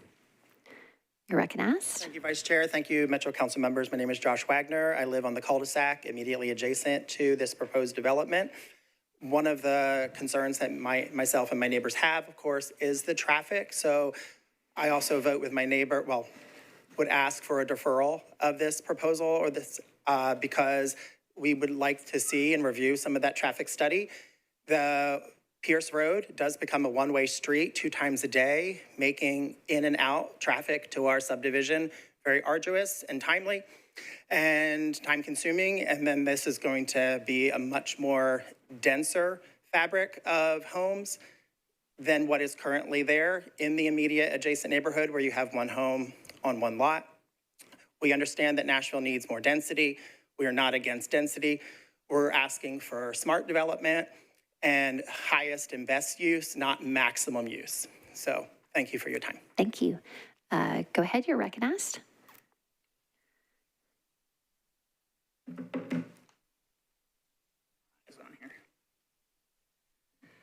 Hello, thank you for accepting our time here. My name is Paul Hebert, and I live at 509 Anderson Lane, which is just next to this monstrosity that they're wanting to put in. First, I had a whole prepared thing I was going to speak about, but I want to recognize Councilwoman Sykes. Your comments tonight have been on par. Everything that the community is asking for, you guys vote against. You don't listen to what we're saying, and that's completely wrong. We've had one meeting, and I've heard all these other ones where they've had 4 or 5 meetings. We had one. It was at Yazoo Brewing Company, where many of us who are in recovery asked for it not to be at, and it was the week of the ice storm. Like, nobody could make that. I spent a week getting out of my house. But I wanted to read you a quote. It says, "We are currently building a lot of dense housing in Madison. There are very few trees left in this area. Madison is one of 3 hot zones in the entire county where we don't have enough tree coverage. We have a higher asthma rate, and Nashville is seeking to add more trees elsewhere. So if we're going to start extra densifying this area by removing the trees, we're going to be exacerbating the health crisis we already have in Madison. In my community, we don't need any more trouble with our health crisis that we have. We need to lower asthma rates. We need to plant more trees." Why the hypocrisy? I ask that somebody call a vote on the record by roll call so we can see who is opposed to this and who's in favor of it. And if we have to, we'll take this to the Chancery Court and we'll file an injunction to stop this until this traffic study can be done and seen before this is approved. Thank you for your time. Is anyone else seeking to be recognized in opposition? Seeing none, I will declare the public hearing closed, and it's back to you, Ms. Hancock. I see you have an amendment. Should you wish to offer it, if you would just move the first bill separately, and then you could reconsolidate them at the end for passage, if that's what you choose to do at this time. Go ahead, ma'am. I'd like to move the bill with a brief comment. Just 1479 then? And then I can do the amendment separately, correct? Correct. If you move 1479, you got to move it by itself so you can amend it, and then you can reconsolidate it for passage if you would like to. That's fantastic. Okay. So there's a motion to approve 1479. It's properly seconded. Go ahead, ma'am. So first of all, I would like to thank all 3 community members that not only came out, but stayed through some very long public hearings. I know that it's not easy. I've been doing it for 7 years, so I feel the pain, and thank you so much for your dedication to the community. Second of all, we do have 2 meetings every month, and one of them is at Yazoo Brewing Company, where I actually drink the water that's like the brew water and not even any beer in there for myself, but I also have the meetings at Madtown Coffee in the morning. I don't know why they're always beverage places. If you don't want caffeine, there's also non-caffeinated tea and some juices and things. But I would love if you guys would come out. We have another 2 meetings planned next week on August 10th, 8 to 9, Madtown Coffee, and 6 to 7 at Yazoo Brewing Company, where there's also Grill Shack Burger and Fries and sodas.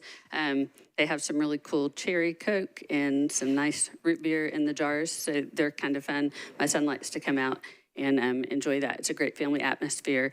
I do want to talk about this particular effort to provide some missing middle housing. I am really sensitive to the trees, and I really do appreciate you using my very own words to remind me of the asthma in Madison. I have asthma myself, and one of the things that we should do prior to that meeting is I'll have Michael and Anthony count the number of trees that are going to be retained in the area where the stormwater is, and also how many trees we're going to be planting versus how many trees are currently there. And I'll commit to getting Root Nashville to come out and put in twice as many trees as we're losing in the areas around there. I know that we already have some planned at the Ford dealership on the Gallatin-Anderson Road, but we can definitely focus on making sure that area has even more trees than currently existing.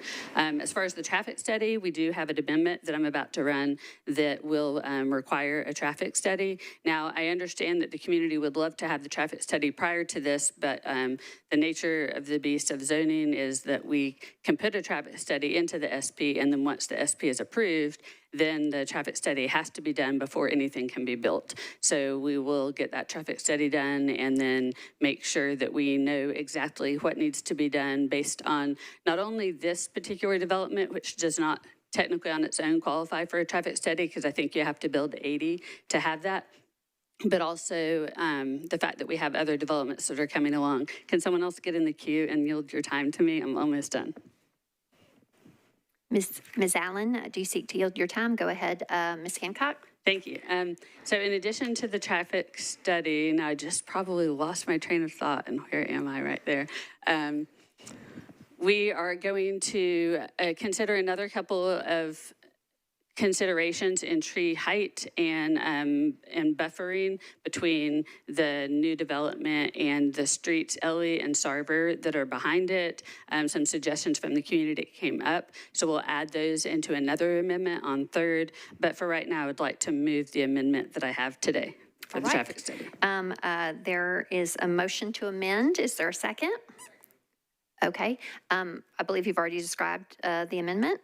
Is that correct? That's correct. Traffic study. Got it. Okay. Is there any discussion on the motion to amend? Okay. Seeing none, all in favor of the amendment, please say aye. Any voting no or abstaining? Okay. So at this juncture, if you would like to renew your motion to approve 1479 as amended and 1480. Is that your desire there? I would like to amend my motion. No, you don't have to say it. You can just say yeah. Yes. Okay, is there a second? All right. Okay, is there any further discussion on this bill as amended? One additional thing I did want to say about the particular area in the traffic challenge is there are two already approved SPs that were approved years ago on Shannon, which is on the corner of Shannon and Pierce, and that's going to enlarge that street. So we're working with MMPD and the traffic people at Amco Elementary to try to get that blockage of Pierce to cease and have it kind of wrap a little bit to do a little bit better job of managing the traffic in that neighborhood. All righty. Is there any further discussion on this motion to approve as amended on second reading? Oh, and we also want a roll call vote due to the request from the audience. Thank you. Okay. There were 3 people who said okay, right? Yes. Okay. All right. Mr. Clerk, would you please open the machine? There is a roll call vote requested.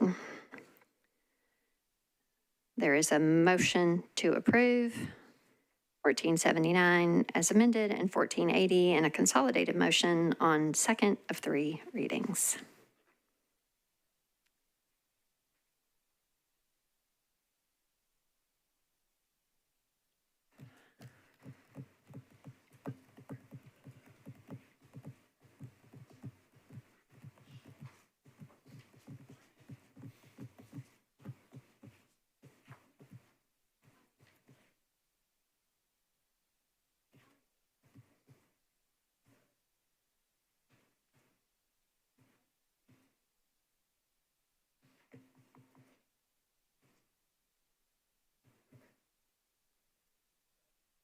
Mr. Bradford, are you seeking to vote?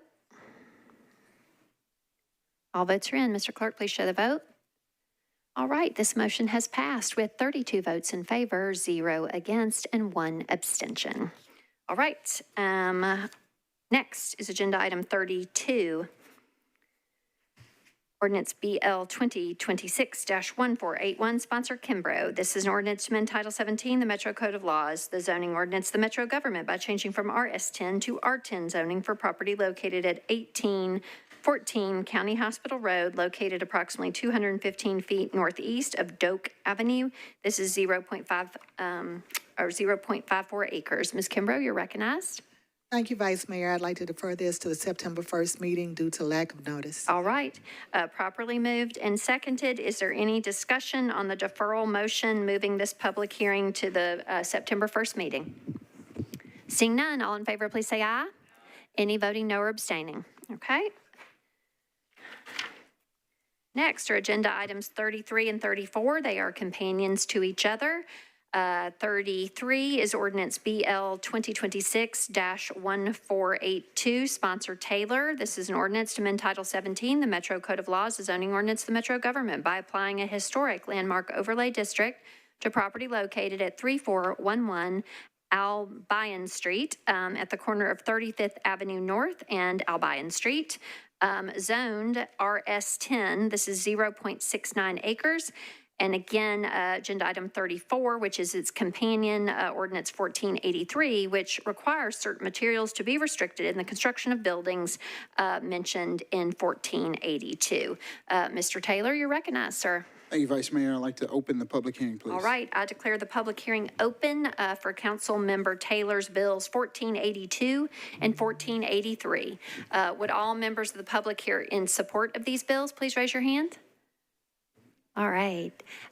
Would all members of the public here in opposition to these bills please raise your hand? Seeing no one here in opposition, do the persons here in support seek to be recognized or speak? Yes, sir? Y'all go ahead.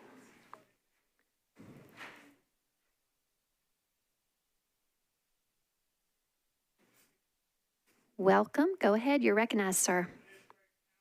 Oh, I'm sorry, sir. Go ahead. My name is Max Scott. I'm a member of this great church called Mount Olive Missionary Baptist Church. This church moved from downtown Nashville to the location at 34 on Albion Street, right across from Tennessee State University in 1955. I was a student there at Tennessee State, and I joined this church as a watch care member and a young officer there at the church. After returning from graduation, I came back to the university and also came back to Mount Olive, and I was made a official deacon for that church in 1955. So I've been a member of that church a long time. So we want to get approval here. We have met with the commission, and everything has been approved to put a landmark marker there at the church. And so that's why we are here today, to finish this particular project for this great church. And we want everybody to stand who are representing Mount Olive today. Thank y'all for coming out. I know it's been a long night. Okay. Is anyone else seeking to be recognized in support? Go ahead, sir. How y'all doing? How y'all doing? It is just an honor to be standing here before y'all. I'm a retired disabled veteran of the United States Army, and I was raised in church as a child. So when I came home, God blessed me with a beautiful wife. And as a man of God, you have to lead by example. So I got a new church home.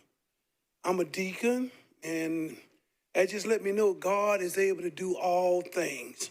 So if y'all would just honor us with getting us this approved so we can move on and continue to do the Lord's work, I'd appreciate it. Thank you. All righty. Thank you so much. The other gentleman seek to speak? Go ahead, sir. You're recognized. Thank you. My name is Christian Patton, and this is deeply personal for me. So my great-grandfather, Reverend John Thomas Patton, he served as pastor at Mount Olive Church. And before that, he was actually the president of Nashville NAACP, so there's a lot of history there.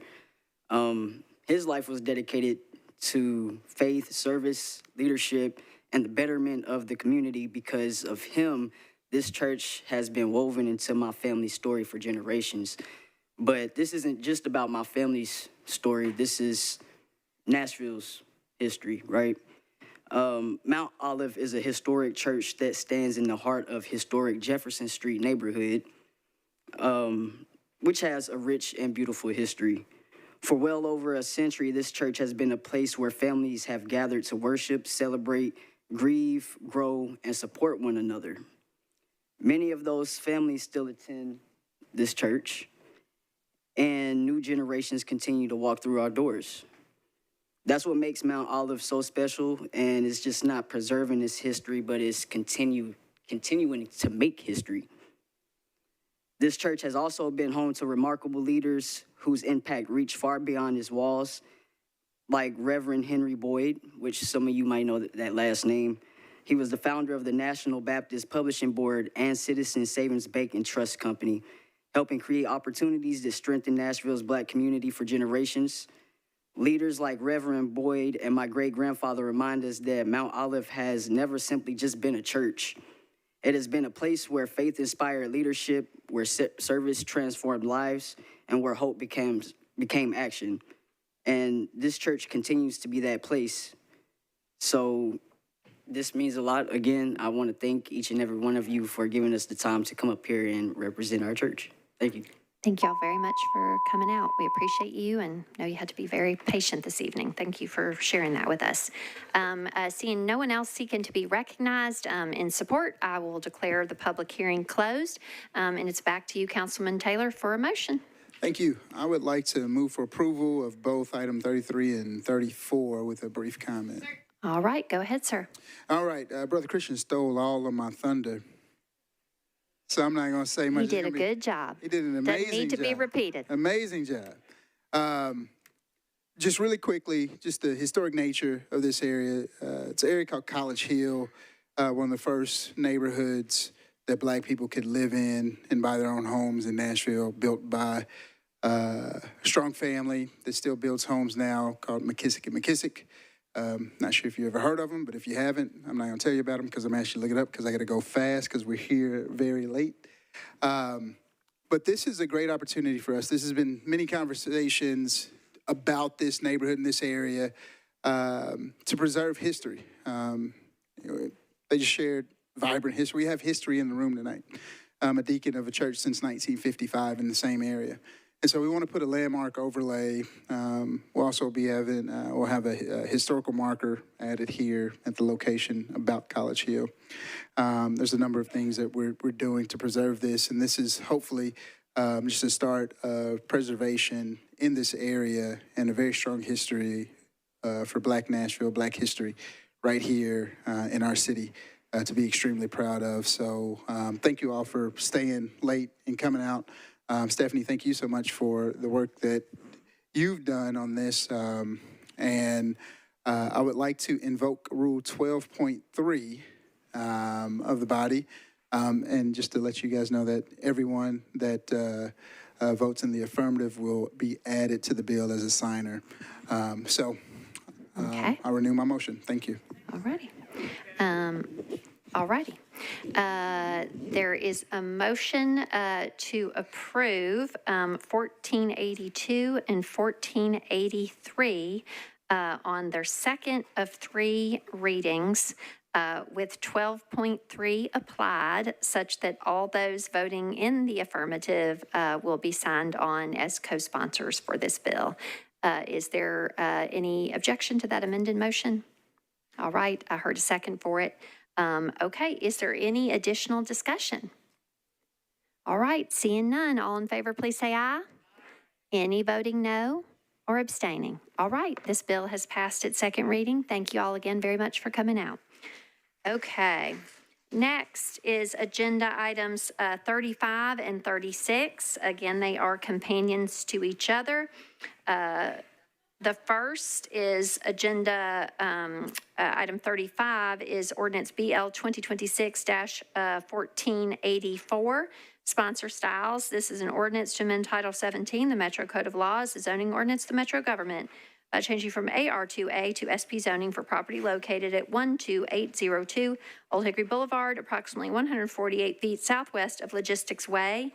This is 3.6 acres to permit a mixed-use development. And as well, its companion, agenda item 36, that's Bill 1485. It requires certain materials to be restricted in the construction of buildings mentioned in 1484. Ms. Stiles, you're recognized. Yes, I would like to open the public hearing, All right. please. Okay. They've been so patient. I declare the public hearing open for Ms. Stiles' bills 1484 and 1485. Would all members of the public here in support of these bills please raise your hands? Thank you. Would all members of the public here in opposition to these bills please raise your hands? Okay, seeing no one here in opposition to the persons here in support seek to be recognized or speak. They are shaking their head no, Ms. Stiles, and so with that, I will declare the public hearing closed, and it's back to you for a motion on these bills. Yes, I'd like to move for approval, please. Okay. There's a motion to approve 1484 and 1485 in a consolidated motion on second reading. Is there a second? Is there any discussion? Seeing none, all in favor, please say aye. Aye. Any voting no or abstaining? Okay, these have passed their second reading. All right, hang in there. We're almost there to the end of public hearing. Agenda item 37, ordinance BL 2026-1486, sponsor Welsh, an ordinance to amend Title 17, the Metro Code of Laws, a zoning ordinance of the Metro government by changing from RS5 to R6A zoning for property located at 303 Joyner Avenue, approximately 65 feet southwest of Burbank Avenue. This is 0.17 acres. Councilmember Welsh, you are recognized. Thank you, Vice Mayor. I'd like to open the public hearing. All right, I declare the public hearing open for Councilmember Welsh's Bill 1486. Would all members of the public here in support of this bill please raise your hand? Would all members of the public here in opposition to this bill 1486? Anyone? Seeing none on either side, I will declare the public hearing closed, and it's back to you for a motion on this bill. Move to approve. Is there a second? Okay, it is properly moved and seconded. Is there any discussion? Seeing none, all in favor, please say aye. Any voting no or abstaining? Okay, this has passed its second of three readings. Agenda item 38, ordinance BL 2026-1487, sponsors Eastlick and Evans. This is an ordinance to amend Title 17, the Metro Code of Laws, the zoning ordinance of the Metro government by changing from RS15 to AR2A zoning for property located at 981 Old Lebanon Dirt Road, approximately 1,777 feet northwest of New Hope Road. This is 5.01 acres. Councilmember Eastlick, you're recognized, sir. Request to open public hearing. All right.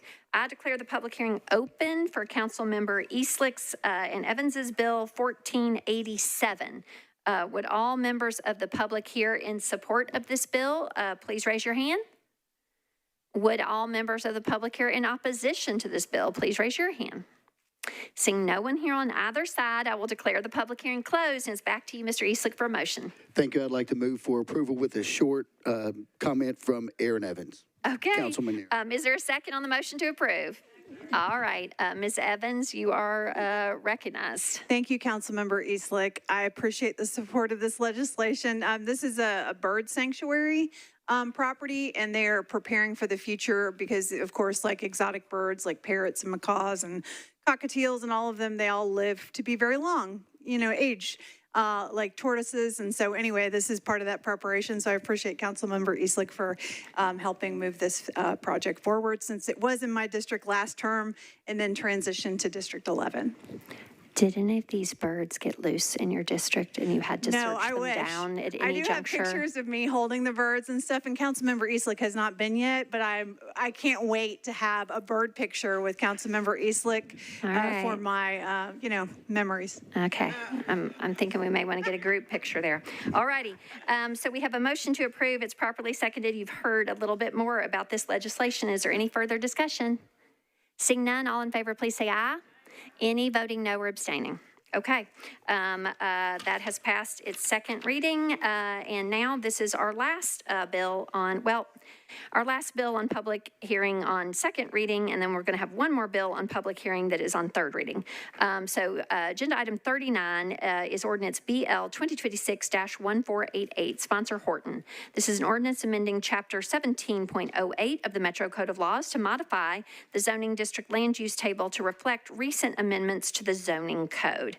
Councilmember Horton, Mr. Chair, you are recognized, sir. Thank you, Vice Mayor. I'd like to open the public hearing, please. Okay, I declare the public hearing open for Councilmember Horton's Bill 1488. Would all members of the public here in support of this bill please raise your hands? Would all members of the public here in opposition to this bill please raise your hand? Seeing no one on either side, Mr. Horton, I will declare the public hearing closed, and it's back to you for a motion to get the bill before us. I'd like to move for approval, please. Okay, go ahead, sir. I'd like to move the amendment, please. Okay, is there a second on that motion to amend? Okay, go ahead, sir. Anything you want to share about the amendment? It corrects additional errors we identified in the land use table. Okay, any discussion on the motion to amend? Seeing none, all in favor of the amendment, please say aye. Any voting no or abstaining? All right, if you would renew your motion. I'd like to move for approval as amended, please. Great. Is there a second? All right, any discussion on that? Seeing none, all in favor, please say aye. Any voting no or abstaining? Okay, this is passed its second of 3 readings as amended. Now we are in Agenda Section J. This is a bill singular on public hearing and on third reading. This is Agenda Item 40. It is Ordinance BL 2026-1451, sponsors Toombs, Horton, Bradford, Vogue, Coupon, and Allen. This is an ordinance approving Amendment Number 6 to the Arts Center Redevelopment Plan, Amendment Number 1 to the Bordeaux Redevelopment Plan, Amendment Number 1 to the Central State Redevelopment Plan, Amendment Number 6 to the Phillips Jackson Redevelopment Plan, Amendment Number 9 to the Rutledge Hill Redevelopment Plan, and Amendment Number 1 to the Skyline Redevelopment Plan. Ms. Toombs, you're recognized. Thank you, Madam Vice Mayor. Request to open the public hearing. All right, I declare the public hearing open for Councilmember Toombs's Bill 1451. Would all persons here in support of the bill please raise your hand? Okay, would all members here in opposition please raise your hand? All right, seeing no one here in support, the person in opposition is very welcome to go ahead and speak. Go ahead, Mr. Ryder. Madam Chair, I think it's a little unfortunate that we have 6 amendment items in one consolidated bill. That's pretty hard to address in 2 minutes, really. I mean, I just don't get that. Also, this has been referred to the Budget and Finance and the Planning Committee.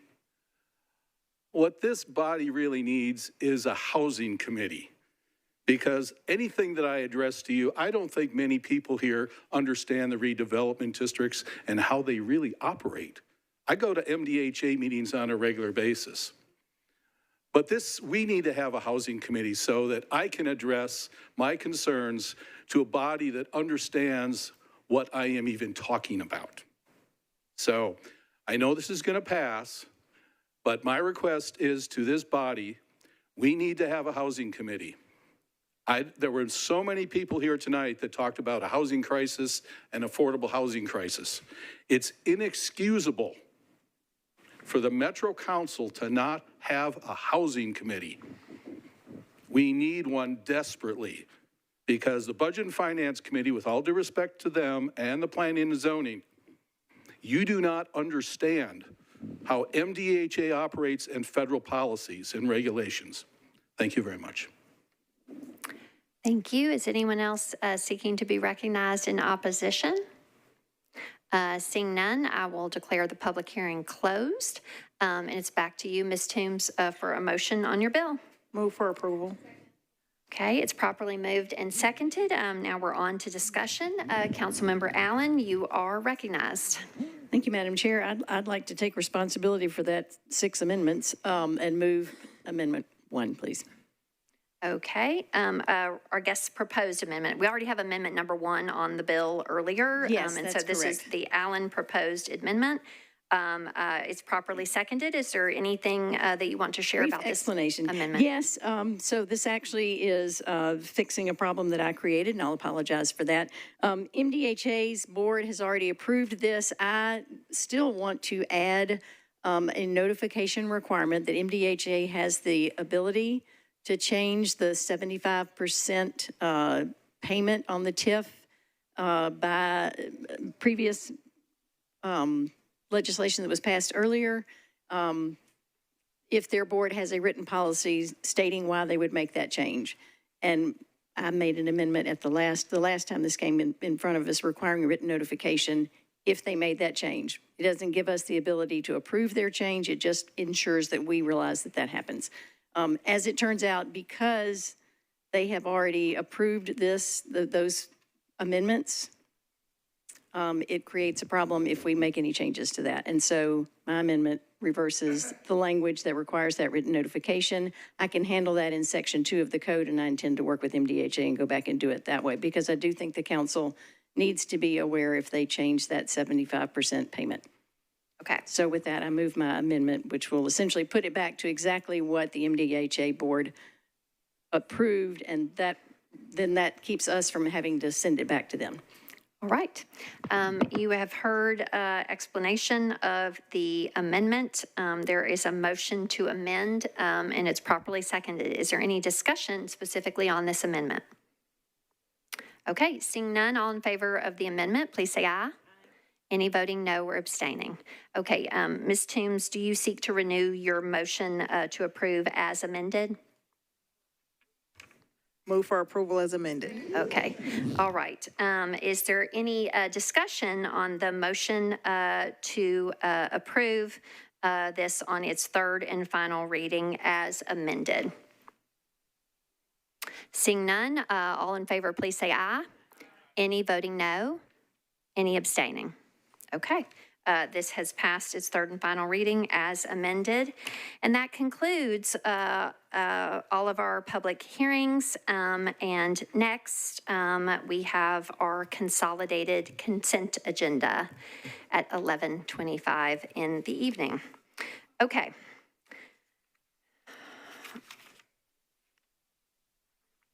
As always, I know Mr. Prepty is always very conscientious of staff and members and everybody. So if anyone needs, we're not going to adjourn or take a recess or no, I didn't even, that word shouldn't come out of my mouth. We are not going to take a recess, but if there is anybody who needs to take a personal break, feel free and please let us know if that's needed by any member of staff or supporting staff. Okay. Section K is our consolidated consent agenda. All resolutions and second and third reading ordinances on this agenda are included on the consent agenda if recommended for approval unanimously by all committees to which the item was referred. Items on the consent agenda will be voted on at a single time. The item number along with the resolution and ordinance number of the items on the consent agenda will be read by me. Members of the council will or may rather remove any item from the consent agenda by request before the consent agenda vote is taken. All right, here are the items proposed for the consolidated consent agenda. First among them are the resolutions. Agenda item 41, resolution 2026-2078.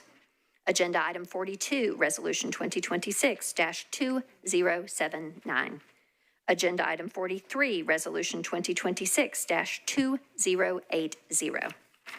Agenda item 44, resolution 2026-2081. Agenda item 45, resolution 2026-2082.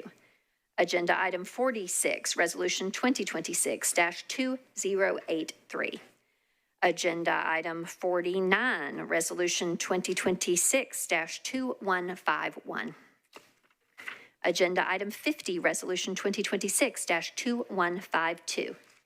Agenda item 51, resolution 2026-2153.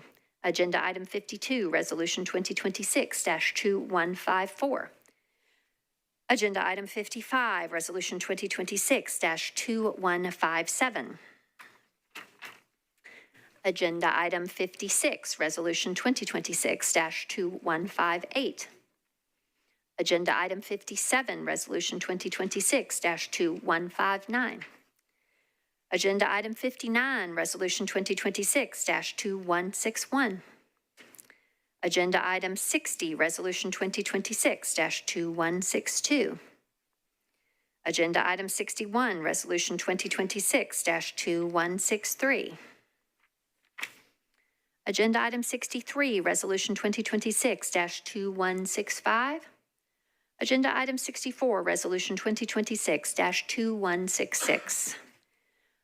Agenda item 65, resolution 2026-2167. Agenda item 66, resolution 2026-2168. Agenda item 67, resolution 2026-2169. Agenda item 68, resolution 2026-2170. Agenda item 69, resolution 2026-2171. Agenda item 70, resolution 2026-2172. Agenda item 71, resolution 2026-2173. Agenda item 72, resolution 2026-2174. Agenda item 73, resolution 2026-2175. Agenda item 74, resolution 2026-2176. Agenda item 75, Resolution 2026-2177. Agenda item 76, Resolution 2026-2178. Agenda item 77, Resolution 2026-2179. Agenda item 78, Resolution 2026-2180. Agenda item 79, Resolution 2026-2181. Moving now to second reading items proposed for the consolidated consent agenda. First among those is agenda item 102, ordinance BL 2026-1491. Agenda item 105, ordinance BL 2026-1494. Agenda item 106, ordinance BL 2026-1495. Agenda item 107, ordinance BL 2026-1496. Next, for items on the third reading, proposed for the consent agenda. First among those is agenda item 112, ordinance BL 2026-1442. Agenda item 113, ordinance BL 2026-1449.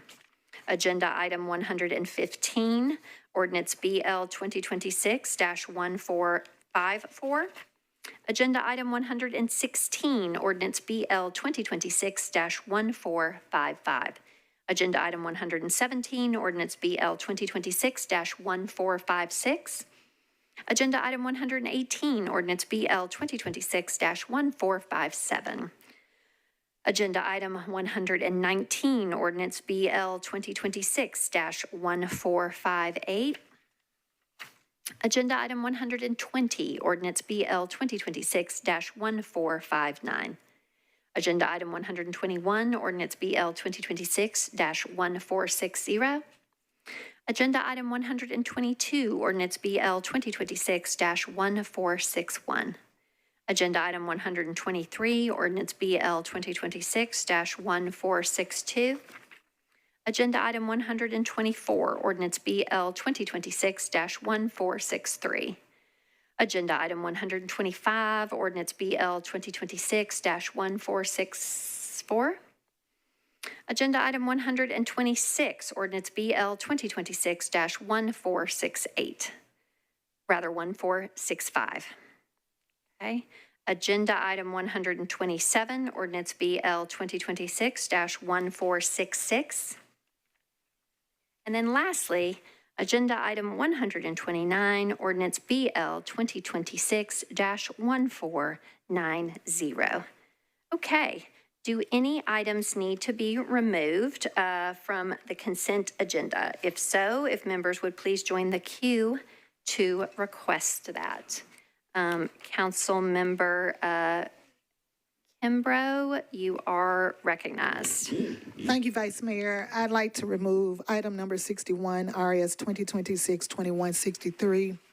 Okay, agenda item 61, resolution 2026-2163 will be removed from consent.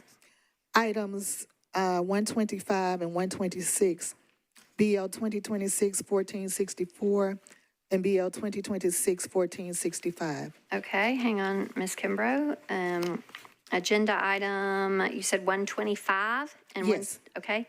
Agenda item 125, which is ordinance BL 2026-1464, will be removed from consent, as well as, I think I heard you say agenda item 126, is that correct? Yes. Ordinance BL 2026-1465, that will also be removed from consent. Yes. Okay, Councilmember Coopin, you're recognized. Thank you, Madam President. Please remove item 50, RS 2026-2152 for the purposes of an abstention, please. Okay, agenda item 50, RS 2026-2152 will be removed from consent for purposes of an abstention. Next, Councilmember Vo, you're recognized. Thank you, Vice Mayor. Can we please remove agenda item 79, RS 2026-2181, please. Okay, agenda item 79, RS 2026-2181, will be removed from consent.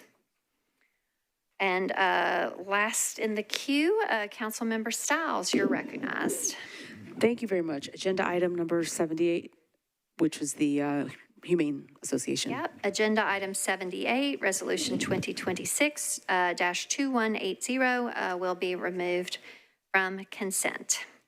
Okay, are any other members seeking to be recognized to remove an item from consent? Okay, seeing none, Mr. Clerk, are all committee reports in for the items on the remaining on the consent or on the consent agenda? Yes, all committee reports are in. Okay, thank you, Mr. Clerk.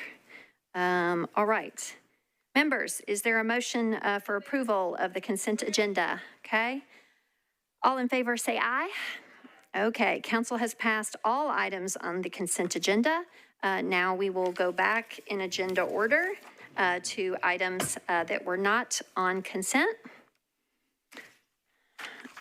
Okay, first among those in our resolutions, Section L of the agenda is agenda item 47, resolution 2026-2135, sponsors Toombs, Swara, Allen, and Coupon.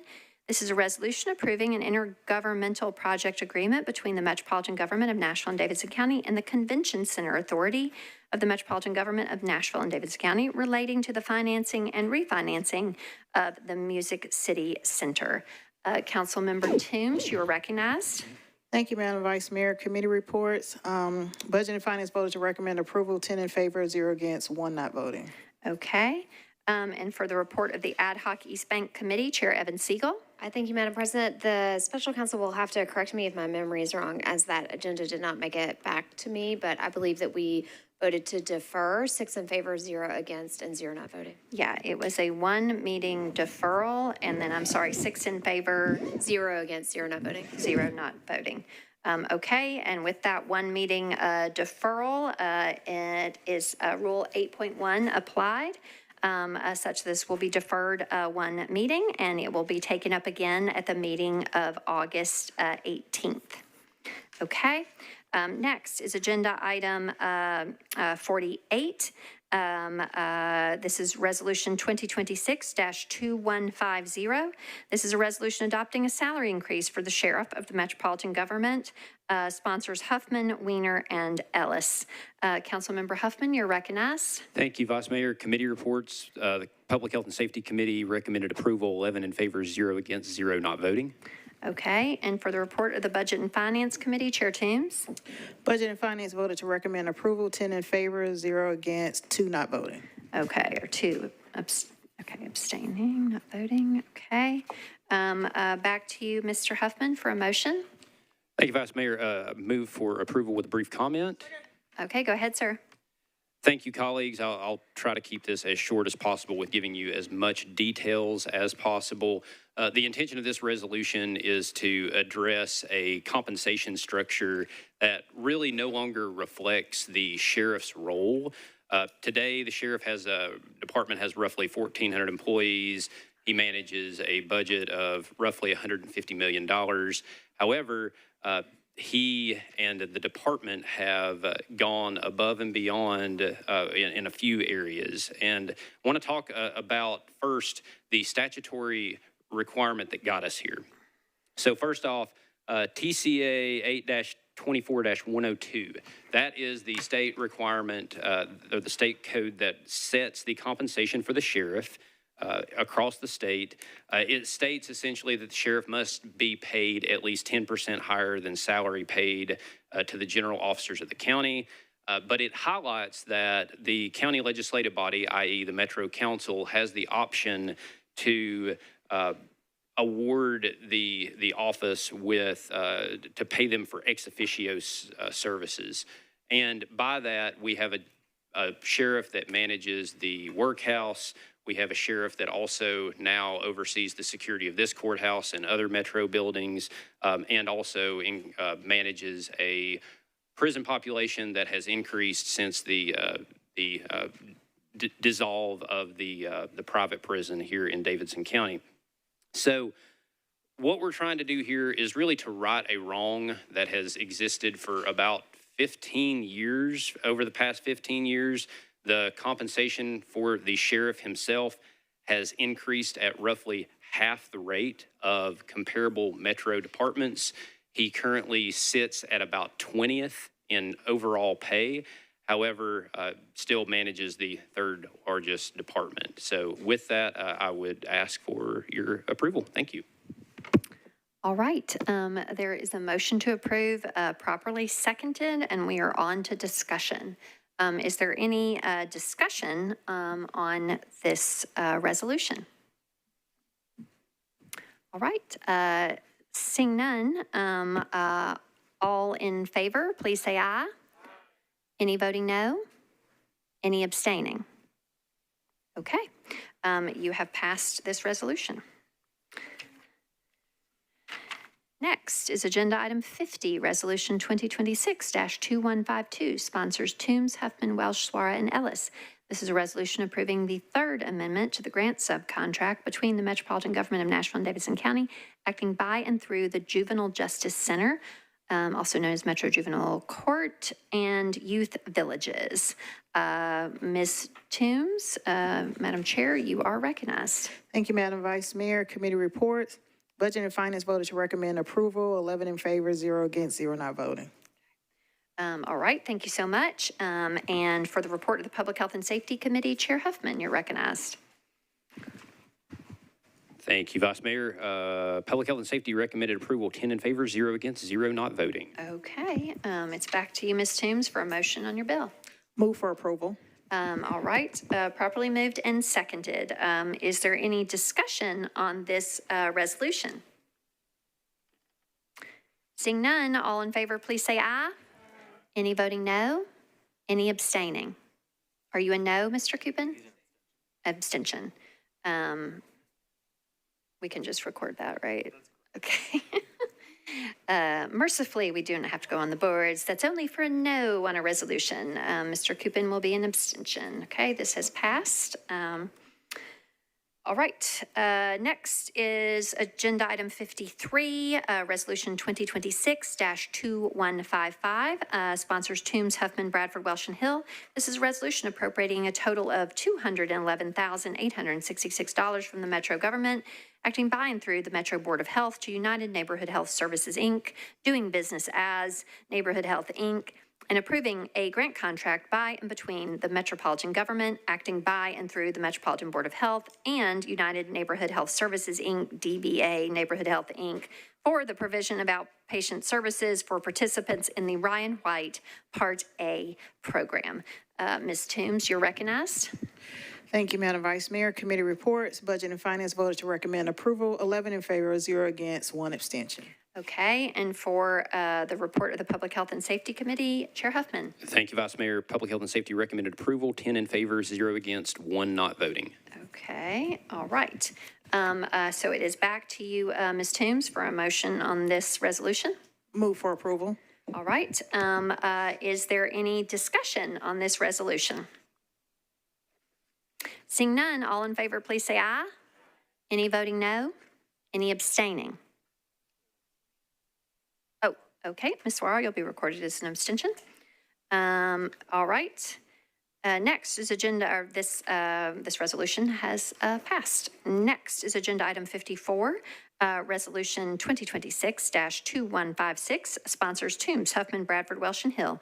This is a resolution appropriating a total of $452,444 from the Metropolitan Government, acting by and through the Metropolitan Board of Health to Streetworks, doing business as Today's Hope, and approving a grant contract by and between the Metropolitan Government, acting by and through the Metropolitan Board of Health and Streetworks, doing business as Hope, for the provision of emergency financial assistance, medical case management, nutrition services, psychosocial services, early intervention services, outreach services, and transportation services for participants in the Ryan White Part A program. Councilmember Toombs, you're recognized. Thank you, Madam Vice Mayor. Committee reports. Budget and Finance voted to recommend approval, 11 in favor, 0 against, 0 not voting. Okay, and for the report of Public Health and Safety, Chair Huffman. Thank you, Vice Mayor. Public Health and Safety recommended approval, 10 in favor, 0 against, 1 not voting. Okay, got it. Back to you for a motion on this bill. Ms. Toombs? Move for approval. Properly moved and seconded. Is there any discussion? Seeing none. Oh, okay, understood, sir. We'll get there. Any discussion? All right, seeing none. All in favor, please say aye. Any voting no or abstaining? Mr. Nash is an abstention. Any others? Okay, you have adopted this resolution. Next is agenda item 58, resolution 2026-2160. Sponsor Toombs, Huffman, Bradford, Welsh, Hill, Ewing, and Ellis. This is a resolution appropriating a total of $563,908 from the Metro government, acting by and through the Metro Board of Health to Meharry Medical College, and approving a grant contract between the Metro government, acting by and through the Metro Board of Health and Meharry Medical College for the provision of food assistance, medical case management, mental health services, outpatient services, and psychosocial services for participants in the Ryan White Part A program. Councilmember Toombs, you're recognized again. Thank you, Madam Vice Mayor. Committee reports, Budget and Finance voted to recommend approval, 10 in favor, 0 against, 1 not voting. All right. I am sensing a pattern. Chair Huffman, go ahead, sir. Thank you, Vice Mayor. Public Health and Safety recommended approval, 10 in favor, 0 against, 1 not voting. Okay, thank you, sir. Back to you for a motion. Ms. Toombs? Move for approval. Okay. Is there any discussion on this resolution? Seeing none, all in favor, please say aye. Any voting no? Any abstaining? Okay, Ms. Suara, you'll be recorded as an abstention. Okay, council has adopted this resolution. Okay. Next is agenda item 61, resolution 2026-2163. Sponsor Toombs, Huffman, Welsh, Allen, or rather Hill, Allen, Ewing, Suara, and Ellis. This is a resolution appropriating a total of $750,000 from the Metro government, acting by and through the Metro Board of Health, to Dismiss, Inc., to operate the Dismiss House and Harm Reduction Initiative to focus on expanding linkage to and harm reduction services for men returning from incarceration who face an elevated risk of opioid use disorder and overdose. Councilmember Toombs, Madam Chair, you're recognized. Thank you, Madam Vice Mayor. Committee reports, Budget and Finance voted to recommend approval, 11 in favor, 0 against, 0 not voting.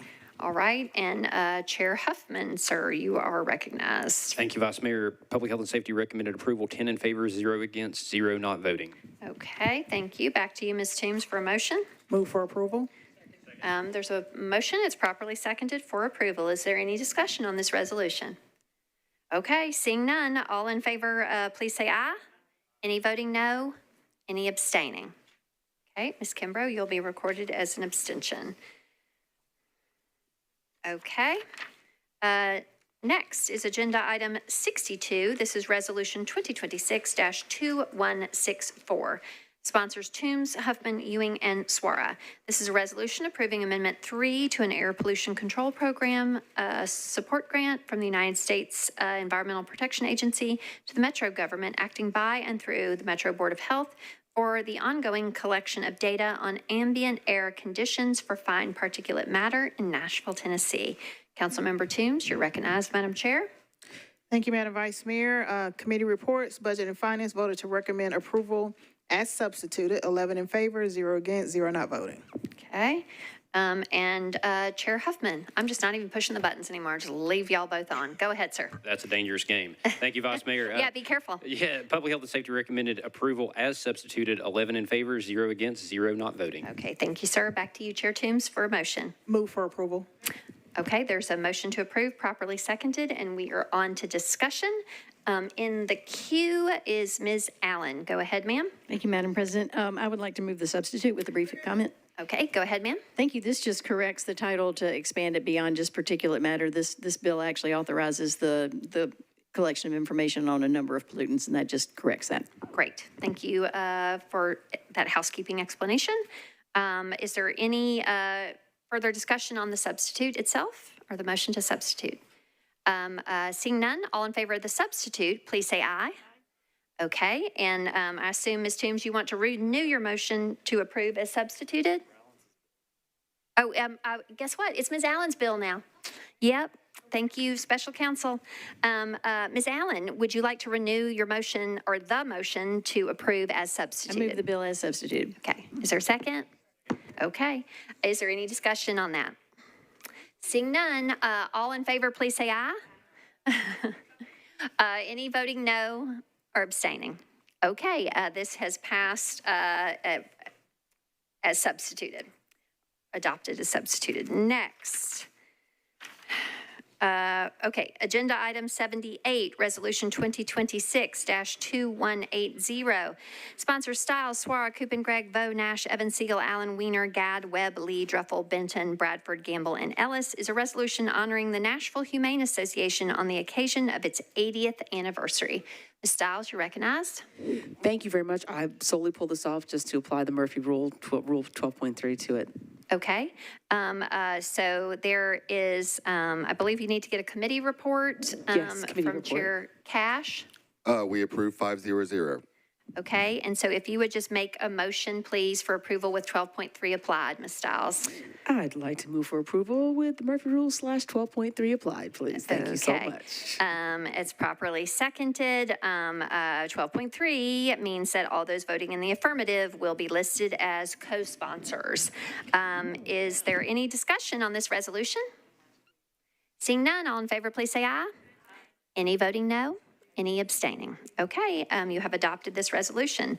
Last among the resolutions is agenda item 79, resolution 2026-2181. Sponsors Vo, Coopin, Harrell, Hill, Porterfield, Nash, Ewing, Swara, Druffel, Huffman, Evans, Siegel, Gadd, Stiles, Benton, Hancock, Lee, Webb, and Ellis. This is a resolution recognizing the 78th Japan America Student Conference hosted in Nashville, Tennessee in August of 2026. Ms. Vo, you are recognized. Thank you so much, Vice Mayor. Colleagues, it is my honor to present this Let's resolution. get a quick committee report from Mr. Cash. No big deal. I was so excited. I mean, I know, we gotta, yeah. Committee reports, please. Approve 500. Okay, Go. great. Go ahead, Ms. Vo. Thank you. I move to approve with a brief comment. Go ahead, ma'am. Thank you. Colleagues, it's my honor to present this resolution recognizing the 78th Japan America Student Conference on its return to Nashville next week.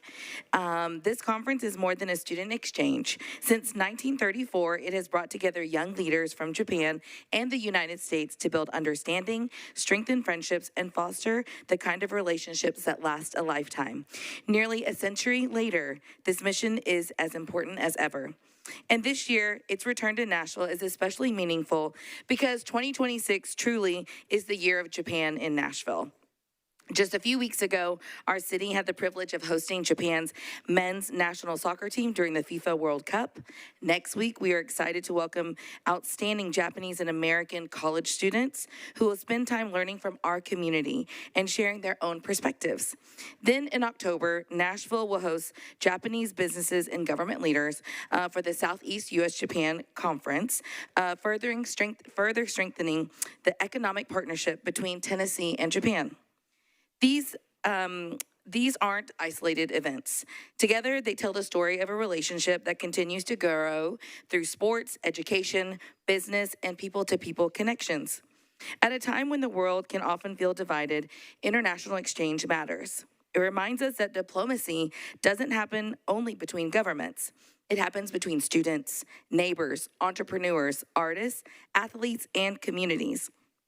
It happens when we listen to one another, learn from one another, and discover the values we share. I'm proud that Nashville is once again serving as a place where these connections can flourish, especially between young people. I hope our visitors leave with a deeper appreciation of our city, and I hope that our youth learn about this unique opportunity and that we see future JASC participants from Nashville. I ask for your support of this resolution, and I join all of Nashville in extending a warm welcome to the delegates of the 78th Japan America Student Conference. Thank you. Thank you, Ms. Vo. There's a motion to approve, properly seconded. Is there any discussion? Seeing none, all in favor, please say aye. Any voting no or abstaining? Okay, you have adopted this resolution, and we look forward to greeting that group and parts of that group here at the courthouse as well. Okay, Next is Agenda Section M. This is a late resolution numbered as M1. Sponsors Welsh and Johnston. This is a resolution approving a participation agreement between the Metro government of Nashville and Davidson County, acting by and through the Metro Department of Water and Sewerage Services and 563 Veritas LLC to provide public water service improvements for 563 Veritas's proposed development, as well as other existing properties in the area. Okay, Ms. Welsh, you're recognized. Thank you, Vice Mayor. I'd like to request a suspension of the rules. All right. Mr. Cash, was there a report of your committee on the late filed nature? We approved of the late filed nature 500. Okay. As having heard the report of Chair Cash, is there any objection to a suspension of the rules to get this before us and be considered? Seeing none, the rules are suspended. Go ahead, ma'am. Thank you, Vice Mayor. Committee reports. Okay, for the report of the Planning and Zoning Committee, Chair Horton, you're recognized. Thank you, Vice Mayor. P&Z recommended approval, 7 in favor, 0 against, 0 not voting. Okay, and for the report of the Transportation and Infrastructure Committee, Chair Evan Siegel, you're recognized. The Transportation and Infrastructure Committee recommended approval, 6 in favor, 0 against, 0 not voting.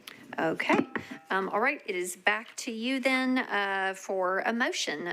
Ms. Welsh. Move to approve. Okay, there is a motion to approve. It's properly seconded. Is there any discussion on this resolution? Seeing none, all in favor, please say aye. Any voting no or abstaining? Okay, you have adopted this resolution. Next are Section N, bills on introduction and first reading. Okay, by rule, all items on first reading shall be voted on at the same time unless requested otherwise by the primary sponsor or by 2 other members. Do any items need to be removed from the collective vote? Okay, Ms. Vo, go ahead, ma'am. Thank you, Vice Mayor. I'd like to remove agenda item 93. Okay. I'd like to request the suspension of the rules. Okay, we'll get there. Let's pass the first, okay. Okay, so we're pulling 93 off of first reading. Is there any other items that need to be pulled from first? Seeing none, is there a motion for approval of all the items remaining on first consideration? Properly seconded. And so without objection, you have approved all items on first reading, with the exception of agenda item 93. This is ordinance BL 2026-1510, sponsor Vo. This is an ordinance to amend Title 17 of the Metro Code of Laws, the zoning ordinance of the Metro government of Nashville and Davidson County by changing from RM20 to SP zoning on properties located at 1232 and 1234. And 1250 3rd Avenue South, approximately 422 feet north of Hart Street. This is 0.65 acres to permit a mixed-use development. Go ahead, Ms. Vo. Thank you, Vice Mayor. I'd like to request the suspension of the rules. Okay, Chair Cash, did you? Okay, it was not considered by your committee. Is there any objection to the suspension of the rules to address this matter at this time? Seeing none, the rules are suspended. Go ahead, Ms. Vo. Thank you. I move to approve, in order to pass this bill on first reading because it doesn't have a recommendation yet, but it will by the time it goes to public hearing. Okay, so it's going to the Planning Commission in August? Yes. And coming back here? Yes. Okay. You've heard an explanation from Ms. Vo.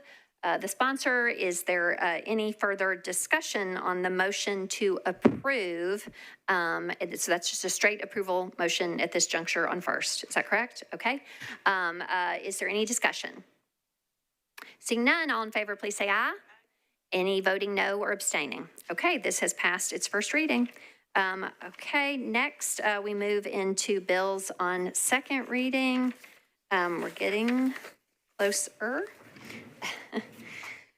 Section O of the agenda, bills on second reading. Agenda item 96 and 97, they are companions to each other. Sponsor Parker. Agenda item 96 is ordinance BL 2026-1403. This is an ordinance to amend Title 17, the Metro Code of Laws, the zoning ordinance of the Metro government by amending a specific plan for various properties generally located west of Gallatin Avenue, east of Emmett Avenue, south of McClurkin Avenue, and north of Douglas Avenue, zoned SP, and changing the zoning on properties from RS5, CS, and OR20 to SP. This is 19.09 acres to permit a mixed-use development. And again, agenda item 97, I guess they will have to be taken separately, potentially for purpose. You're not going to be amending at this time, so that's great, because then we can also take up at the same time agenda item 97, which is ordinance BL 2026-1404, which is a companion to the other. It requires certain materials to be restricted in the construction of buildings in 1403. Councilmember Parker, you're recognized, sir. Thank you, Vice Mayor. The amendment requires a housekeeping edit, so I will move approval on second reading of both bills. Got it. Okay. So it is not your intent to amend at this time, is that correct? Got it. Okay. There's a motion to approve 1403 and 1404 in a consolidated motion on their second of three readings. Is there any discussion on that at this time? Okay. Seeing none, all in favor, please say aye. Any voting no or abstaining? Okay, these have passed their second reading. Next is agenda item 98, ordinance BL 2026-1430, sponsors Bradford, Ellis, Johnston, Evans, Siegel, Welsh, Vo, Evans, Huffman, Coupin, and Weiner. This is an ordinance amending section 2.08.030 of the Metro Code of Laws relative to the publication of the annual operating budget and the capital improvements budget. Councilmember Bradford, you're recognized, sir. Thank you, Vice Mayor. Committee report. For the report of the Budget and Finance Committee, Chair Toombs, you're recognized, ma'am. Thank you. Budget and Finance voted to recommend approval as amended, 11 in favor, 0 against, 0 not voting. Okay. Was this referred anywhere else? No, it was not. Back to you, Mr. Bradford, for a motion. Thank you, Vice Mayor. I'd like to move the amendment. Okay, let's make a motion just to get the bill before us, please, sir. Move the bill. Okay, go ahead now. Move the amendment. Okay, properly seconded. Anything you want to share about the amendment, sir? Yeah, so the amendment came about from some conversations during the Budget and Finance Committee about some of the restrictions that were placed in the original bill. So just off the top of my head, because I don't have it in front of me, the amendment basically means that the Budget and Finance Chair can hold meetings whenever they want, but the requirement to get documentation 3 days before that departmental hearing will only go into effect if it's May 10th or after. It also has in there that under this law, only 4 departmental hearings will have the requirement to get the paperwork in the 3 days time frame. So if there's more than 4 hearings in one day, then those extra ones aren't guaranteed. So with that, move the amendment. All right, there is a motion to amend. It was properly seconded, and you've heard an explanation of the amendment. Is there any discussion on the motion to amend? Seeing none, all in favor of the amendment, please say aye. Any voting no or abstaining? Okay, do you want to renew your motion to approve as amended? Move as amended with a brief comment. Okay, go ahead, sir. I appreciate my colleagues who serve on the Budget and Finance Committee for helping me, and as well as the Administration and Finance Office. Those of us who have served 2 terms now have realized, how difficult it is to do our job during budget season when we don't have all the information in front of us in a timely manner. And even this past budget season, we were getting departmental information the day of. And so I reached out and we had these conversations to try and get the information to us as soon as possible so that we have at least 3 days before a budget hearing to receive the information we're going to need to do our job and to make sure that we have questions, we can get the information we need and get those questions answered so that we can do a better job of monitoring our budget and protecting the taxpayer. So move for approval. All right, there is a motion to approve as amended. It was properly seconded. We're on to discussion, and Ms. Gamble is in the queue. Go ahead, council member, you're recognized. Thank you, Vice Mayor. I support the bill. I appreciate my colleague for bringing this forward. I just have a question clarifying what a copy is. Is that referring to a hard copy, or electronic copy, or is it, I didn't see it clearly in the bill, so just wanted to clarify that. Sponsor, do you want to address that question? Okay, go ahead, Mr. Bradford. So conversations with the administration, there's always a digital copy online, but this is to get us hard copies of not the budget book, but just the information for those departments. So well, we can do what we need to do. If there's anything I left out, the administration or finances, they're welcome to add to it. All right. I don't see anyone seeking to be recognized specifically on this. No. Ms. Gamble's question has been answered. Is there any further discussion on the motion to approve this on second reading as amended? Seeing none, all in favor, please say aye. Any voting no or abstaining? Okay. This has passed its second reading as amended. Next is agenda item 99, ordinance BL 2026-1434, sponsor Lee. This is an ordinance to amend section 13.20.020 of the Metro Code of Laws relative to required notice and permission for excavations in the right-of-way. Councilmember Lee, you're recognized, ma'am. Thank you, Madam Chair. May I have committee report, please? Yes, for the report of the Transportation and Infrastructure Committee Chair, Evan Siegel. This is Ms. Lee's Bill 1434. The Transportation and Infrastructure Committee voted to approve the amendment, 6 in favor, 0 against, and 0 not voting, and to approve as amended, 6 in favor, 0 against, 0 not voting. All right. With that, it's back to you, Ms. Lee. Thank you, Madam Chair. I would like to move this for the purpose of adding an amendment. Okay, so there is a motion to approve to get the bill before us. Is there a second? Okay, and it's back to you. Do you seek to move your amendment at this time? I would like to move the amendment, please. Okay, anything you want to say about the amendment? Just that the amendment came on board as a means of working with NES and water to try to get some guidelines in there that would not put restraints on them and what they had to do. This whole thing came up as a matter of entities working in the right of way and working on people's properties when they did not know who was there, why they were there, how long they were going to be there, that sort of thing. So I would just like to ask for your approval on this. All right, you've heard a description of the amendment from the sponsor. Is there any discussion on the motion to amend? Seeing none, all in favor of the amendment, please say aye. Any voting no or abstaining? Ms. Lee, do you want to I would like to move the bill as amended, please. Yes, ma'am. Thank you. Any discussion on that? Seeing none, all in favor, please say aye. Any voting no or abstaining? All right. This has passed its second of 3 readings as amended. Thank you, Madam Chair. Thank you, Ms. Lee. Okay. Agenda item 100, ordinance BL 2026-1437, sponsors Webb, Coopin, Evans, Bradford, Allen, Ellis, Benton, and Hancock.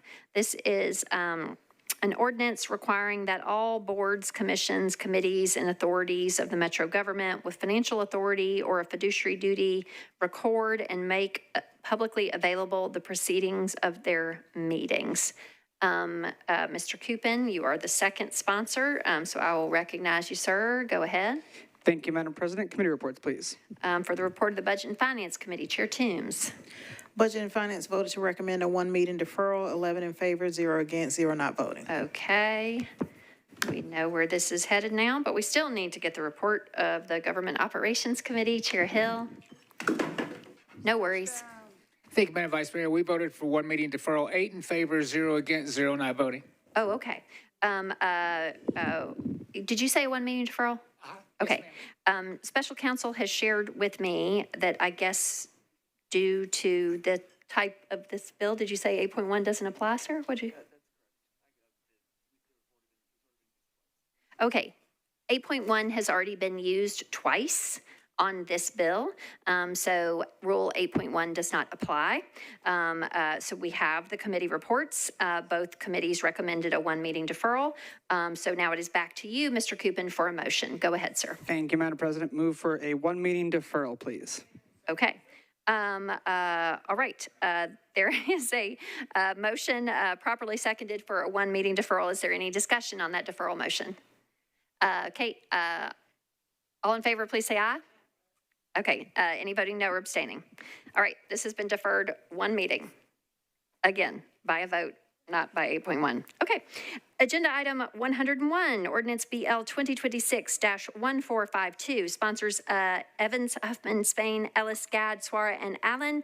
This is an ordinance establishing the Opioid Settlement Steering Committee's role in guiding the strategic use of the Metro government's opioid settlement funds through a clear, transparent, and data-driven process. Councilmember Evans, you are recognized, ma'am. Thank you, Vice Mayor. Committee reports, please. Okay, for the report of the Public Health and Safety Committee, Chair Huffman. Thank you, Vice Mayor. Public Health and Safety recommended to defer this 2 meetings, 11 in favor, 0 against, 0 not voting. Okay. Thank you, Chair. And it's back to you, Ms. Evans, for a motion on your bill. Thank you. I'd like to move for a 2-meeting deferral, please. Okay. Is there a second? Okay, there's a motion to defer 2 meetings. Is there any discussion on that deferral motion? Seeing none, all in favor of a 2-meeting deferral, please say aye. Okay, any voting no or abstaining? All right, this has been deferred 2 meetings such that its second reading will be at the meeting of September 1st. Yep. Okay. Back on second reading on September 1st. Next is agenda item 103, ordinance BL 2026-1492. Sponsors Gadd, Hill, Ewing, Coopin, and Ellis. An ordinance to amend Title 16 of the Metro Code of Laws to require diaper changing facilities in certain public restrooms. Councilmember Gadd, you are recognized. Thank you so much. I would like to ask for committee reports. For the report of the Government Operations and Regulations Committee, Chair Hill, you're recognized, ma'am. Thank you, Madam Vice Mayor. We recommended approval as amended, 9 in favor, 0 against, 0 not voting. Okay. All right. It is back to you, Ms. Gadd, for a motion to get the bill before us, please, ma'am. I'd like to make a motion to get the bill properly before us. Okay. There is a motion to approve. It is properly seconded. Now it's back to you. I would also, we have one friendly amendment, and I believe Councilmember Allen is in the queue and would love to have that considered. Okay. Anything else you want to say at this time, or you want to speak? I'll reserve my remarks. Sure. Councilmember Allen, you are recognized. Thank you, Madam Chair. I think the amendment's actually officially been moved, but I'll move it again. Move the amendment. Okay. Okay. With a brief explanation. Go ahead, please. So this simply takes the plumbing piece of this out. The bill itself is about changing tables, and the International Building Code covers that, and so it just cleans it up to take the plumbing part out. Okay. You have heard an explanation of this friendly amendment, and we're on a motion to amend. All in favor, please say aye. Any voting no or abstaining? Okay, and it's back to you, Ms. Gadd. I presume you want to renew your motion to approve as amended. I would like to renew that motion. And also, just with one quick word and another request to enact Rule 12.3 for those that are voting in affirmative to also be added. Okay. And want to thank the council in our last body who made work to move this forward, and noticing we have a gap here, appreciating everyone's support to really focus on where dignity can actually begin, which is in some of the small things. One of those small things, it can be a very, very big thing when you have children with you and a diaper changing table. It tells everyone, every parent, every caregiver, that you're welcome here and your family matters, and that is a part of dignity that we can provide. So with that, I renew my motion. All right, so there is a motion to approve this ordinance on its second reading as amended with the application of 12.3, such that all those voting in the affirmative will be listed as co-sponsors. Is there a second for that? Any objection to the application of 12.3? No. Okay, all right, that's properly seconded. Is there any further discussion on this bill? Seeing none, all in favor, please say aye. Any voting no or abstaining? All right, this has passed its second of 3 readings as amended. Next is Agenda Item 104, Ordinance BL 2026-1493, sponsors Toombs and Coupon. This is an ordinance amending certain sections of the Metro Code of Laws relating to the apportionment, distribution, and allocation of revenues from tourist accommodation taxes to comply with the provisions of Public Chapter Number 1079 of the 2026 Public Acts of Tennessee, and also to extend the levy and collection of the additional hotel occupancy privilege tax in accordance with applicable state law. Councilmember Toombs, Madam Budget Chair, you are recognized.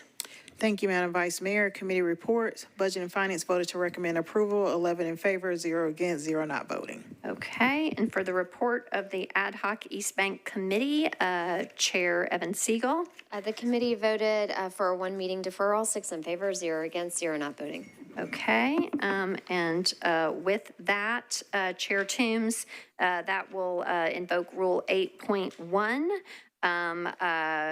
such that deferral is automatic without discussion. Thus, the second reading of this bill will be on August 18th. Okay? Next, we are moving into Section P, bills that are on third and final reading. Agenda number 108, Ordinance BL 2026-1389, sponsor Stiles. This is an ordinance to amend Title 17 of the Metro Code of Laws, the zoning ordinance of the Metro government, by changing from SP to AR2A zoning for properties located at 532 and 583 Bell Road, approximately 570 feet south of Murfreesboro Pike and located in the Murfreesboro Pike Urban Design Overlay District and Corridor Design Overlay District. This is 5.25 acres. Councilmember Stiles, you're recognized. Thank you very much. Committee reports, please. For the report of the Planning and Zoning Committee, Chair Horton. Thank you, Vice Mayor. Planning and Zoning voted in favor of a 1 meeting deferral, 7 in favor, 0 against, 0 not voting. Okay, and as such, Rule 8.1 is applied, and there is no discussion. It's Rule 8.1. It's 1 meeting I have deferral. a question. A point of order? Point of order, yes, please. Yes, ma'am. To save some time, is it possible, they deferred it 1 meeting, but is it possible for me to defer it until the first meeting in September? Since it's still a deferral? That would require a suspension of the rules. Then I guess I'm going to ask for a suspension of the rules so I can defer it till that first meeting Okay. in September. Is there any objection to a suspension of the rules such that the sponsor can supersede Rule 8.1, which would be a mandatory 1 meeting deferral for purposes of a 2 meeting deferral to the meeting of September 1st? Is there any objection to the suspension of the rules? Okay, seeing none, the rules are suspended. If you would make that motion, please, ma'am. Thank you very much. I'd like to move for a 2 meeting deferral. So this would go to the first meeting in September. Okay, so that would mean that the third and final reading would be at the meeting of September 1st. Yes, thank you very much. Okay, any discussion? Seeing none, all in favor, please say aye. Any voting no or abstaining? Okay, that means that the third reading has been moved to the meeting of September 1st. That is a 2 meeting deferral. Ms. Stiles, will you make sure the gentleman here understands when that is moved to? Okay, thank you, sir. All right, so next are agenda items 109 and 110. They are companions to each other. Sponsor Evans. 109 is ordinance BL 2026-1414. This is an ordinance to amend Title 17, the Metro Code of Laws, the zoning ordinance of the Metro government by changing from RS15 to SP zoning for property located at 6114 North New Hope Road, approximately 352 feet north of Central Pike. This is 3.0 acres to permit 44 multifamily residential units, all of which is described herein. Agenda item 110 is ordinance 1415. It proposes that certain materials be restricted in the construction of buildings in 1414. That said, Ms. Evans, I'm going to need you to move 1414 by itself for purposes of amendment, and then you can reconsolidate them in in a subsequent motion. Go ahead, ma'am. Thank you, Vice Mayor. Committee reports, please. For the report of the Planning and Zoning Committee, Chair Horton, you're recognized. Thank you, Vice Mayor. Planning and Zoning considered the bill as well as the amendment. We voted in favor of the amendment, 7 in favor, 0 against, 0 not voting, and voted in favor of the bill as amended, 7 in favor, 0 against, 0 not voting. Okay. All righty. And I presume that all applies to 1415 as Correct. well. Okay, go ahead, Ms. Evans. Thank you. I'd like to move the bill. Move 1414 yes. For approval. I think I heard a second over here. Okay, at this juncture, a motion to amend is a proper motion, or you I can would love say to whatever. amend. I move to amend. Okay, properly second. Anything you want to say about the amendment specifically? No, thank you, though. Okay. There is a motion to amend. It's properly seconded. Is there any discussion? Seeing none, all in favor of the amendment, please say aye. Aye. Any voting no or abstaining? All right. At this juncture, Ms. Evans, you can renew your motion to approve as amended with 1415 added. Okay, cool. Let's do that. I'd like to move. Yep, you can see when I say that whole complicated thing, you can just say, so moved. So moved. Okay. It's you. properly seconded. Is there any discussion on that? Ms. Evans, anything you want to share at this time? No, thanks. Okay. Seeing no one else in the queue for discussion, all in favor of 1414 as amended and 1415 on third and final reading, please say aye. Any voting no or abstaining? All right. These have passed their third and final reading as amended. Next is agenda item 111, ordinance BL 2026-1431. Sponsors, Vo, Horton, Cap, Benedict, Bradford, Ellis, Gadd, Porterfield, Cash, Hancock, Parker, Wiener, Rutherford, Harrell, Spain, Huffman, Nash, Sepulveda, and Prep T. This is an ordinance to amend Chapter 2.147 of the Metro Code of Laws regarding the Nashville Entertainment Commission. Councilmember Vo, you are recognized, ma'am. Thank you, Vice Madam Mayor. Chair. I'd like to move to approve. Okay. There's a motion to approve, properly seconded. We are on to discussion. Anything you want to say further, Chair? I'm happy to wait since I see, or can I have my brief comment now? You can absolutely. Okay. You are the sponsor. You Okay. can say whatever you want before we move on to others. Go ahead. Okay, thank you so much, Vice Mayor. Colleagues, I rise today to ask for your support of BL 2026-1431 on third and final reading. First, I want to express my sincere gratitude to everyone who's helped bring us to this point. Thank you to my council colleagues for your thoughtful questions, feedback, and collaboration through this process. Thank you to the Mayor's Office, the Entertainment Commission, and the many members of Nashville's entertainment community who shared their expertise to help shape this legislation. And, you know, for me, today's vote is not the finish line, it is the starting point. By passing this bill on third reading, we can immediately begin the important work of hiring the first executive director, someone who can build this office, bring stakeholders together, and turn the vision we've discussed into meaningful action. That leadership will be critical in ensuring this office is responsive, accountable, and successful from day one. I believe this legislation positions Nashville for long-term success while honoring the collaborative spirit that brought us here tonight. I respectfully ask for your support for BL 2026-1431. Thank you. All righty. We are on to discussion. First in the queue is Councilmember Stiles. You're recognized. Thank you very much, Vice Mayor. I am not standing up to try and sway anyone's votes. This has been a very long journey since 2022 when this was first proposed and getting it passed in 2023.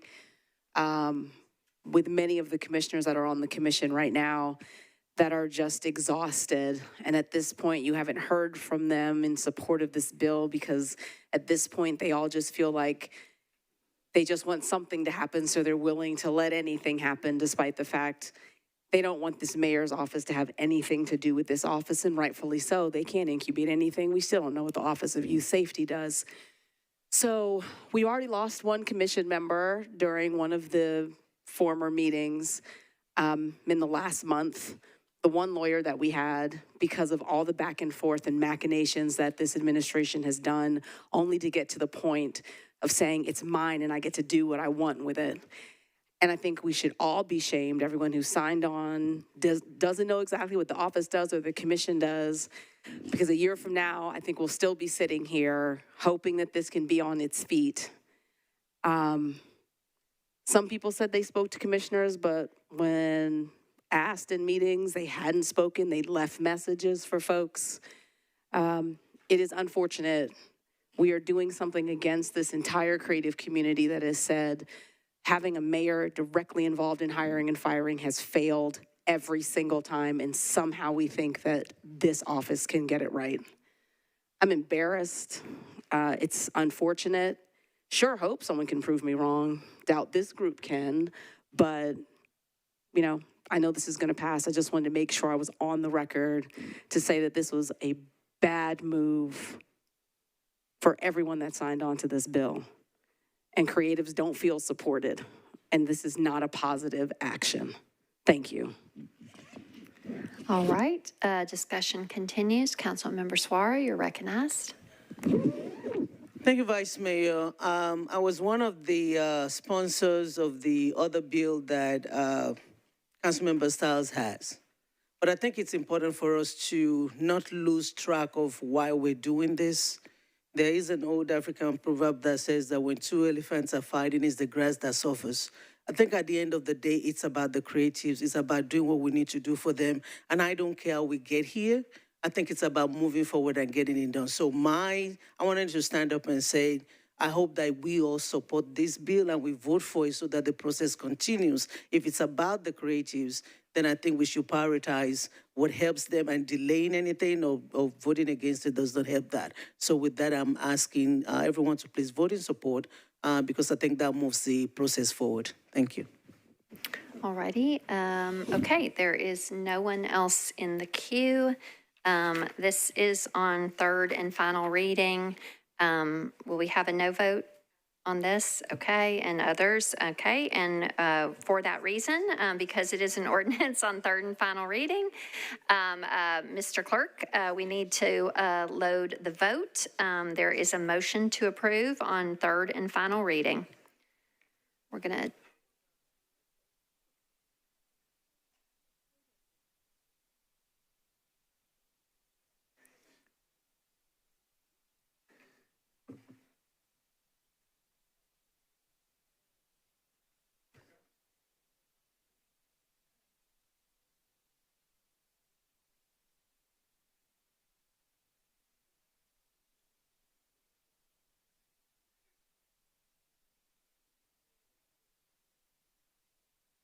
all votes in. Mr. Clerk, please show the vote.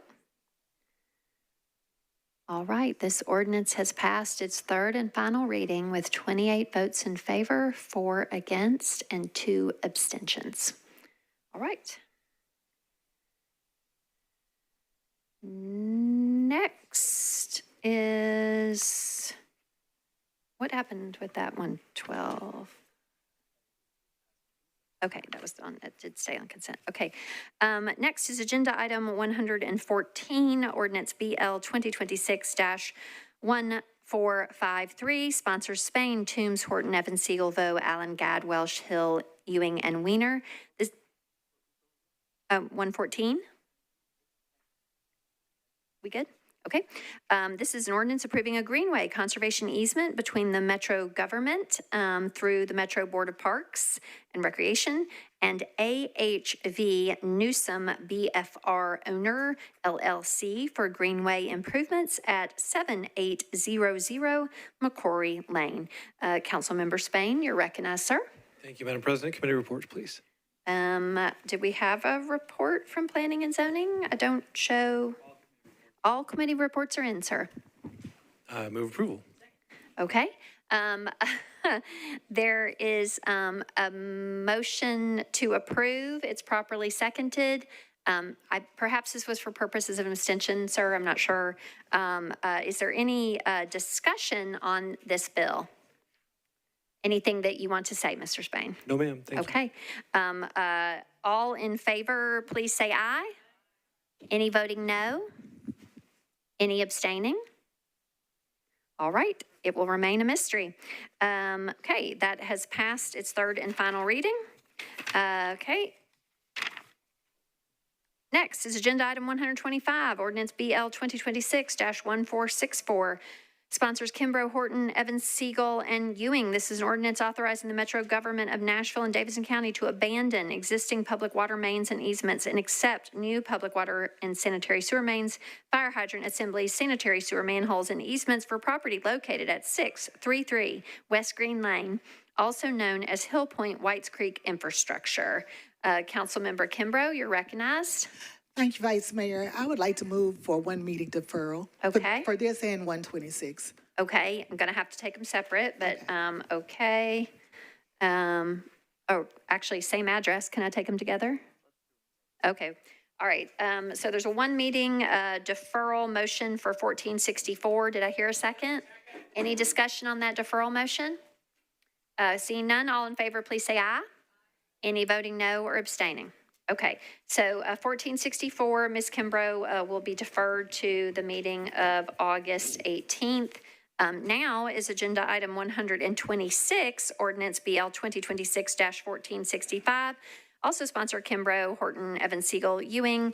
This is an ordinance authorizing the Metro government to accept new public water and sanitary sewer mains, fire hydrant assemblies, sanitary sewer manholes, and easements for property located also at 633 West Green Lane, also known as Hill Point Whites Creek Residential. Ms. Kimbrough, you are recognized. Thank you. I'd like to move for a one meeting deferral. Okay, it's properly moved and seconded. Is there any discussion on this deferral motion? Seeing none, all in favor, please say aye. Any voting no or abstaining? Okay, this is deferred one meeting to the meeting of August 18th. Okay, next is Agenda Item 128, Ordinance BL 2026-1489. Sponsors Horton, Porterfield, Coupin, Parker, Spain, Gadd, Benedict, Cortez, Wiener, Rutherford, Gregg, Nash, Harrell, and Evans. This is an ordinance authorizing the Metro government to acquire the fee interest in a parcel of property. This is parcel ID number 133-000-13500 through negotiation or condemnation for office, warehouse, training, and other uses. Councilmember Horton, you are recognized, sir. Thank you, Vice Mayor. Move for approval. Let's see, did we need to get committee report? I think we have them already. Don't we? Pardon?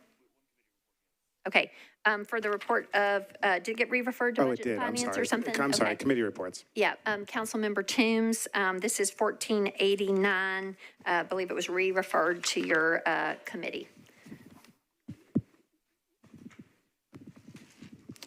Budget and Finance voted in favor of the amendment, 9 in favor, 0 against, 1 not voting, and then voted to recommend approval as amended, 8 in favor, 0 against, 2 not voting. Okay.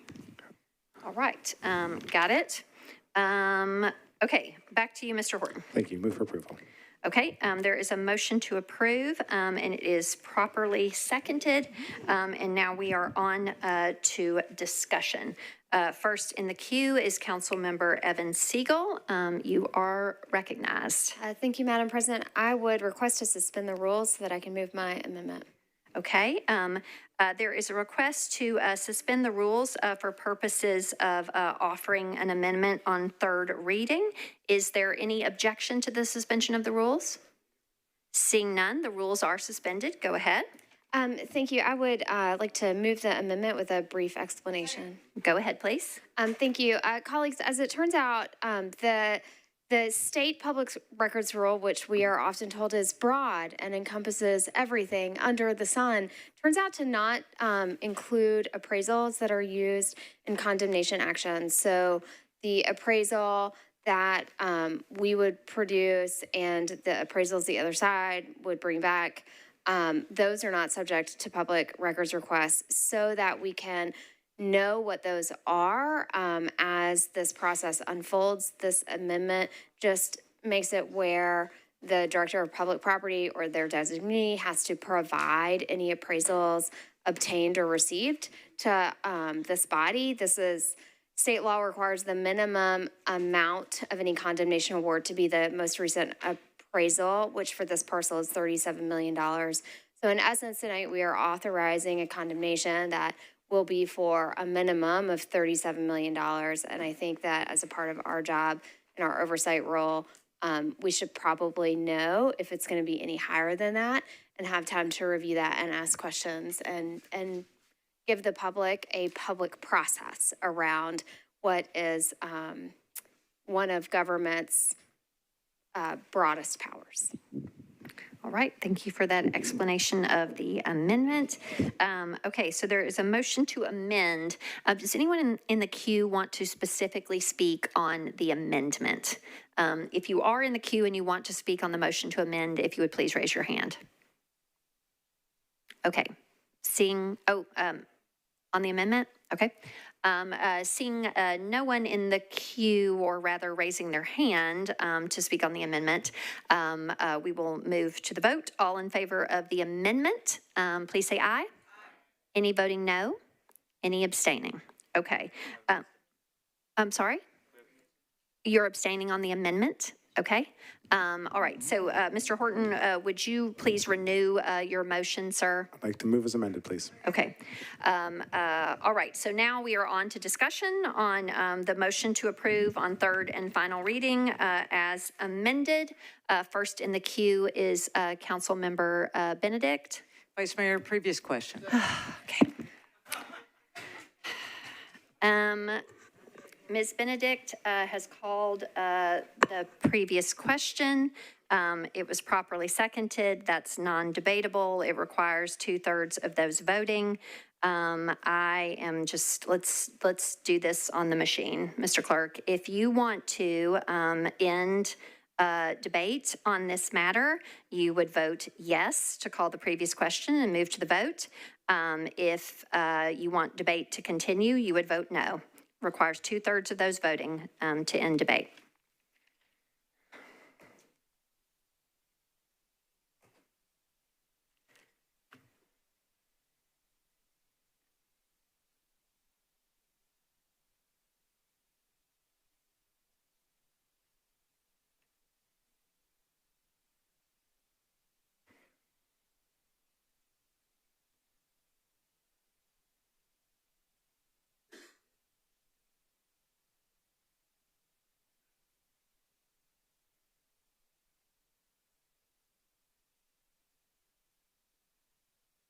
With all votes in, Mr. Clerk, please show the vote.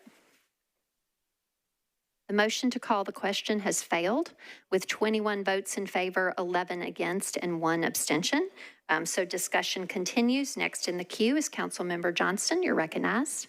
Thank you, Vice Mayor. I said a lot of this last night. I'm going to repeat it. So I just think it's really important because we've been getting a lot of emails to point out that this legislation does not approve the purchase of the parcel next to the zoo. It does not inherently stop the data center next to the zoo. What it does do is authorize negotiation, which I think is sort of ongoing, and it authorizes a legal proceeding of condemnation, which is, as Councilmember Evan Siegel said, is one of the most broadest, I say, extreme things that the government can do. She also pointed out smartly that the minimum amount that we would pay for this is the appraised value, which is $37,400,600.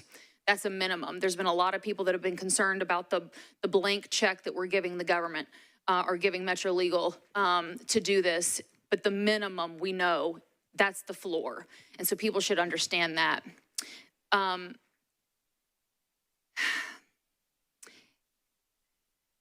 This is a really emotional issue for a lot of people. I know there's a lot of people that are watching this, and it's unfortunate that we're here in this situation. It's been really, really hard for a lot of people.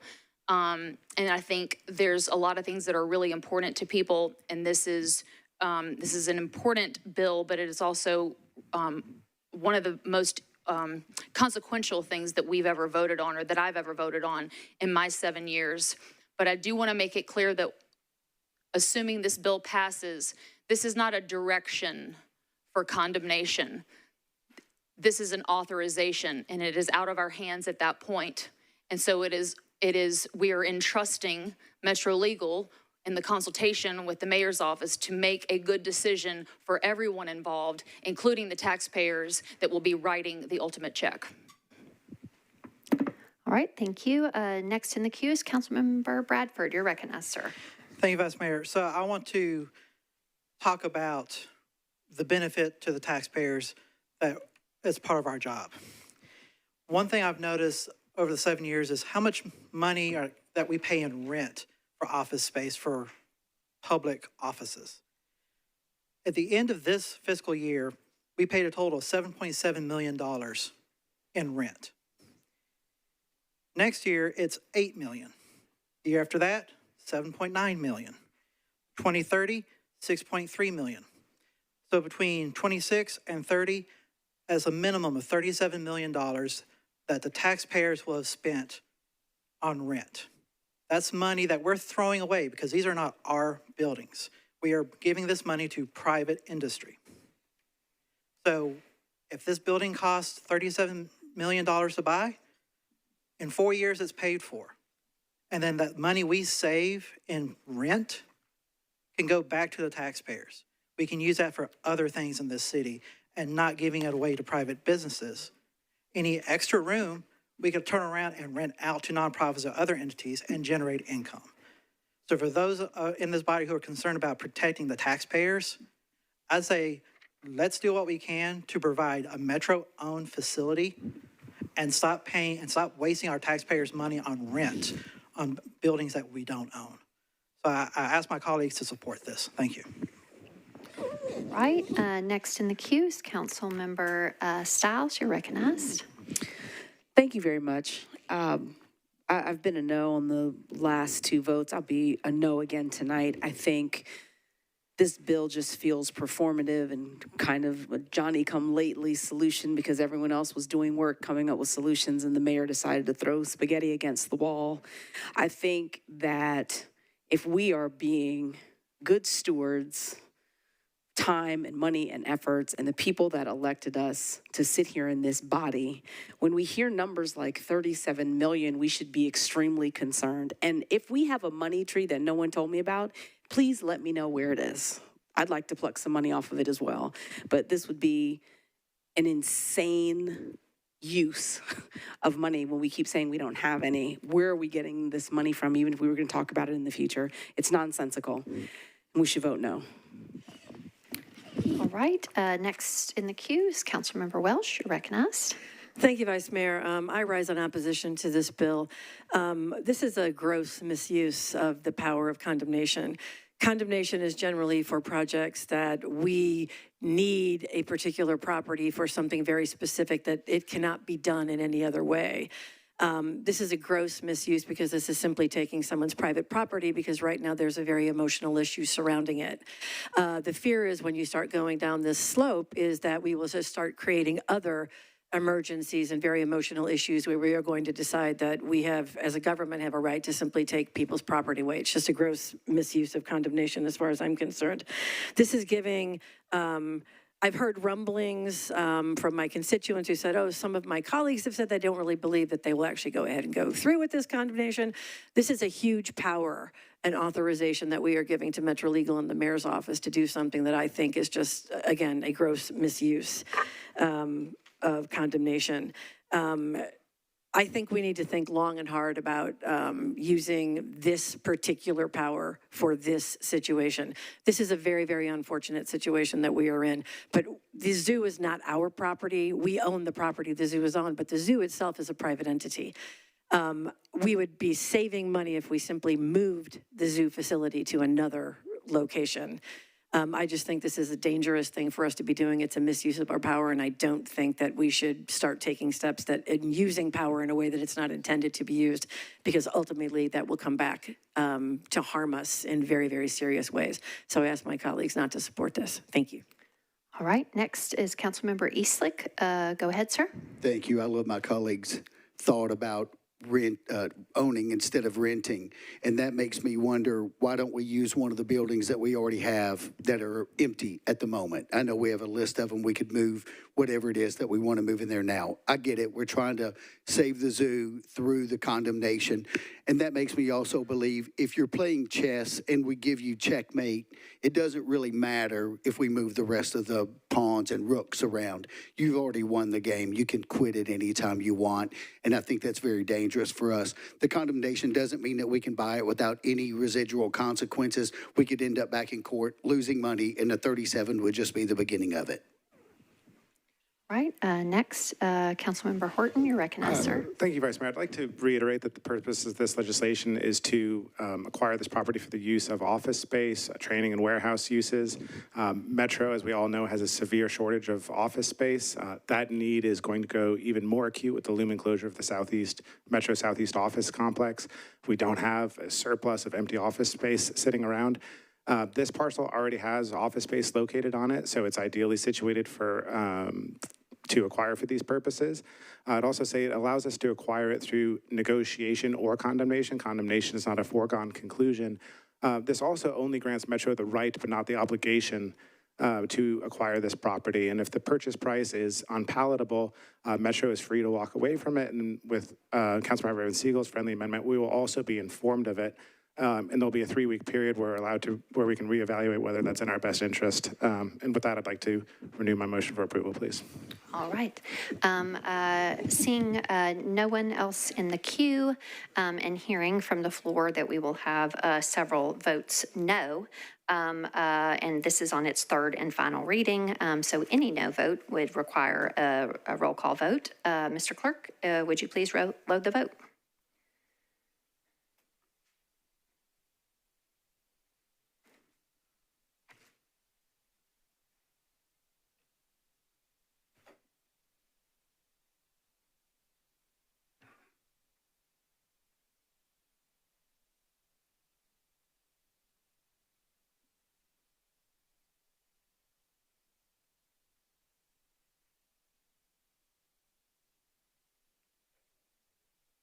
With all votes in, Mr. Clerk, please show the vote.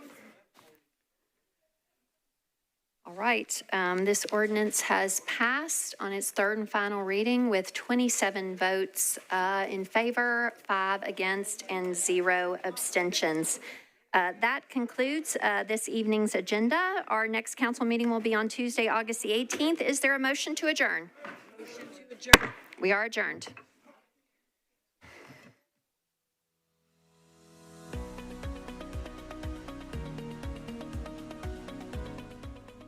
This has been a service of the Metro Nashville Network. If you would like to see this presentation again, or for more information on this and other programs, visit nashville.gov.